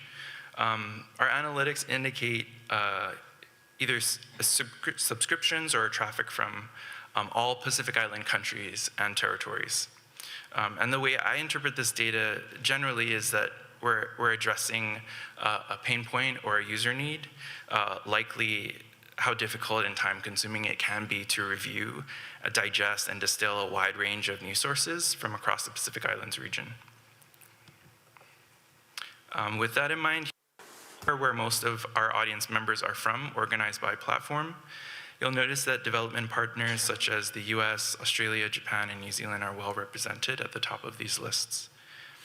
Building on the previous observation, we can interpret this data as an indication that we are addressing a need for development partners, which is likely the need for accessible, quick, comprehensive, balanced information from the Pacific. So now that we've discussed audience, I will dive into our model and approach. The reality is that news outlets across the world are facing hard times as ad revenue decreases with the advent of social media. The situation in the Pacific is not different, perhaps worse, as resources are already limited when it comes to journalism in the Pacific Islands. So with these vulnerabilities in mind, amplification instead of extraction is a key pillar in our approach. For example, we include hyperlinks in our roundup to drive click traffic directly to the websites of the original sources. Another key pillar is empowerment instead of competition. For example, instead of relaunching our product as like another newsroom that could potentially compete with other independent news outlets in the Pacific, we mainly publish just headlines. And if we do publish full-length articles written by another source, we would first confirm that we have permission to do so. So now that I shared the intention behind our work, amplification and empowerment, I will discuss the actual logistics or the specific process of producing the regional news roundup. Every week, we utilize a software called Feedly to aggregate more than 100 sources into a single dashboard that allows us to manipulate and sort articles by publication name and date. Each week, we review more than 5,000 headlines and articles, and I call this process separating the wheat from the chaff. It's a bit time intensive, and when we do find a wheat or news items that merit inclusion in the roundup, we categorize it under one of the 4 thematic area clusters. We always select more articles than we can fit into a single roundup, so another step involves determining what we keep based on several factors. The end product is a single list, which is the roundup of about 40 different, a diverse selection of news sources. Okay, enough of the boring logistics, back to the big picture. Another key pillar of our model is the capacity building synergies. This occurs at senior level and junior levels. With regard to the senior level, for example, in my department at the East-West Center, I work closely with my colleagues who facilitate journalism training, fellowships, and programs in the Pacific. Through this synergy, I'm able to build relationships with editors and journalists across the Pacific Islands. Pictured here are Pacific Island journalists who are involved in the Financial Investigative Reporting Initiative, or FIRM. We all attended the International Media Conference in Manila last month, which was hosted by the East-West Center. The East-West Center does have a credible and long history with journalism programs, and represented in this picture are colleagues from Islands Business, Inside PNG, Talanoa o Tonga, and In-Depth Solomons. With regard to the lower level, for example, student interns who work with PID have the opportunity to work with our team on the Pacific Islands report.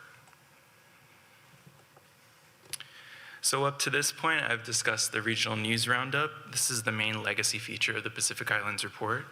Moving on, I'd like to introduce new features that we've added this year for the relaunch of the Pacific Islands Report. The first new feature is Visions and Voices.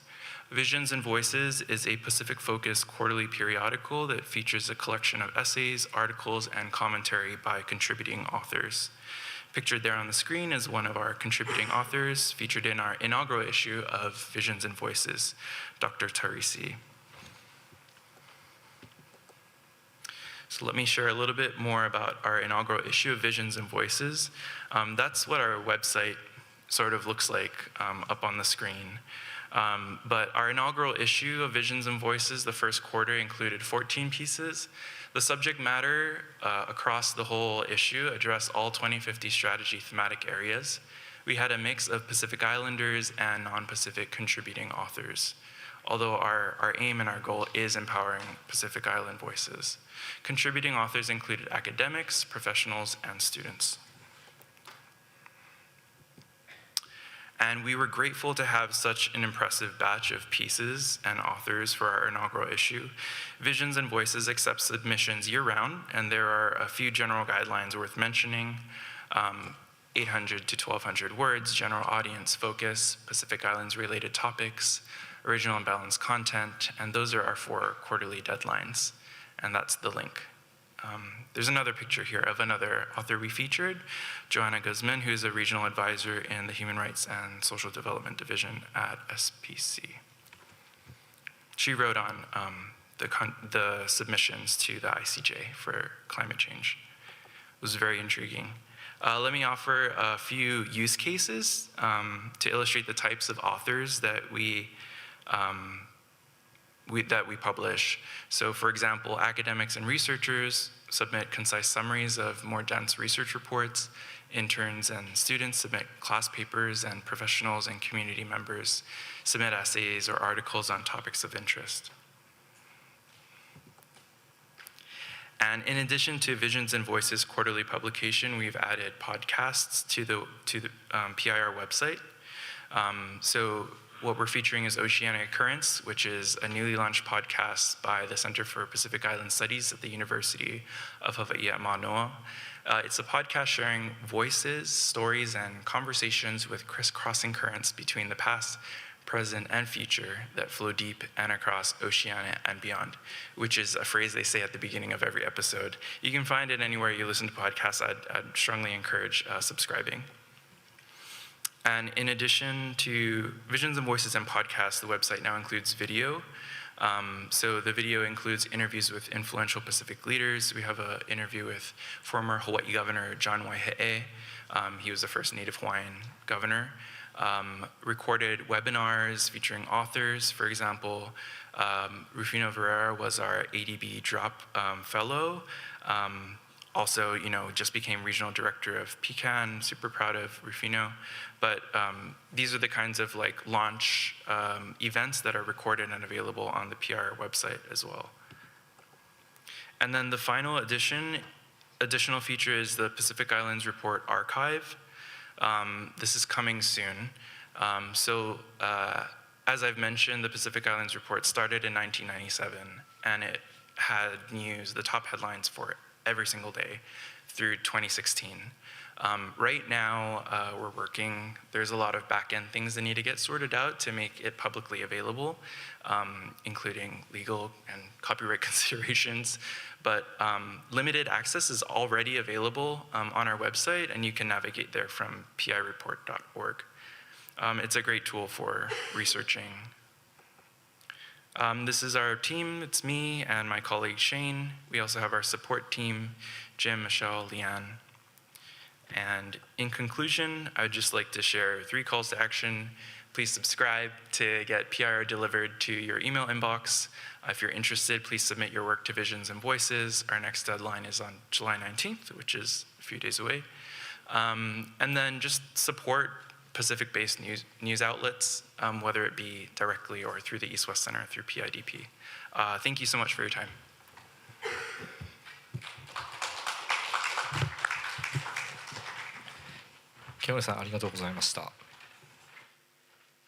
Thank you very much, Mr. Kioni.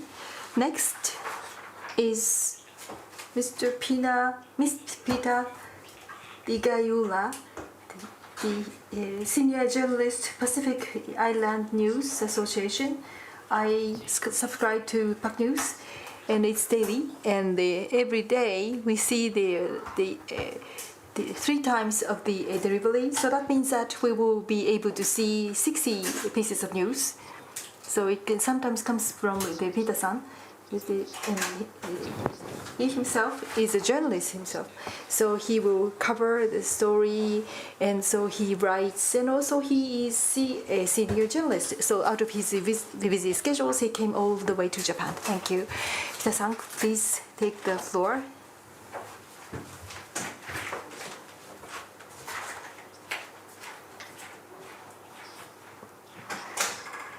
My name is Peter. I'm from Fiji.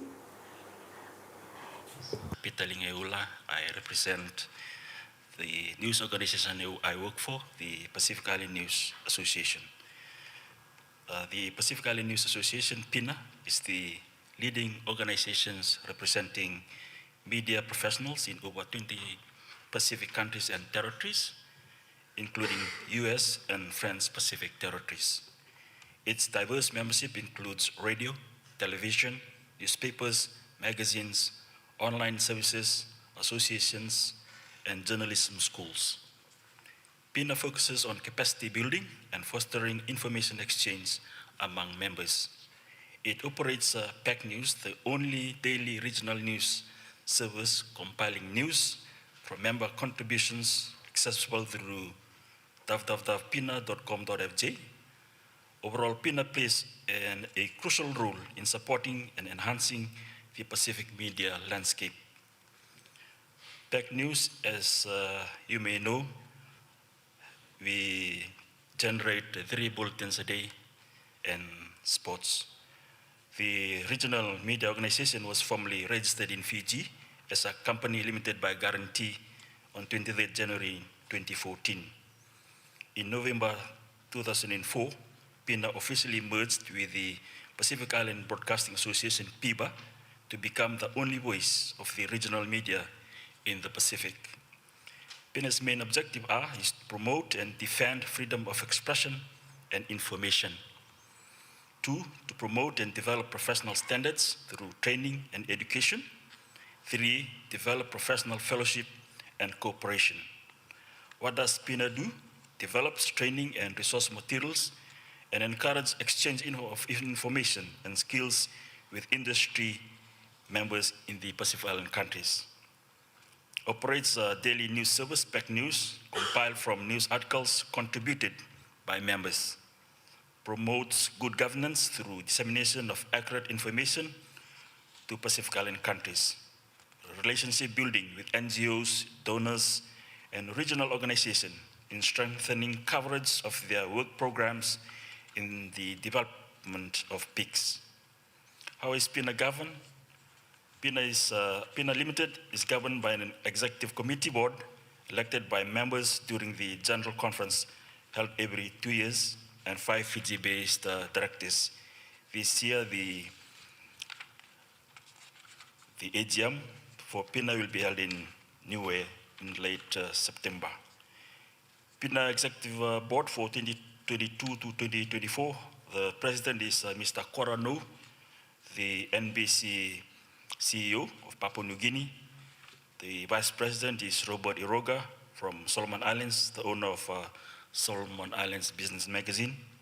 And the industry representatives for print representatives is Mr. Fred Wesley, the editor for Fiji Times. The radio representative is Ms. Catalina Tohi from Broadcom Radio, 89.5 FM. The television representative is Mr. Dominic Api from Nauru Media Bureau. The National Association representatives is Ms.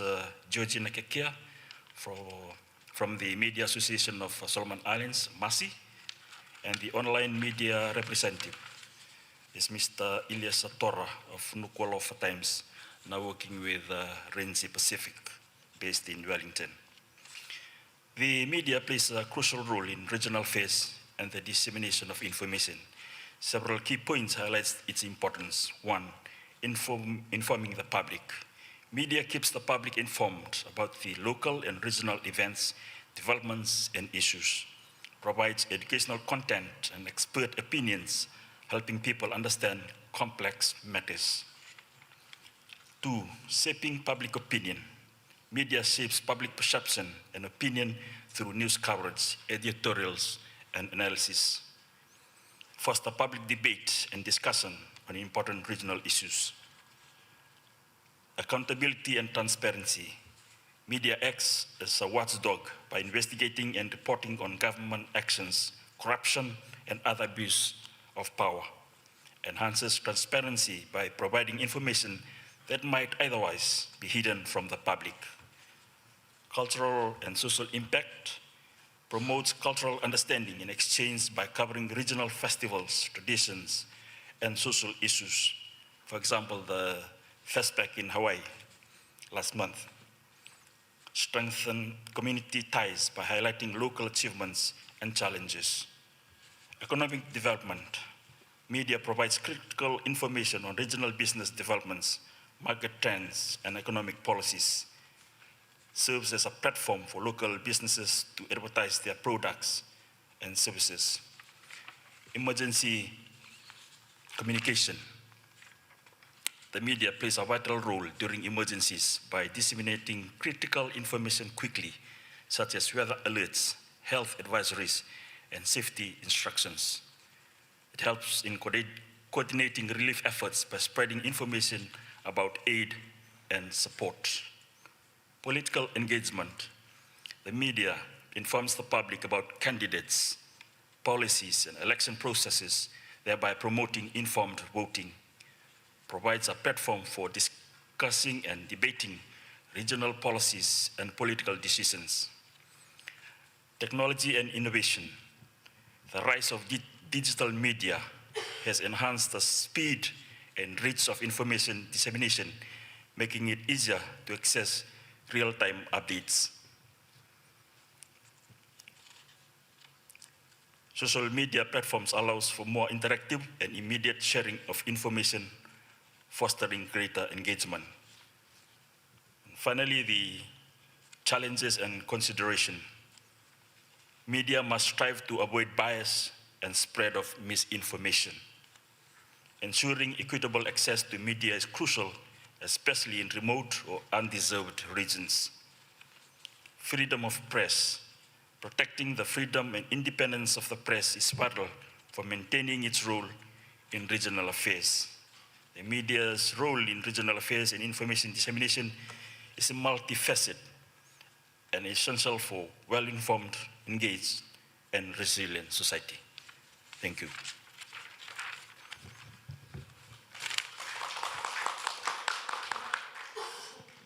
北さんありがとうございました。今回、知っているようで知ってなかったことをちゃんと基礎から教えていただいて本当にありがとうございます。かなり理解が深まりました。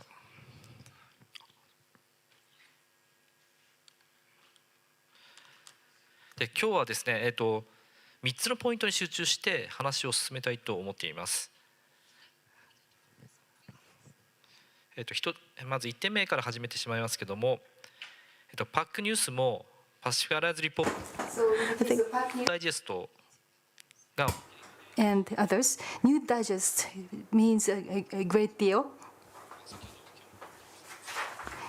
And there are numerous information from which you are able to select news. So could you tell us a bit about how you choose the news articles? So to the extent you are able to disclose, could you share with you your thoughts? Kioni-san, would you like to start?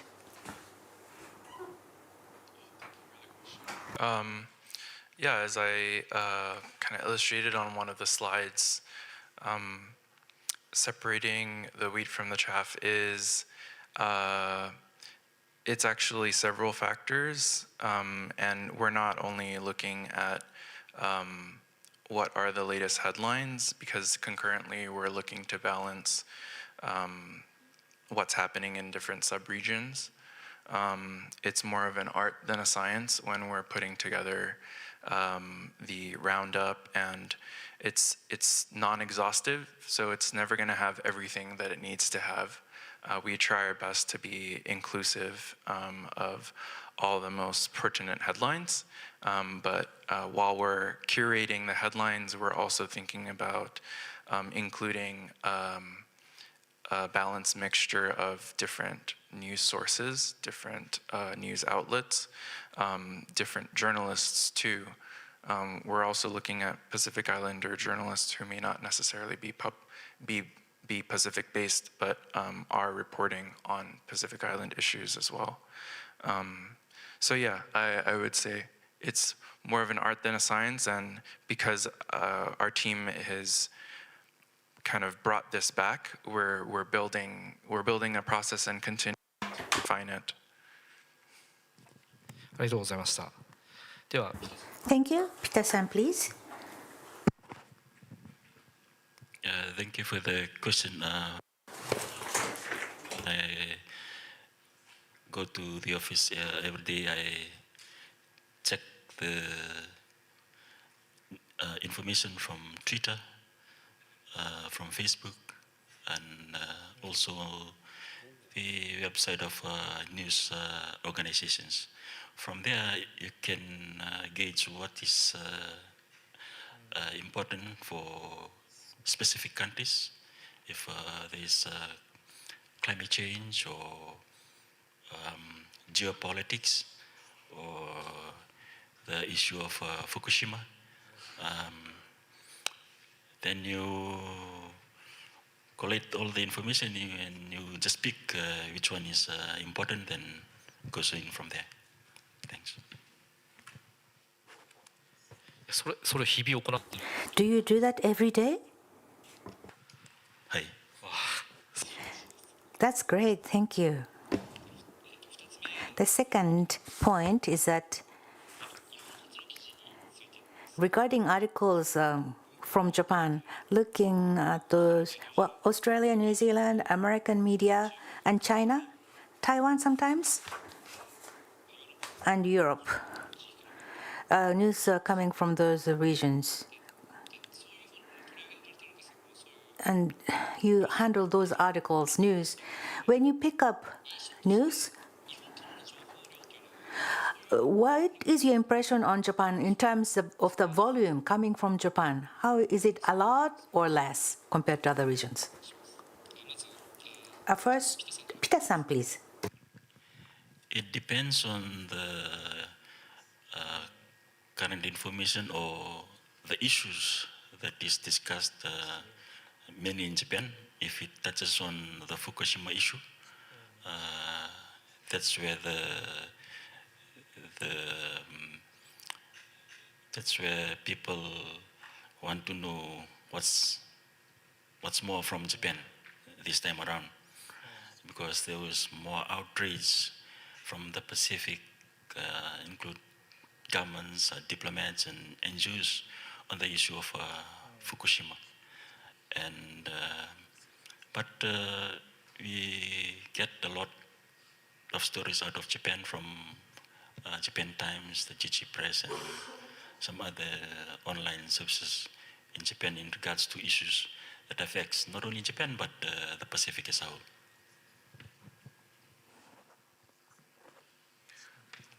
Yeah, I would add to that. On our end, the Pacific Islands Report Regional News Roundup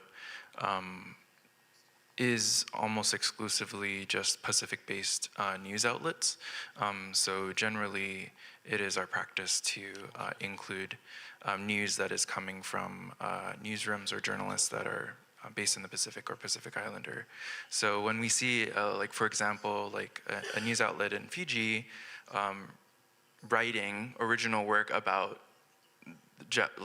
reporting on the situation with nuclear wastewater, we would certainly include that because it's actually an article that we wouldn't come across as much, because most of it is coming from kind of outside news sources. And then we're also very grateful to PACNEWS too, because there are instances where PACNEWS or PETA will be reporting in ways that other news outlets in the Pacific may not be covering. So yeah, very appreciative of that. そうですね、僕も I understand Peter-san is really making sure to cover other stories as well. I know that. Now, Palm 10 is going to be held.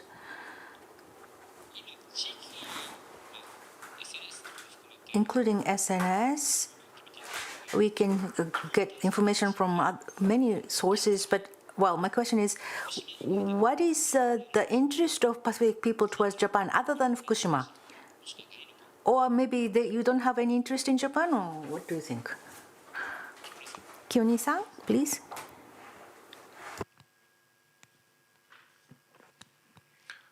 Well, I was born and raised in Hawaii, and there's a very large Japanese community in Hawaii. So I would just say Hawaii may not necessarily be reflective of the rest of the Pacific. So my situation is quite distinguishable. Yeah, I have a lot of Japanese American friends and second generation, third generation. Yeah.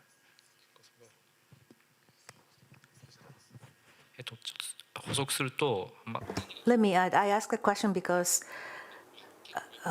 probably it's my personal experience, but in Marshall Islands and Palau, I started to work for Pacific, and I felt very close to Japanese, but then I went to Fiji and maybe not Tonga, but Samoa, other Pacific islands, and I didn't feel so close to Japan as opposed to the feeling I had in the northern part of Pacific. So I was wondering how much interest, from your journalist point of view, how much interest do you think people would have for Japan? Peter-san, what do you think? Do you think people are interested in Japan at all? And if so, in what they are interested in regarding Japan? Yes, all Pacific countries are interested in Japan. Why? Most of the cars in the Pacific are from Japan. So yeah, that's one. Most government too in the region, they send their government officials to train in Japan in disaster management, in everything, climate change, in research. Yeah, so Japan is important to the Pacific region, as well as the Pacific is important to Japan. So it's two ways. It's important for us and for Japan. You have interest in the Pacific, and the Pacific have also interest in Japan. Thanks. Thank you very much. The third question is, I think Peter-san has mentioned this a little bit. Now, Pacific Island countries, media in the region, and journalists, each of the journalists,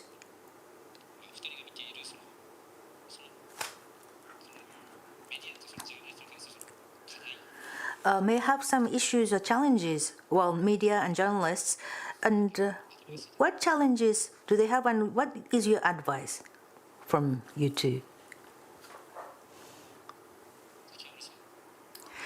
Kioni-san, do you have any advice on the challenges that journalists may have in improvement? No, I shouldn't say improvement.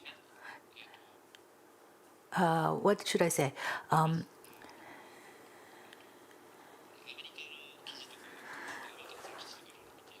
When I think you read U.S. articles, and when a news come from Pacific Island nations, what are the differences of articles and journalists, media, if you compare U.S. and Pacific Island countries, is there anything that you could advise to journalists in the region?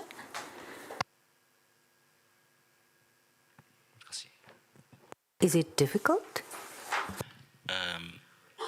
For us in the Pacific, we tend to say we like to report issues that affects us.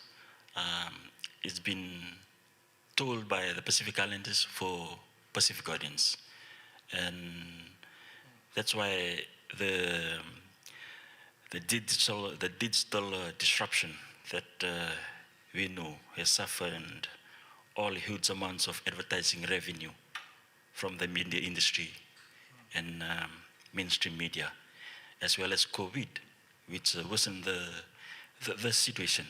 I think most media organizations are struggling to survive in the Pacific at the moment.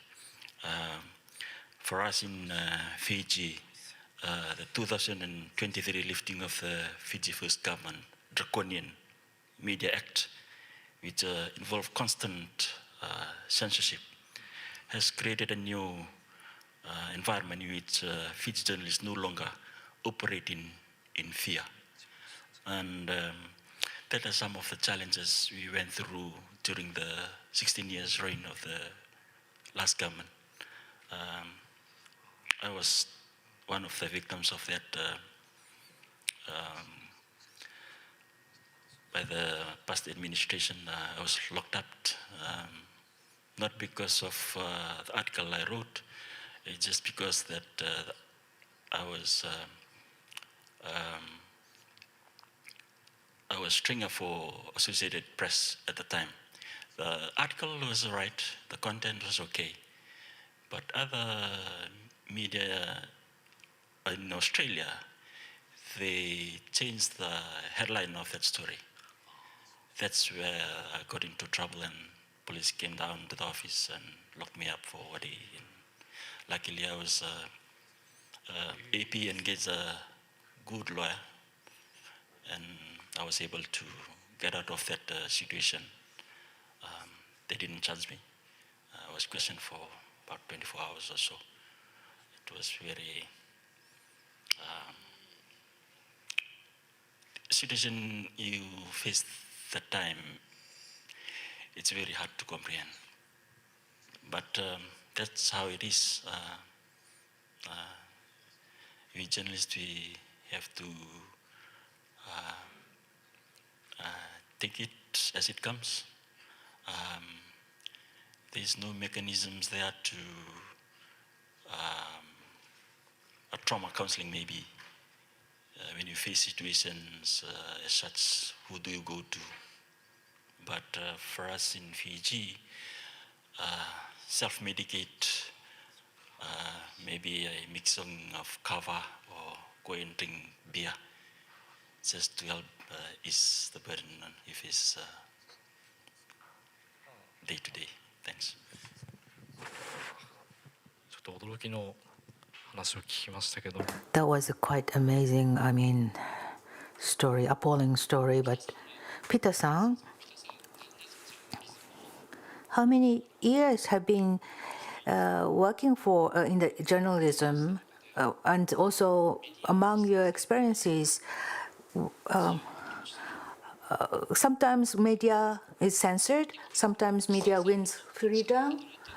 But is it going toward censorship and restriction, and you are fighting against that to get freedom, and we have to make a large voice to challenge the movement? Or what is the situation? What is the government doing for or against journalism in Pacific? Is it towards restriction or freedom? Which way do you think Pacific is going in terms of journalism? Peter-san, please.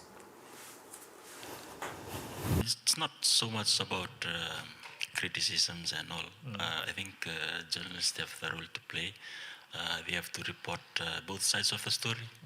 What they report should be balanced. You take the side of the government. If you criticize them, get their side of the story as well. So you have the responsibility to report truthfully and factual. So you don't report something that is not accurate. So you have to check your facts before you put out any news article, because you don't want to engage your company or a news organization into being sued for something that the government or the NGOs or other organization didn't say about that particular article. 今回ピタさんにはキョニさん先お願いします。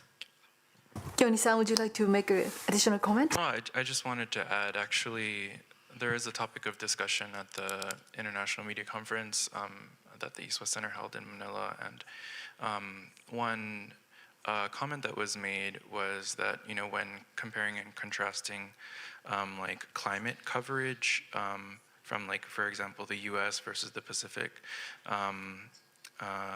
the speaker was giving examples of how the coverage and the framing is more solutions oriented in the Pacific, whereas outside of the Pacific it could be, the framing could be a bit more doom and gloom, you know, very, I guess, you know, negative and, you know, the fire and the burning.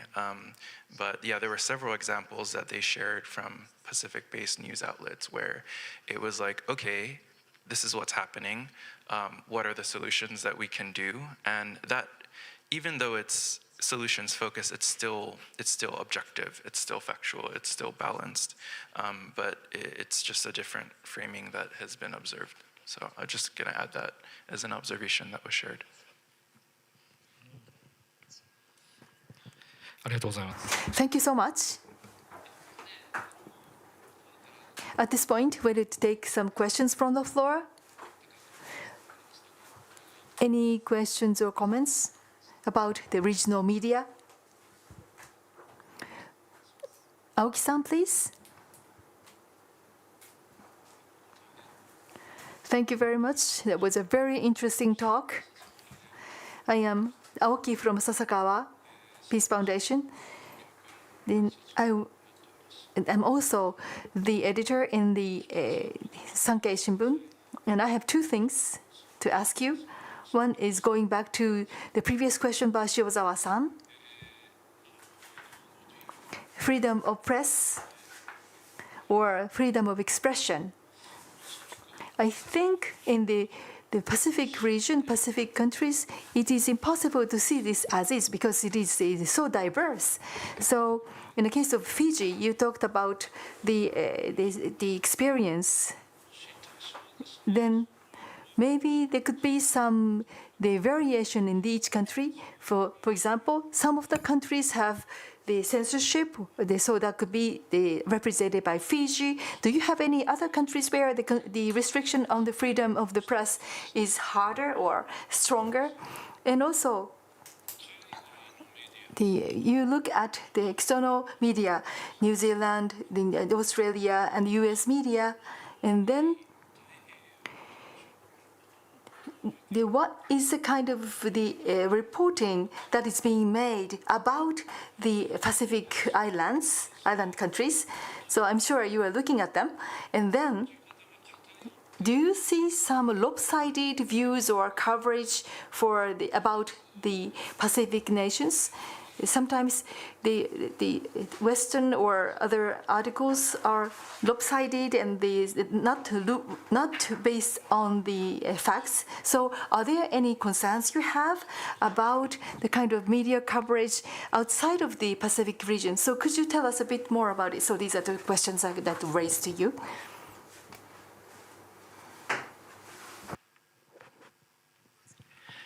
Yes, some of the Western media portray the Pacific in different light, in Papua New Guinea or in the Solomon Islands for that matter, and for Fiji as well.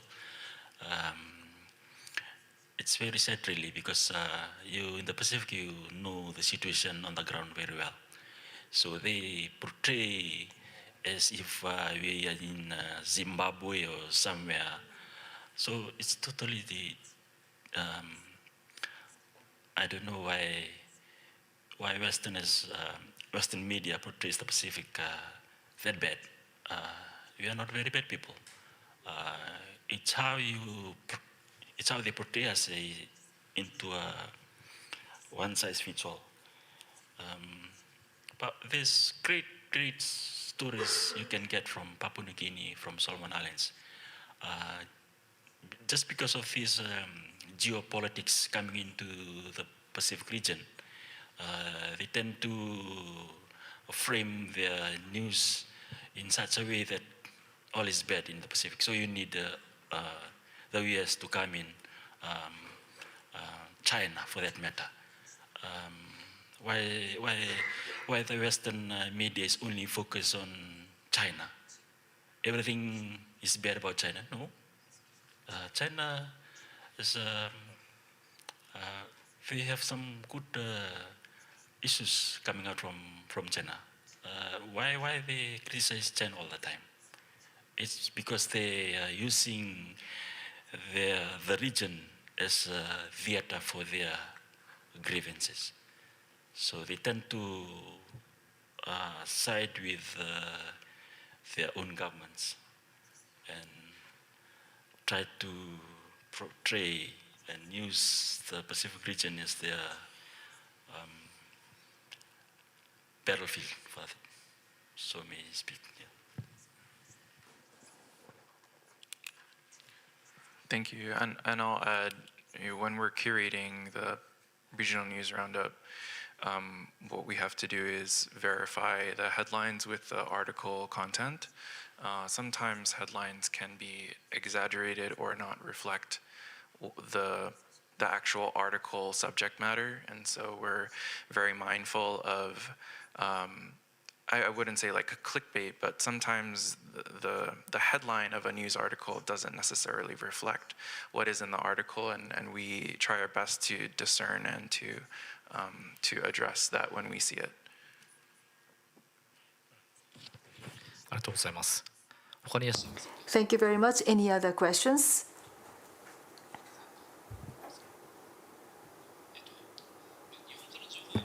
Information from Japan is not smaller than from other countries, but if you try to have a list, then we have to say that the articles from Japan is very much limited compared with the rest of the world.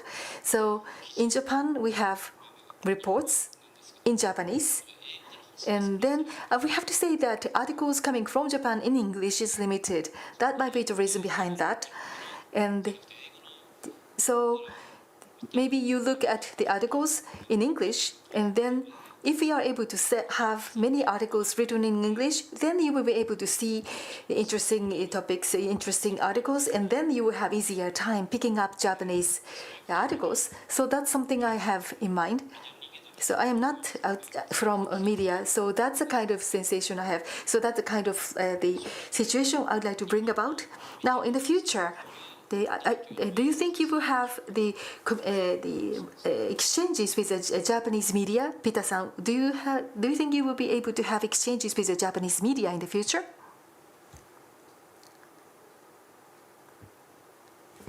Yes, that will be welcome. You need more funding from donor countries to help us in this. There's a new wave of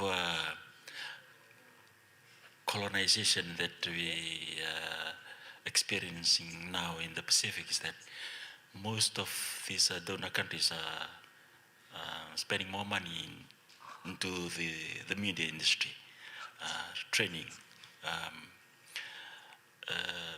getting journalists to go across to the US, to China, and it's very aggressive in the way they are coming in. We were with these donor countries 10, 15 years ago. Just because of this geopolitics, they tend to see the region in a different light. But you can use this geopolitics situation into opportunity.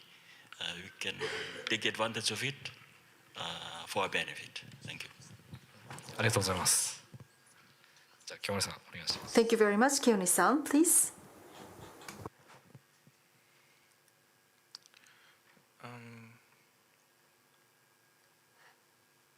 Could you repeat the question?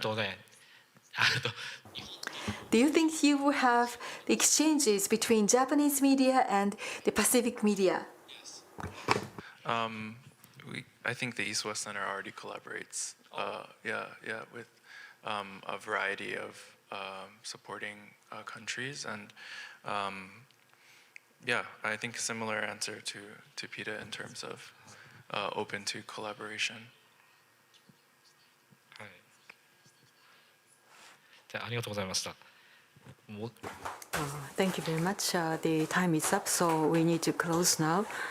But this time you are going to remain in Tokyo for Palm 10 next week. I understand that you are going to report the events, Palm 10. So of course we look forward to your reporting about Palm 10. Of course on neutrality from the neutral position without our bias. But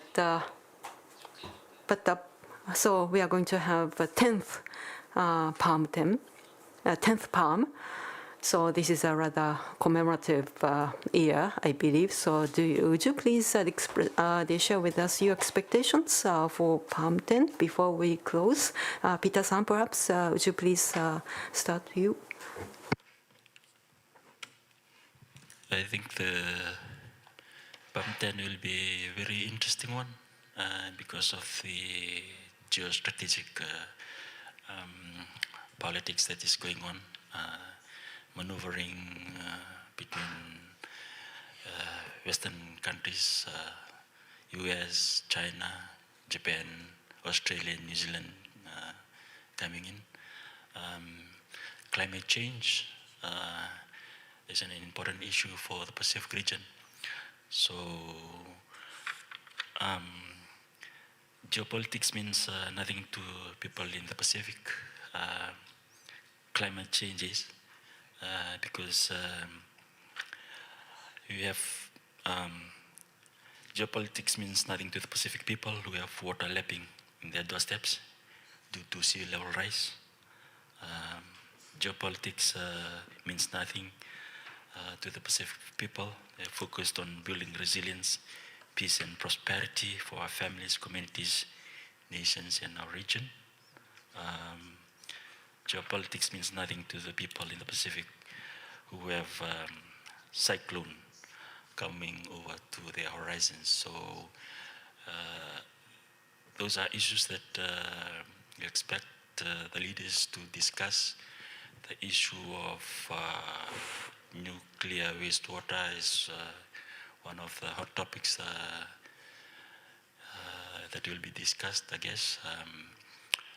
The issue of the Kanaki people, the law and order situation in New Caledonia, that situation too will be discussed among the leaders and among the forum and Melanesian member countries to come to a conclusion as to how they can deal the situation in New Caledonia and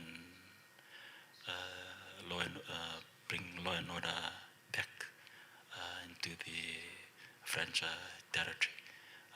Those are some of the issues that I think is going to be discussed, and it will generate more discussions among Pacific Island countries and also the audience here in Japan. Thank you.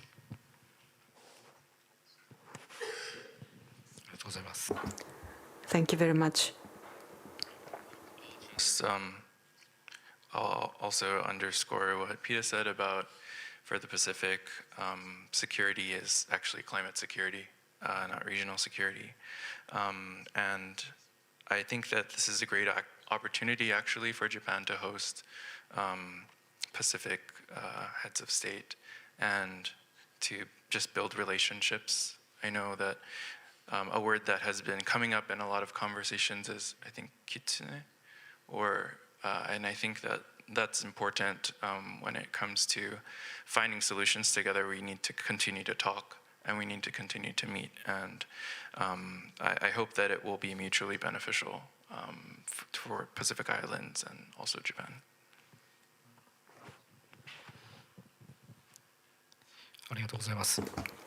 Thank you very much.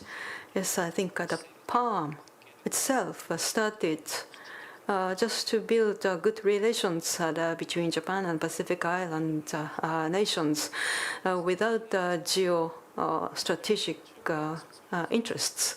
Well, perhaps we can shelve China for the time being, and so more seriously, we need to have to build better relations between Japan and Pacific Island nations so that we can we can translate good relations into a real action or the behavior on the ground. I hope that that also will be reported by you as journalists.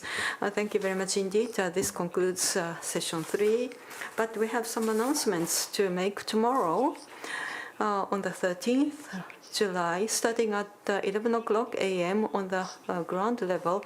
We have a cultural event enjoying the culture of Pacific Island nations, dance, songs, and the cultural experience. And also on the 11th floor, we have a movie showing. And also next Monday on the 15th, again on the ground floor, we have a program for children and parents. They can have a hands-on experience about the sea, and our experts will answer their questions. And also, if you apply beforehand, you can learn a traditional navigation of Pacific Islands. Or evacuation message has arrived. What's this? Is it an emergency message? Earthquake?